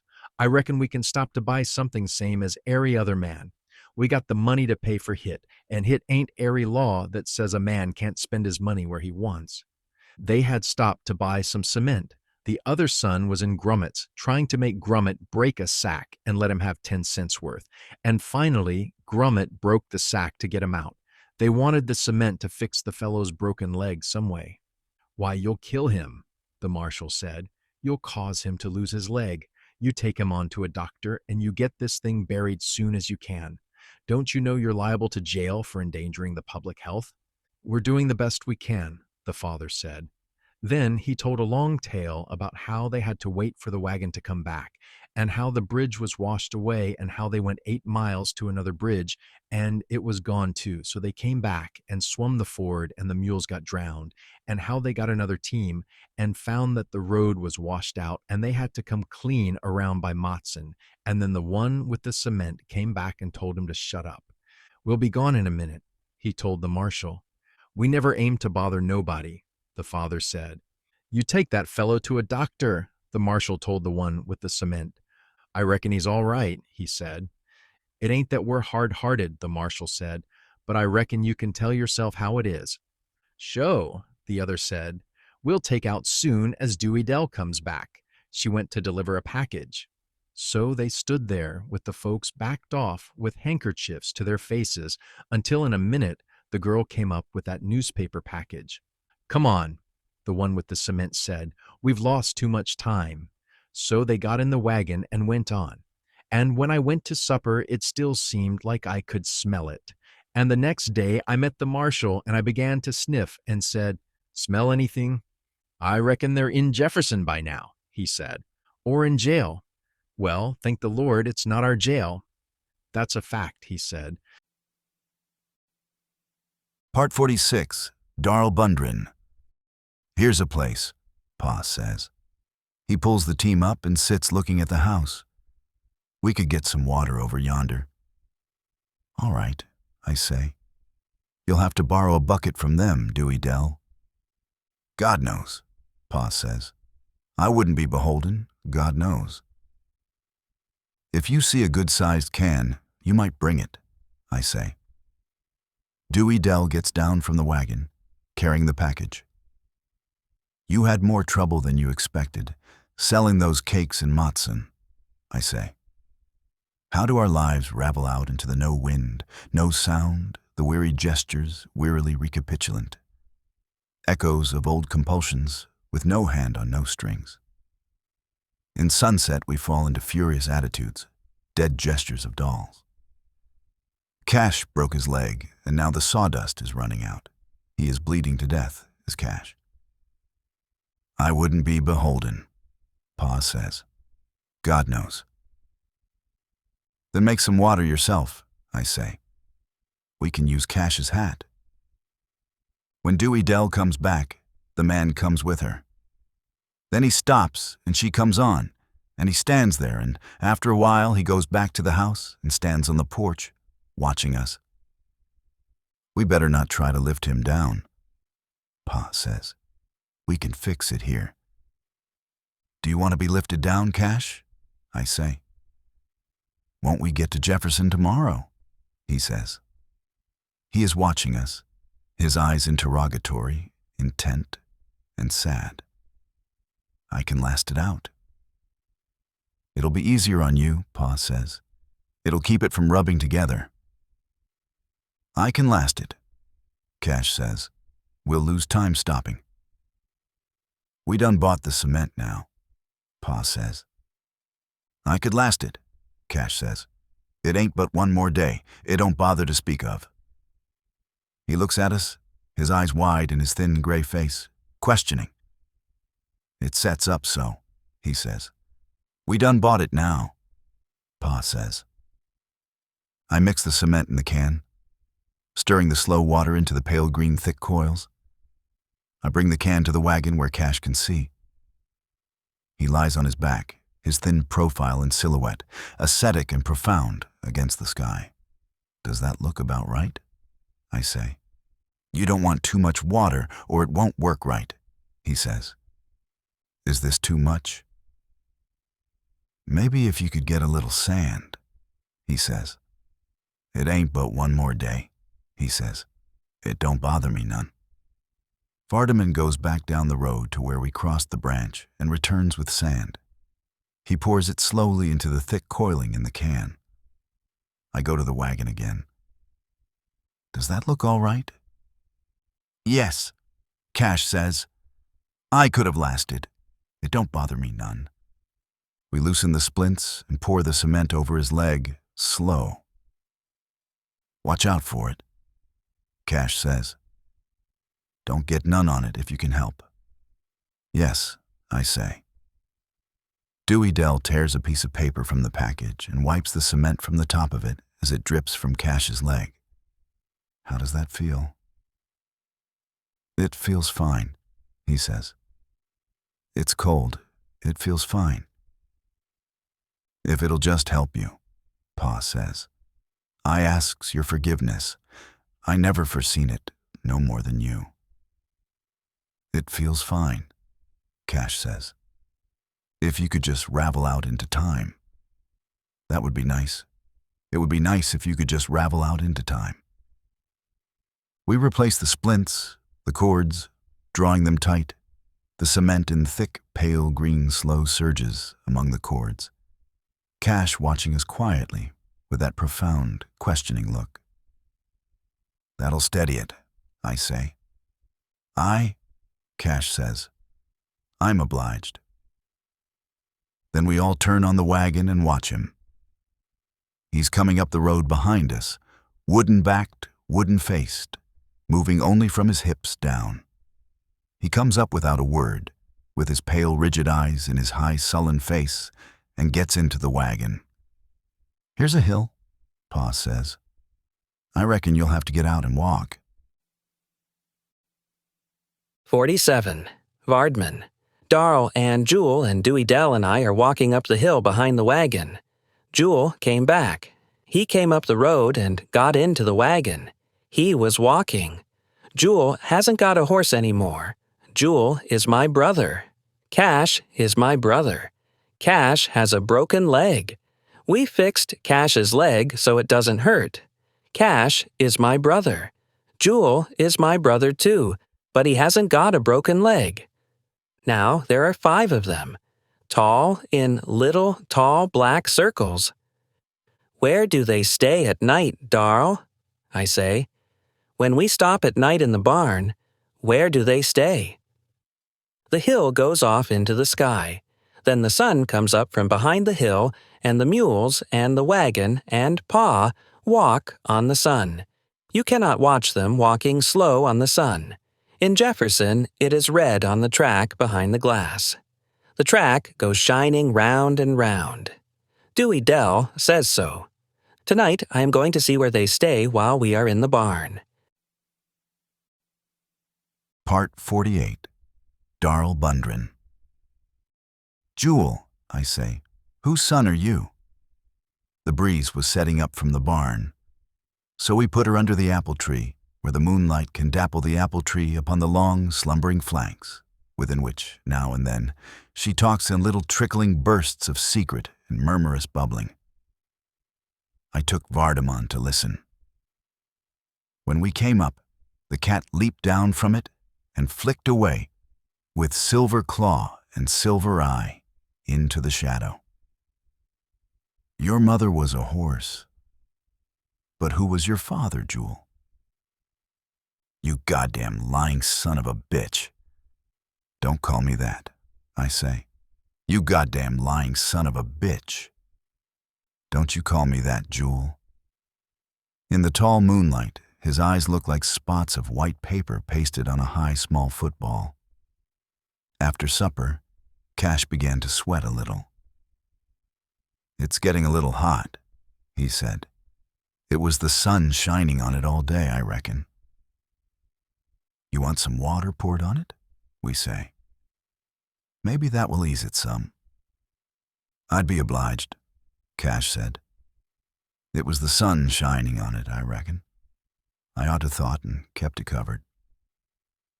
"We ought to thought," we said. "You couldn't have suspicioned." "I never noticed it getting hot," Cash said. "I ought to minded it." So we poured the water over it. His leg and foot below the cement looked like they had been boiled. "Does that feel better?" we said. "I'm obliged," Cash said. "It feels fine." Dewey Dell wipes his face with the hem of her dress. "See if you can get some sleep," we say. "Show," Cash says. "I'm right obliged. It feels fine now." "Jewel," I say, "who was your father, Jewel? God damn you! God damn you!" Part 49. Vardaman, Bundren. She was under the apple tree, and Darl and I go across the moon, and the cat jumps down and runs, and we can hear her inside the wood. "Here?" Darl says. "Put your ear close." I put my ear close, and I can hear her, only I can't tell what she is saying. "What is she saying, Darl?" I say. "Who is she talking to?" "She's talking to God," Darl says. "She is calling on Him to help her." "What does she want Him to do?" I say. "She wants Him to hide her away from the sight of man," Darl says. "Why does she want to hide her away from the sight of man, Darl?" "So she can lay down her life," Darl says. "Why does she want to lay down her life, Darl?" "Listen," Darl says. We hear her. We hear her turn over on her side. "Listen," Darl says. She's turned over, I say. She's looking at me through the wood. Yes, Darl says. How can she see through the wood, Darl? Come, Darl says. We must let her be quiet. Come. She can't see out there because the holes are in the top, I say. How can she see, Darl? Let's go see about Cash, Darl says. And I saw something Dewey Dell told me not to tell nobody. Cash is sick in his leg. We fixed his leg this afternoon, but he is sick in it again, lying on the bed. We pour water on his leg, and then he feels fine. I feel fine, Cash says. I'm obliged to you. Try to get some sleep, we say. I feel fine, Cash says. I'm obliged to you. And I saw something Dewey Dell told me not to tell nobody. It is not about Pa, and it is not about Cash, and it is not about Jewel, and it is not about Dewey Dell, and it is not about me. Dewey Dell and I are going to sleep on the pallet. It is on the back porch, where we can see the barn, and the moon shines on half of the pallet, and we will lie half in the white and half in the black, with the moonlight on our legs. And then I am going to see where they stay at night while we are in the barn. We are not in the barn tonight, but I can see the barn, and so I am going to find where they stay at night. We lie on the pallet, with our legs in the moon. Look, I say, my legs look black. Your legs look black too. Go to sleep, Dewey Dell says. Jefferson is a far piece. Dewey Dell. If it's not Christmas now, how will it be there? It goes round and round on the shining track. Then the track goes shining round and round. Will what be there? That train, in the window. You go to sleep.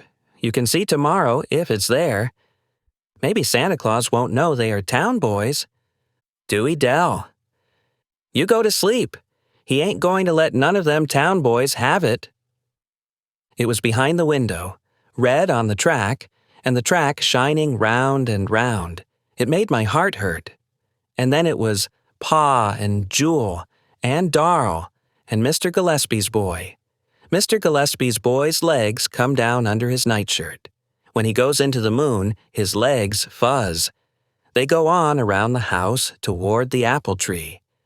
What are they going to do, Dewey Dell? They went around the house toward the apple tree. I can smell her, I say. Can you smell her too? Hush, Dewey Dell says. The wind's changed. Go to sleep. And so I am going to know where they stay at night soon. They come around the house, going across the yard in the moon, carrying her on their shoulders. They carry her down to the barn, the moon shining flat and quiet on her. Then they come back and go into the house again. While they were in the moon, Mr. Gillespie's boy's legs fuzzed. And then I waited, and I said, Dewey Dell? And then I waited, and then I went to find where they stay at night, and I saw something that Dewey Dell told me not to tell nobody. Part 50. Darl Bundren. Against the dark doorway, he seems to materialize out of darkness, lean as a racehorse in his underclothes in the beginning of the glare. He leaps to the ground with on his face an expression of furious unbelief. He has seen me without even turning his head or his eyes, in which the glare swims like two small torches. Come on, he says, leaping down the slope toward the barn. For an instant longer he runs silver in the moonlight. Then he springs out like a flat figure cut cleanly from tin against an abrupt and soundless explosion as the whole loft of the barn takes fire at once, as though it had been stuffed with powder. The front, the conical facade with the square orifice of doorway broken only by the square squat shape of the coffin on the sawhorses like a cubistic bug, comes into relief.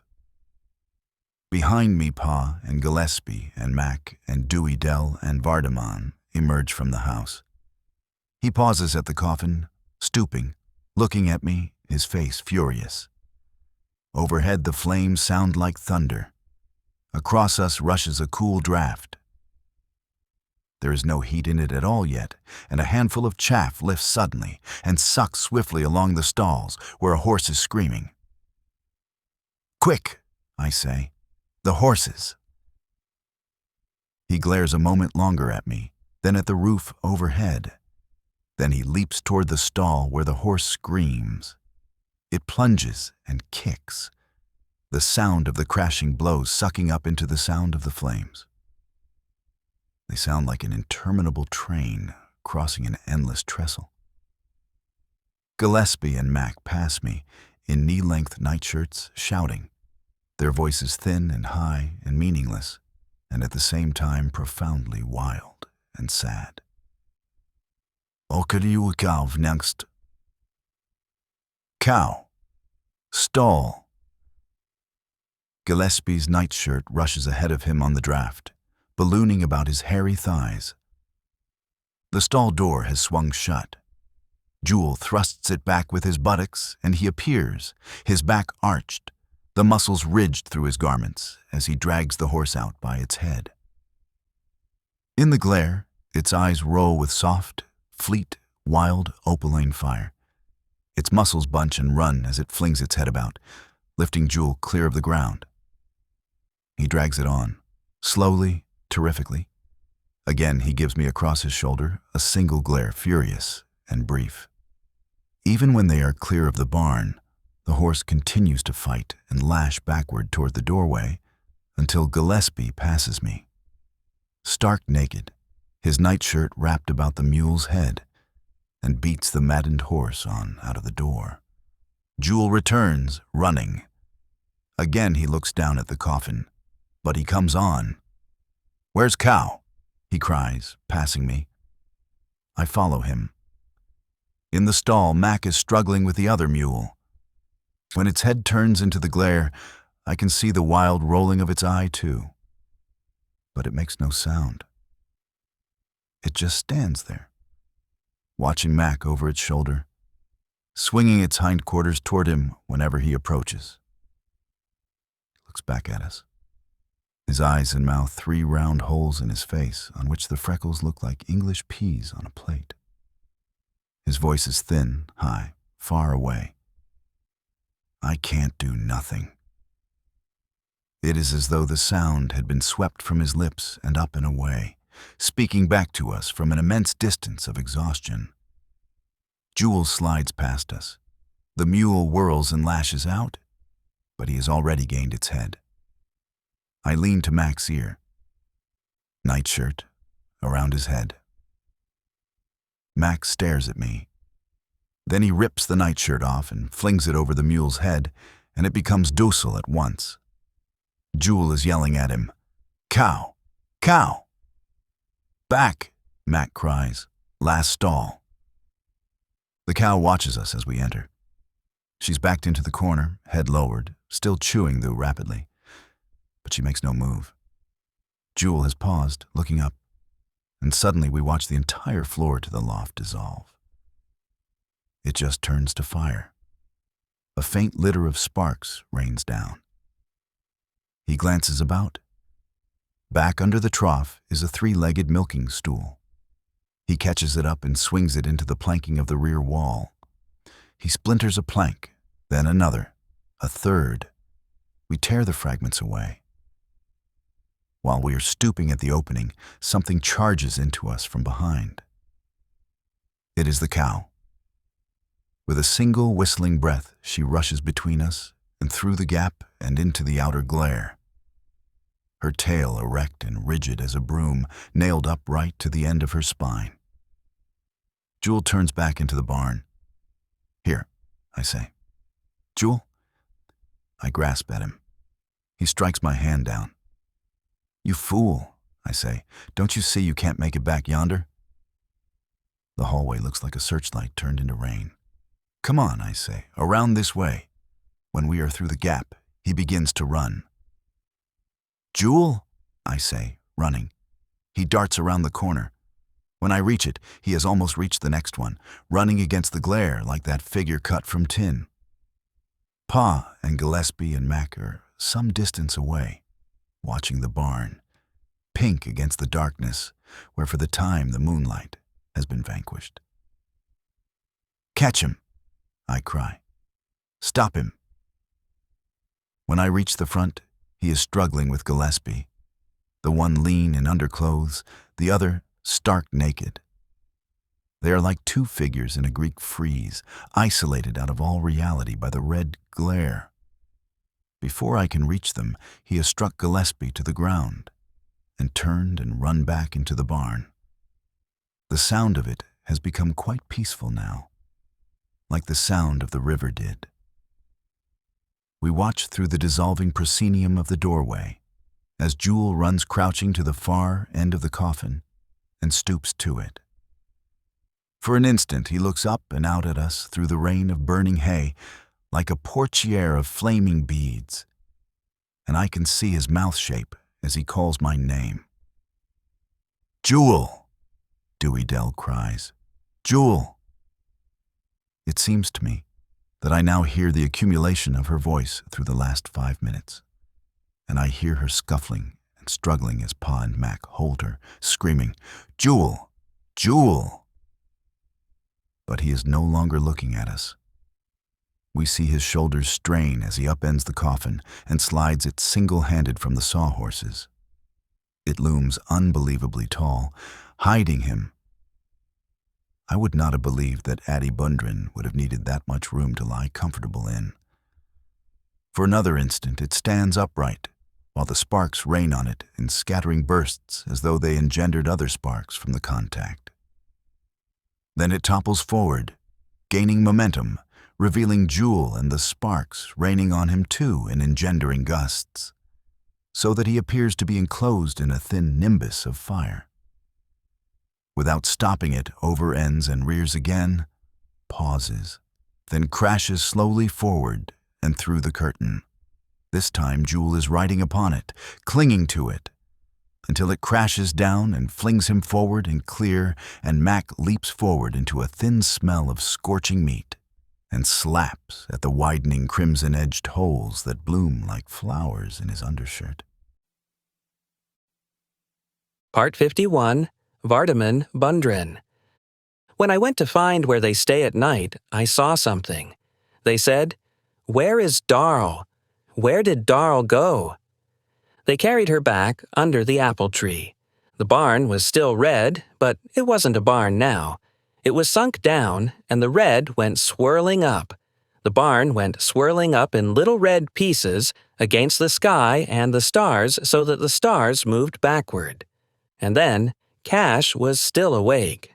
He turned his head from side to side with sweat on his face. "Do you want some more water on it, Cash?" Dewey Dell said. Cash's leg and foot turned black. We held the lamp and looked at Cash's foot and leg where it was black. "Your foot looks like a nigger's foot, Cash," I said. "I reckon we'll have to bust it off," Pa said. "What in the tarnation you put it on there for?" Mr. Gillespie said. "I thought it would steady it some," Pa said. "I just aimed to help him." They got the flat iron and the hammer. Dewey Dell held the lamp. They had to hit it hard. And then Cash went to sleep. "He's asleep now," I said. "It can't hurt him while he's asleep." It just cracked. It wouldn't come off. "It'll take the hide, too," Mr. Gillespie said. "Why in the tarnation you put it on there? Didn't none of you think to grease his leg first?" "I just aimed to help him," Pa said. "It was Darl put it on." "Where is Darl?" they said. "Didn't none of you have more sense than that?" Mr. Gillespie said. "I'd have thought he would anyway." Jewel was lying on his face. His back was red. Dewey Dell put the medicine on it. The medicine was made out of butter and soot to draw out the fire. Then his back was black. "Does it hurt, Jewel?" I said. "Your back looks like a nigger's, Jewel," I said. Cash's foot and leg looked like a nigger's. Then they broke it off. Cash's leg bled. "You go on back and lay down," Dewey Dell said. "You ought to be asleep." "Where is Darl?" they said. He's out there under the apple tree with her, lying on her. He is there so the cat won't come back. I said, "Are you going to keep the cat away, Darl?" The moonlight dappled on him too. On her, it was still, but on Darl, it dappled up and down. "You needn't to cry," I said. "Jewel got her out. You needn't to cry, Darl." The barn is still red. It used to be redder than this. Then it went swirling, making the stars run backward without falling. It hurt my heart like the train did. When I went to find where they stay at night, I saw something that Dewey Dell says I mustn't never tell nobody. Part 52. Darl Bundren. We have been passing the signs for some time now. The drug stores, the clothing stores, the patent medicine in the garages and cafes, and the mile boards diminishing, becoming more starkly reaccruant. 3 miles. 2 miles from the crest of a hill. As we get into the wagon again, we can see the smoke low and flat, seemingly unmoving in the unwinded afternoon. "Is that it, Darl?" Vardaman says. "Is that Jefferson?" He too has lost flesh. Like ours, his face has an expression strained, dreamy, and gaunt. "Yes," I say. He lifts his head and looks at the sky. High against it they hang in narrowing circles, like the smoke, with an outward semblance of form and purpose, but with no inference of motion, progress, or retrograde. We mount the wagon again where Cash lies on the box, the jagged shards of cement cracked about his leg. The shabby mules droop rattling and clanking down the hill. "We'll have to take him to the doctor," Pa says. "I reckon it ain't no way around it." The back of Jewel's shirt, where it touches him, stains slow and black with grease. Life was created in the valleys. It blew up onto the hills on the old terrors, the old lusts, the old despairs. That's why you must walk up the hills so you can ride down.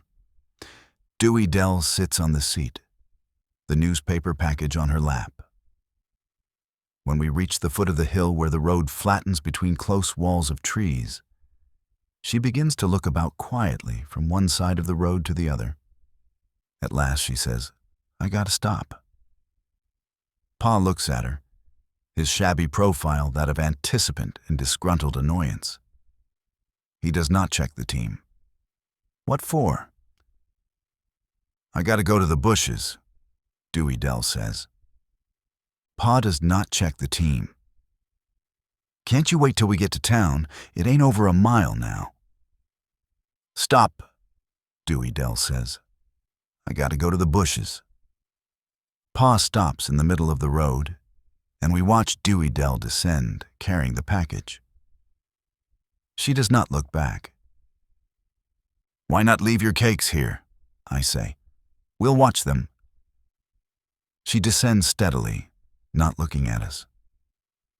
"How would she know where to go to if she waited till we get to town?" Vardaman says. "Where would you go to do it in town, Dewey Dell?" She lifts the package down and turns and disappears among the trees and undergrowth. "Don't be no longer than you can help," Pa said. "We ain't got no time to waste." She does not answer. After a while, we cannot hear her even. "We ought to done like Armstead and Gillespie said, and sent word to town and had it dug and ready," he said. "Why didn't you?" I say. "You could have telephoned." "What for?" Jewel says. "Who the hell can't dig a hole in the ground?" A car comes over the hill. It begins to sound the horn, slowing. It runs along the roadside in low gear, the outside wheels in the ditch, and passes us and goes on.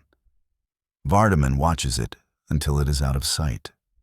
"How far is it now, Darl?" he says. "Not far," I say. "We ought to done it," Pa says. "I just never wanted to be beholden to none except her flesh and blood." "Who the hell can't dig a damn hole in the ground?" Jewel says. It ain't respectful, talking that way about her grave. Pa says. You all don't know what it is.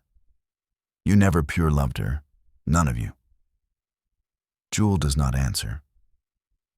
He sits a little stiffly erect, his body arched away from his shirt, his high-colored jaw juts. Dewey Dell returns.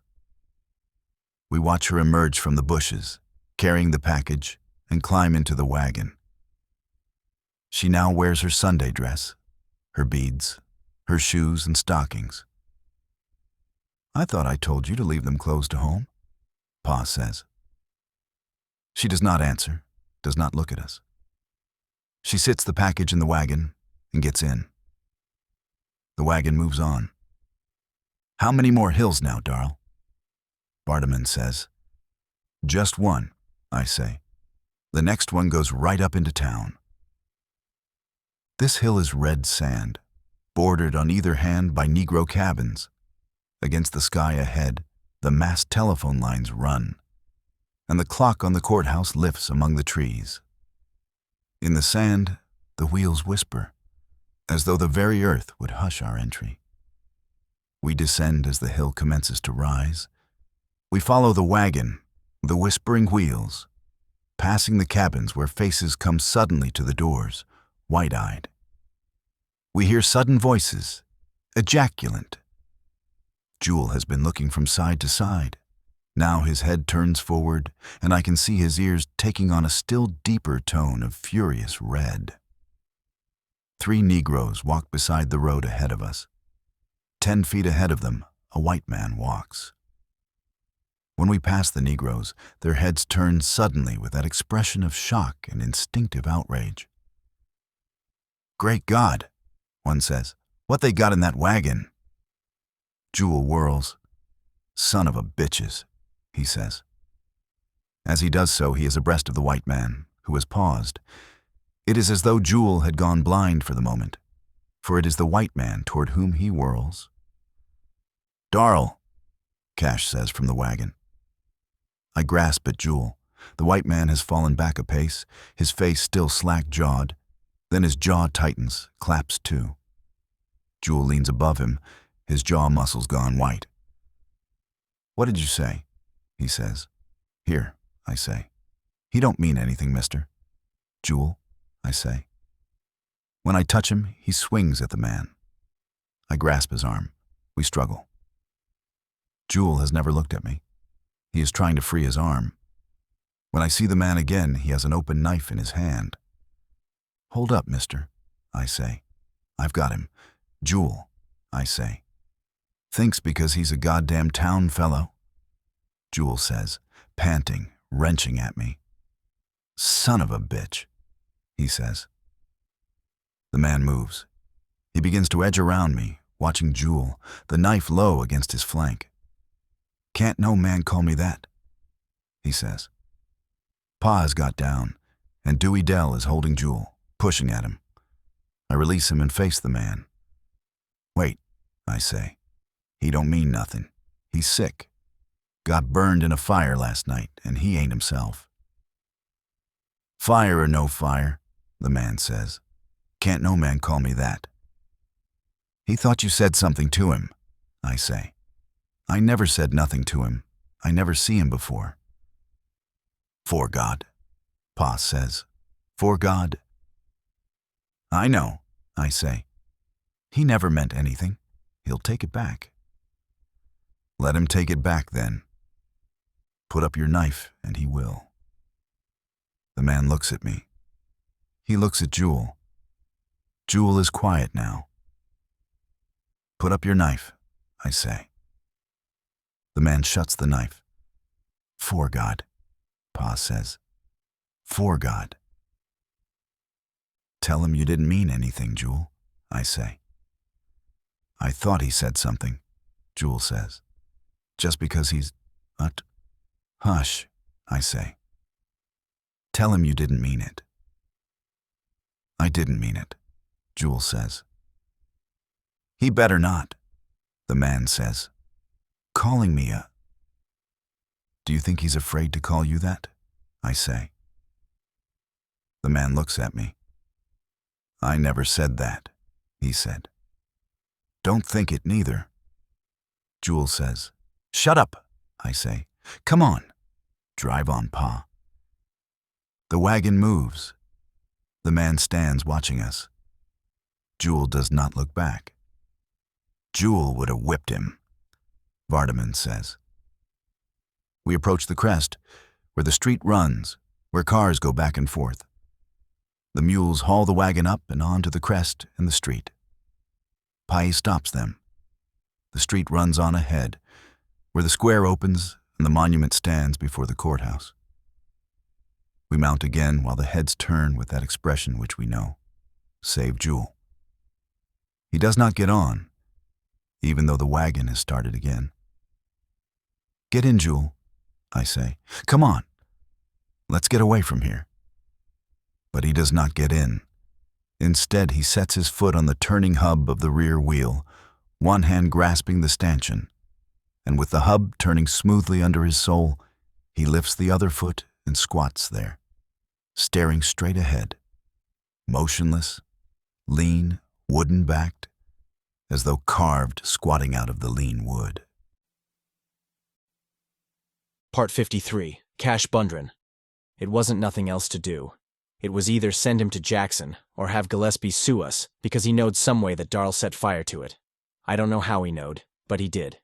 Vardaman see him do it, but he swore he never told nobody but Dewey Dell and that she told him not to tell nobody.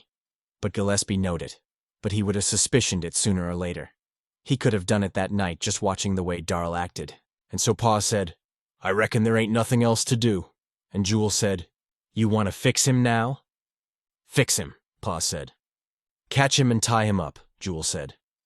God damn it. Do you want to wait until he sets fire to the goddamn team and wagon? But there wasn't no use in that. There ain't no use in that, I said. We can wait till she is underground. A fellow that's going to spend the rest of his life locked up, he ought to be let to have what pleasure he can have before he goes. I reckon he ought to be there, Pa says. God knows it's a trial on me. Seems like it ain't no end to bad luck when once it starts. Sometimes I ain't so sure who's got a right to say when a man is crazy and when he ain't.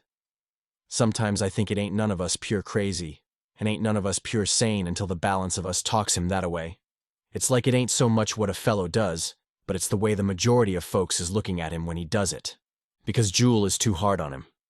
Of course it was Jewel's horse was traded to get her that night of town, and in a sense it was the value of his horse Darl tried to burn up.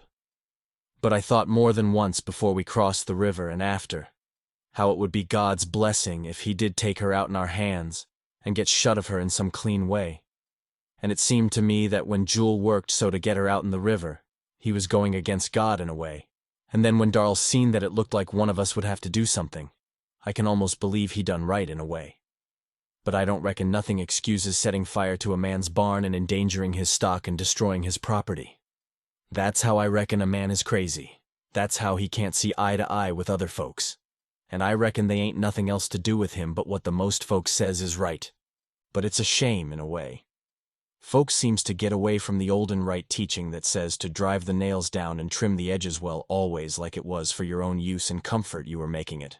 It's like some folks has the smooth, pretty boards to build a courthouse with, and others don't have no more than rough lumber fitting to build a chicken coop. But it's better to build a tight chicken coop than a shoddy courthouse. And when they both build shoddy or build well, neither because it's one or t'other is going to make a man feel the better nor the worse. So we went up the street, toward the square, and he said, We better take Cash to the doctor first. We can leave him there and come back for him. That's it. It's because me and him was born close together, and it nigh 10 years before Jewel and Dewey Dell and Vardaman begun to come along. I feel kin to them all right. But I don't know. And me being the oldest, and thinking already the very thing that he done, I don't know. Pa was looking at me, then at him, mumbling his mouth. Go on, I said. We'll get it done first. She would want us all there, Pa says. Let's take Cash to the doctor first, Darl said. She'll wait. She's already waited 9 days. You all don't know, Pa says. The somebody you was young with, and you growed old in her, and she growed old in you, seeing the old coming on, And it was the one somebody you could hear say it don't matter, and know it was the truth out in the hard world and all a man's grief and trials. You all don't know. We got the digging to do too, I said. Armstead and Gillespie both told you to send word ahead, Darl said. Don't you want to go to Peabody's now, Cash? Go on, I said. It feels right easy now. It's best to get things done in the right place. If it was just Doug, Pa says. We forgot our spade, too. Yes, Darl said. I'll go to the hardware store. We'll have to buy one. It'll cost money, Pa says. Do you begrudge her it? Darl says.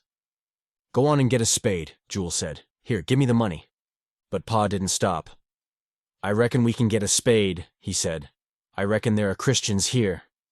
So Darl sat still and we went on, with Jewel squatting on the tailgate, watching the back of Dad's head. He looked like one of these bulldogs, one of these dogs that don't bark none, squatting against the rope, watching the thing he was waiting to jump at. He sat that way all the time we was in front of Mrs. Bundren's house, hearing the music, watching the back of Darl's head with them hard white eyes of his'n. The music was playing in the house. It was one of them graphophones. It was natural as a music band. Do you want to go to Peabody's? Darl said. They can wait here until Pa and I'll drive you to Peabody's and come back for them. No, I said. It was better to get her underground. Now we was this close, just waiting until Pa borrowed the shovel. He drove along the street until we could hear the music. Maybe they got one here, he said. He pulled up at Mrs. Bundren's. It was like he knowed. Sometimes I think that if a working man could see work as far ahead as a lazy man can see laziness. So he stopped there like he knowed, before that little new house where the music was. We waited there, hearing it. I believe I could have dickered Surratt down to $5 on that one of his. It's a comfortable thing, music is. Maybe they got one here, Pa says. You want Jewel to go? Darl says. Or do you reckon I better? I reckon I better, Pa says. He got down and went up the path and around the house to the back. The music stopped, then it started again. He'll get it too, Darl said. Aye, I said. It was just like he knowed, like he could see through the walls and into the next 10 minutes. Only it was more than 10 minutes. The music stopped and never commenced again for a good spell, where her and Pa was talking at the back. We waited in the wagon. You let me take you back to Peabody's, Darl said. No, I said. We'll get her underground. If he ever gets back, Jewel said. He began to cuss. He started to get down from the wagon. I'm going, he said. Then we saw Pa coming back. He had 2 spades, coming around the house. He laid them in the wagon and got in, and we went on. The music never started again. Pa was looking back at the house. He kind of lifted his hand a little, and I saw the shade pulled back a little at the window and her face in it. But the curiousest thing was Dewey Dell. It surprised me.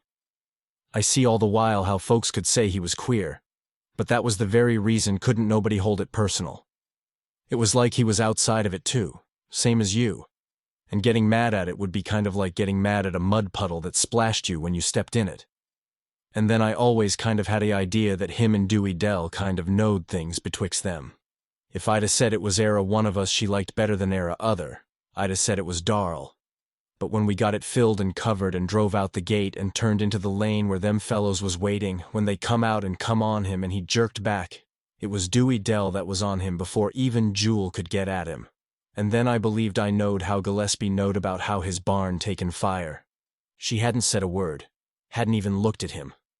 But when them fellows told him what they wanted and that they had come to get him, and he throwed back, she jumped on him like a wild cat, so that one of the fellows had to quit and hold her, and her scratching and clawing at him like a wild cat, while the other one and Pa and Jewel threw Darl down and held him lying on his back, looking up at me. I thought you would have told me, he said. I never thought you wouldn't have. Darl, I said. But he fought again, him and Jewel and the fellow, and the other one holding Dewey Dell and Vardaman yelling and Jewel saying, Kill him, kill the son of a bitch. It was bad so. It was bad. A fellow can't get away from a shoddy job. He can't do it. I tried to tell him, but he just said, I thought you'd have told me. It's not that he said. Then he began to laugh. The other fellow pulled Jewel off of him and he sat there on the ground, laughing. I tried to tell him. If I could have just moved, even set up. But I tried to tell him and he quit laughing, looking up at me. Do you want me to go? He said. It'll be better for you, I said. Down there it'll be quiet, with none of the bothering and such. It'll be better for you, Darl, I said. Better, he said. He began to laugh again. Better, he said. He couldn't hardly say it for laughing. He sat on the ground and us watching him, laughing and laughing. It was bad. It was bad so. I'd be dern if I could see anything to laugh at, because there just ain't nothing justifies the deliberate destruction of what a man has built with his own sweat and stored the fruit of his sweat into. But I ain't so show that a man has the right to say what is crazy and what ain't. It's like there was a fellow in every man that's done a past the sanity or the insanity, that watches the sane and the insane doings of that man with the same horror and the same astonishment. Part 54, Dr. Peabody. I said, I reckon a man in a tight might let Bill Varner patch him up like a damn mule, but I be damned if the man that'd let Anse Bundren treat him with raw cement ain't got more spare legs than I have. They just aimed to ease hit some, he said. Aimed, hell, I said. What in hell did Armstead mean by even letting them put you on that wagon again? Hit was getting right noticeable, he said. We never had time to wait. I just looked at him. Hit never bothered me none, he said. Don't you lie there and try to tell me you rode 6 days on a wagon without springs, with a broken leg, and it never bothered you. I never bothered me much, he said. You mean it never bothered Anse much, I said. No more than it bothered him to throw that poor devil down in the public street and handcuff him like a damn murderer. Don't tell me. And don't tell me it ain't going to bother you to lose 60-odd square inches of skin to get that concrete off. And don't tell me it ain't going to bother you to have to limp around on one short leg for the balance of your life, if you walk at all again. Concrete, I said. God Almighty, why didn't Anse carry you to the nearest sawmill and stick your leg in the saw? That would have cured it. Then you all could have stuck his head into the saw and cured a whole family. Where is Anse anyway? What's he up to now? He's taken back them spades he borrowed, he said. That's right, I said. Of course he'd have to borrow a spade to bury his wife with, unless he could borrow a hole in the ground. Too bad you all didn't put him in it, too. Does that hurt? Not to speak of, he said. And the sweat, big as marbles, running down his face and his face about the color of blotting paper. Course not, I said. About next summer you can hobble around fine on this leg. Then it won't bother you, not to speak of. If you had anything you could call luck, you might say it was lucky this is the same leg you broke before, I said. Hit's what Pa says, he said. Part 55, McGowan. It happened. I am back of the prescription case, pouring up some chocolate sauce, when Jody comes back and says, Say, Skeet, there's a woman up front that wants to see the doctor, and when I said, what doctor you want to see, she said she wants to see the doctor that works here, and when I said, there ain't any doctor works here, she just stood there, looking back this way. What kind of a woman is it? I says. Tell her to go upstairs to Alfred's office. Country woman, he says. Send her to the courthouse, I says. Tell her all the doctors have gone to Memphis to a barber's convention. All right, he says, going away. She looks pretty good for a country girl, he says. Wait, I says. He waited and I went and peeped through the crack, but I couldn't tell nothing except she had a good leg against the light. Is she young, you say? I says. She looks like a pretty hot mama for a country girl, he says. Take this, I says, giving him the chocolate. I took off my apron and went up there. She looked pretty good. One of them black-eyed ones that looked like she'd as soon put a knife in you as not if you two-timed her. She looked pretty good. There wasn't nobody else in the store. It was dinner time. What can I do for you? I says. Are you the doctor? She says. Sure, I says. She quit looking at me and was kind of looking around. Can we go back yonder? She says. It was just 12:15, but I went and told Jody to kind of watch out and whistle if the old man come in sight, because he never got back before 1. You better lay off of that, Jody says. He'll fire your stern out of here so quick you can't wink. He don't never get back before 1, I says. You can see him go into the post office. You keep your eye peeled now and give me a whistle. What you gonna do? He says. You keep your eye out. I'll tell you later. Ain't you going to give me no seconds on it? He says. What the hell do you think this is? I says. A stud farm? You watch out for him. I'm going into conference. So I go on to the back. I stopped at the glass and smoothed my hair.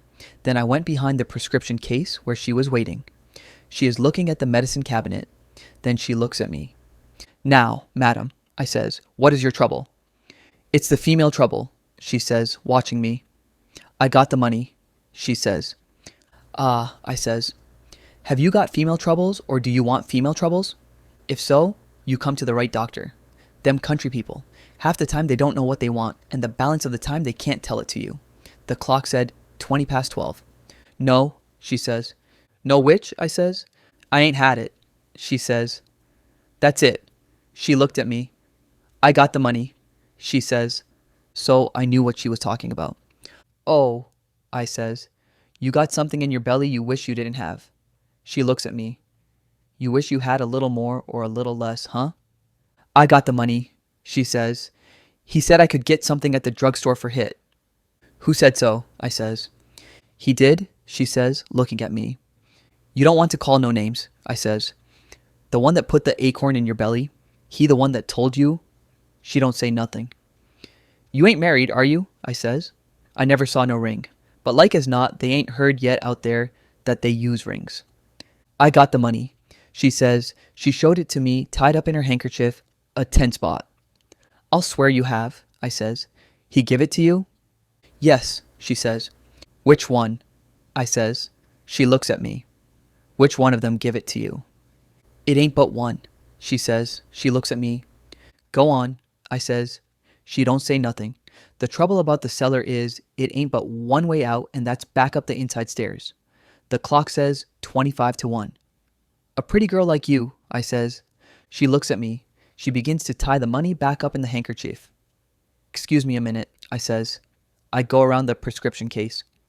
Did you hear about that fellow sprained his ear? I says. After that, he couldn't even hear a belch. You better get her out from back there before the old man comes, Jody says. If you'll stay up there in front where he pays you to stay, he won't catch nobody but me, I says. He goes on, slow, toward the front. What you doing to her, Skeet? He says. I can't tell you, I says. It wouldn't be ethical. You go on up there and watch. Say, Skeet, he says. Go on, I says. I ain't doing nothing but filling a prescription. He may not do nothing about that woman back there, but if he finds you monkeying with that prescription case, he'll kick your stern clean down them cellar stairs. My stern has been kicked by bigger bastards than him, I says. Go back and watch out for him now. So I come back. The clock said 15:1. She is tying the money in the handkerchief. You ain't the doctor, she says. Sure I am, I says. She watches me. Is it because I look too young, or am I too handsome? I says. We used to have a bunch of old water-jointed doctors here, I says. Jefferson used to be a kind of old doctor's home for them, but business started falling off and folks stayed so well until one day they found out that the women wouldn't never get sick at all. So they run all the old doctors out and got us young good-looking ones that the women would like, and then the women begun to get sick again, and so business picked up. They're doing that all over the country. Hadn't you heard about it? Maybe it's because you ain't never needed a doctor. I need one now, she says. And you come to the right one, I says. I already told you that. Have you got something for it? She says. I got the money. Well, I says, of course a doctor has to learn all sorts of things while he's learning to roll calomel. He can't help himself. But I don't know about your trouble. He told me I could get something. He told me I could get it at the drugstore. Did he tell you the name of it? I says. You better go back and ask him. She quit looking at me, kind of turning the handkerchief in her hands. I got to do something, she says. How bad do you want to do something? I says. She looks at me. Of course, a doctor learns all sorts of things folks don't think he knows, but he ain't supposed to tell all he knows. It's against the law. Up front, Jody says, "Skeet." "Excuse me a minute," I says. I went up front. "Do you see him?" I says. "Ain't you done yet?" he says. "Maybe you better come up here and watch and let me do that consulting." "Maybe you'll lay a egg," I says. I come back. She is looking at me. "Of course you realize that I could be put in the penitentiary for doing what you want," I says. "I would lose my license and then I'd have to go to work. You realize that?" "I ain't got but $10, she says. "I could bring the rest next month maybe." "Pooh," I says. $10. You see, I can't put no price on my knowledge and skill. Certainly not for no little paltry sawbuck." She looks at me. She don't even blink. "What you want then?" The clock said 4-1, so I decided I better get her out. "You guess 3 times and then I'll show you," I says. She don't even blink her eyes. "I got to do something," she says. She looks behind her and around, then she looks toward the front. "Give me the medicine first," she says. "You mean you're ready to right now?" I says. "Here?" "Give me the medicine first," she says. So I took a graduated glass and kind of turned my back to her and picked out a bottle that looked all right. Because a man that would keep poison setting around in an unlabeled bottle ought to be in jail anyway. It smelled like turpentine. I poured some into the glass and give it to her. She smelled it, looking at me across the glass. "Hit smells like turpentine," she says. "Sure," I says. "That's just the beginning of the treatment. You come back at 10 o'clock tonight and I'll give you the rest of it and perform the operation." "Operation?" she says. "It won't hurt you. You've had the same operation before. Ever hear about the hair of the dog?" She looks at me. "Will it work?" she says. "Sure it'll work, if you come back and get it." So she drunk whatever it was without batting an eye and went out. I went up front. "Didn't you get it?" Jody says. "Get what?" I says. Come on," he says. "I ain't gonna try to beat your time." "Oh, her," I says. "She just wanted a little medicine. She's got a bad case of dysentery and she's a little ashamed about mentioning it with a stranger there." It was my night anyway, so I helped the old bastard check up and I got his hat on him and got him out of the store by 8:30. I went as far as the corner with him and watched him until he passed under 2 street lamps and went on out of sight. Then I come back to the store and waited until 9:30 and turned out the front lights and locked the door and left just 1 light burning at the back. And I went back and put some talcum powder into 6 capsules and kind of cleared up the cellar, and then I was all ready. She come in just at 10, before the clock had done striking. I let her in and she come in, walking fast. I looked out the door, but there wasn't nobody but a boy in overalls sitting on the curb. "You want something?" I says. He never said nothing, just looking at me. I locked the door and turned off the light and went on back. She was waiting. She didn't look at me now. "Where is it?" she said. I gave her the box of capsules. She held the box in her hand, looking at the capsules. "Are you sure it'll work?" she says. "Sure," I says, "when you take the rest of the treatment." "Where do I take it?" she says. "Down in the cellar," I says. Part 56. Vardaman, Bundren. Now it is wider and lighter, but the stores are dark because they have all gone home. The stores are dark, but the lights pass on the windows when we pass. The lights are in the trees around the courthouse. They roost in the trees, but the courthouse is dark.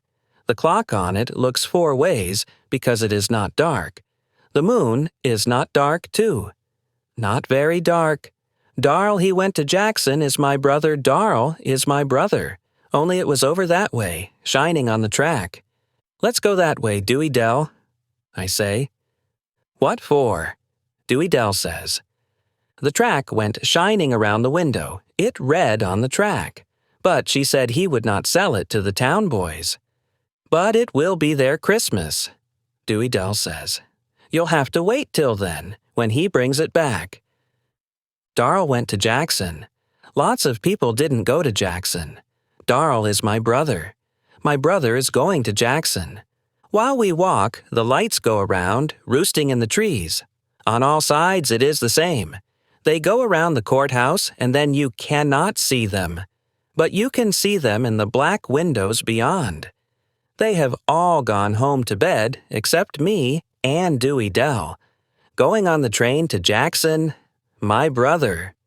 There's a light in the store. Far back, in the window, are 2 big glasses of soda water, red and green. 2 men could not drink them. 2 mules could not. 2 cows could not. Darl. A man comes to the door. He looks at Dewey Dell. "You wait out here," Dewey Dell says. "Why can't I come in?" I say. "I want to come in too." "You wait out here," she says. "All right," I say. Dewey Dell goes in. Darl is my brother. Darl went crazy. The walk is harder than sitting on the ground. He is in the open door. He looks at me. "You want something?" he says. His head is slick. Jewel's head is slick sometimes.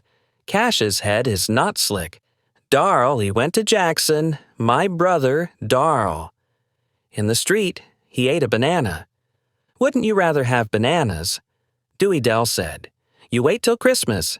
It'll be there then. Then you can see it. So we are going to have some bananas. We are going to have a bag full, me and Dewey Dell." He locks the door.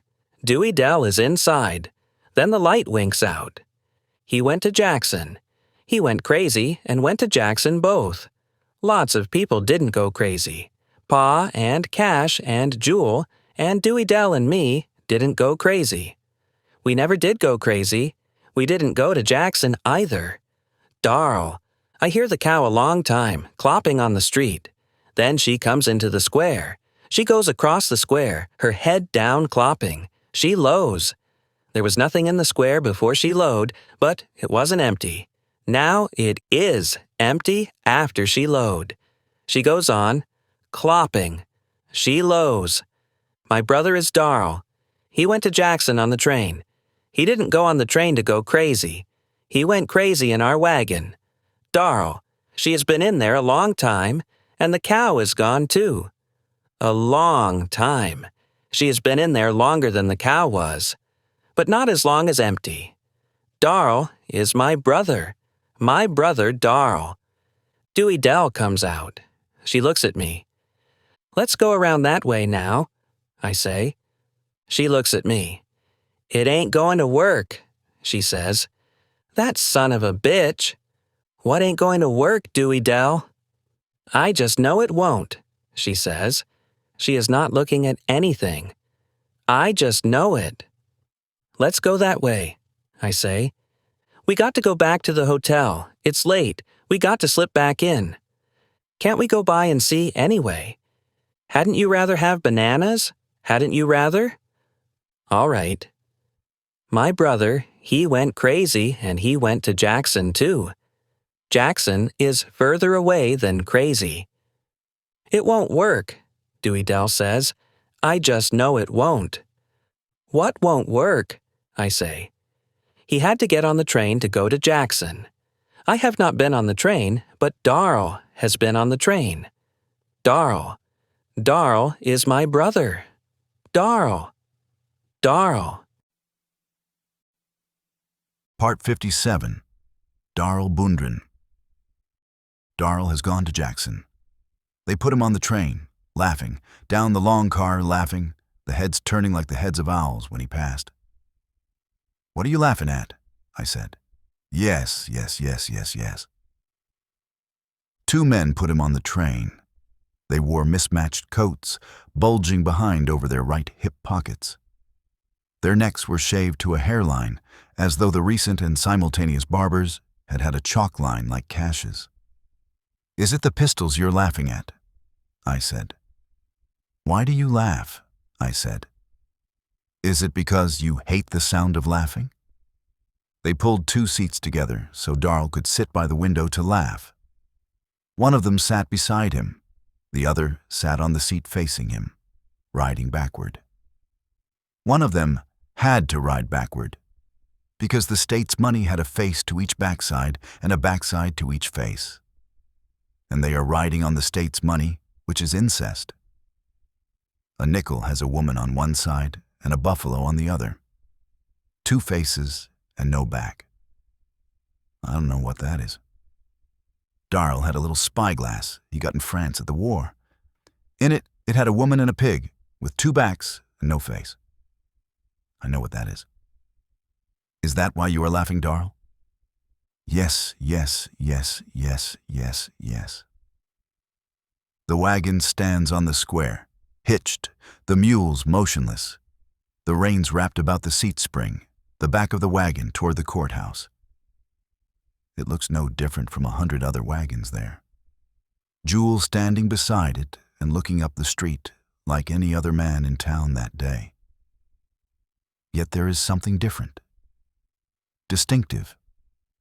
There is about it that unmistakable air of definite and imminent departure that trains have, perhaps due to the fact that Dewey Dell and Vardaman on the seat and Cash on a pallet in the wagon bed are eating bananas from a paper bag. Is that why you are laughing, Darl? Darl is our brother Darl. Our brother Darl in a cage in Jackson where, his grimed hands lying light in the quiet interstices. Looking out, he foams. Yes, yes, yes, yes, yes, yes, yes, yes. Part 58. Dewey Dell Bundren.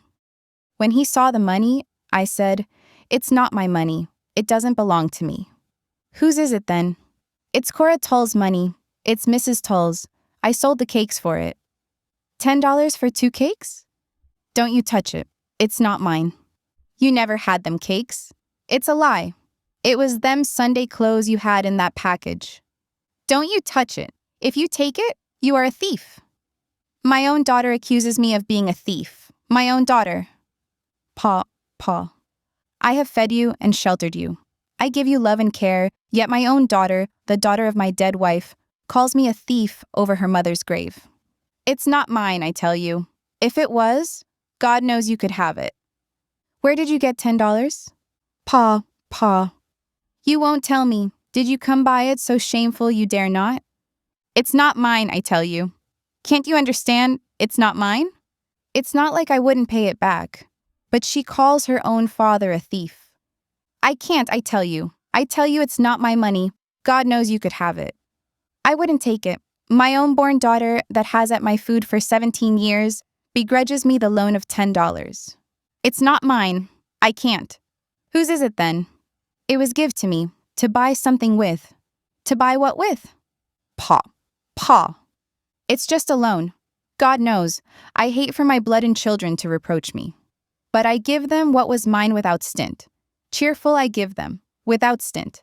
And now they deny me. Addie. It was lucky for you, you died, Addie. Pa. God knows it is. He took the money and went out. Part 59. Cash Bundren.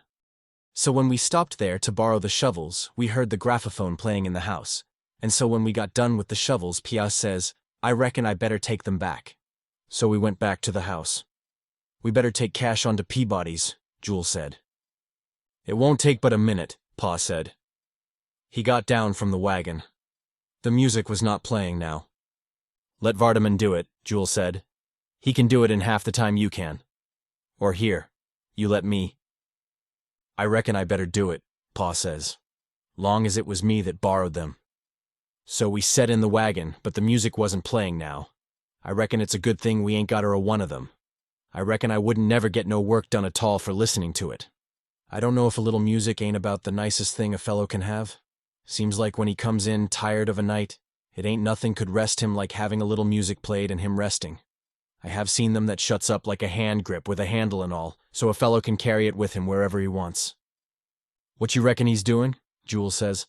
"I could have toted them shovels back and forth 10 times by now." "Let him take his time," I said.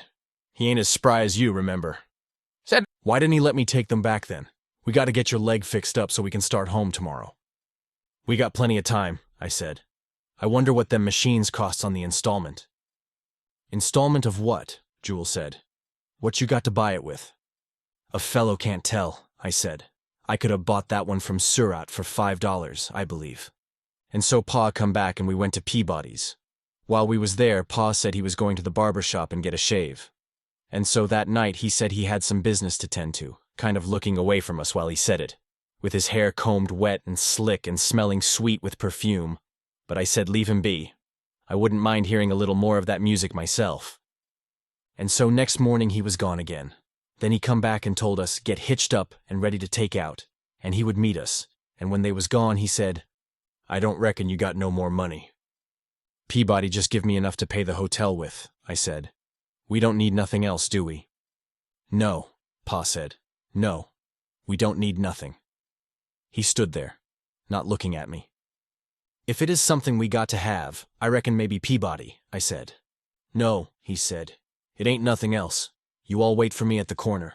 So Jewel got the team and come for me, and they fixed me a pallet in the wagon, and we drove across the square to the corner where Pia said, and we was waiting there in the wagon, with Dewey Dell and Vardaman eating bananas, when we see them coming up the street. Pa was coming along with that kind of daresome and hangdog look all at once, like when he has been up to something he knows Ma ain't going to like, carrying a grip in his hand, and Jewel says, Who's that? Then we see it wasn't the grip that made him look different. It was his face, and Jewel says, he got them teeth. It was a fact. It made him look a foot taller, kind of holding his head up, hangdog and proud too. And then we see her behind him, carrying the other grip, a kind of duck-shaped woman all dressed up, with them kind of hard-looking pop eyes like she was daring ere a man to say nothing. And there we sat watching them, with Dewey Dell's and Vardaman's mouth half open and half et bananas in their hands, and her coming around from behind Pa, looking at us like she dared ere a man. And then I see that the grip she was carrying was one of them little graphophones. It was for a fact, all shut up as pretty as a picture. And every time a new record would come from the mail order, and us setting in the house in the winter, listening to it, I would think what a shame Darl couldn't be to enjoy it too. But it is better so for him. This world is not his world. This life, his life. It's Cash and Jewel and Vardaman and Dewey Dell, Pa says. Kind of hangdog and proud too, with his teeth and all, even if he wouldn't look at us. Meet Mrs. Bundren, he says. The end. Best audiobooks for free. Hopes that you have enjoyed this production of As I Lay Dying by William Faulkner. Please like this video and subscribe to our channel on YouTube and Rumble, as your like and subscription are the support we need to create more great free content. Please look to our website at bestaudiobooksforfree.com for a complete list of our audiobooks.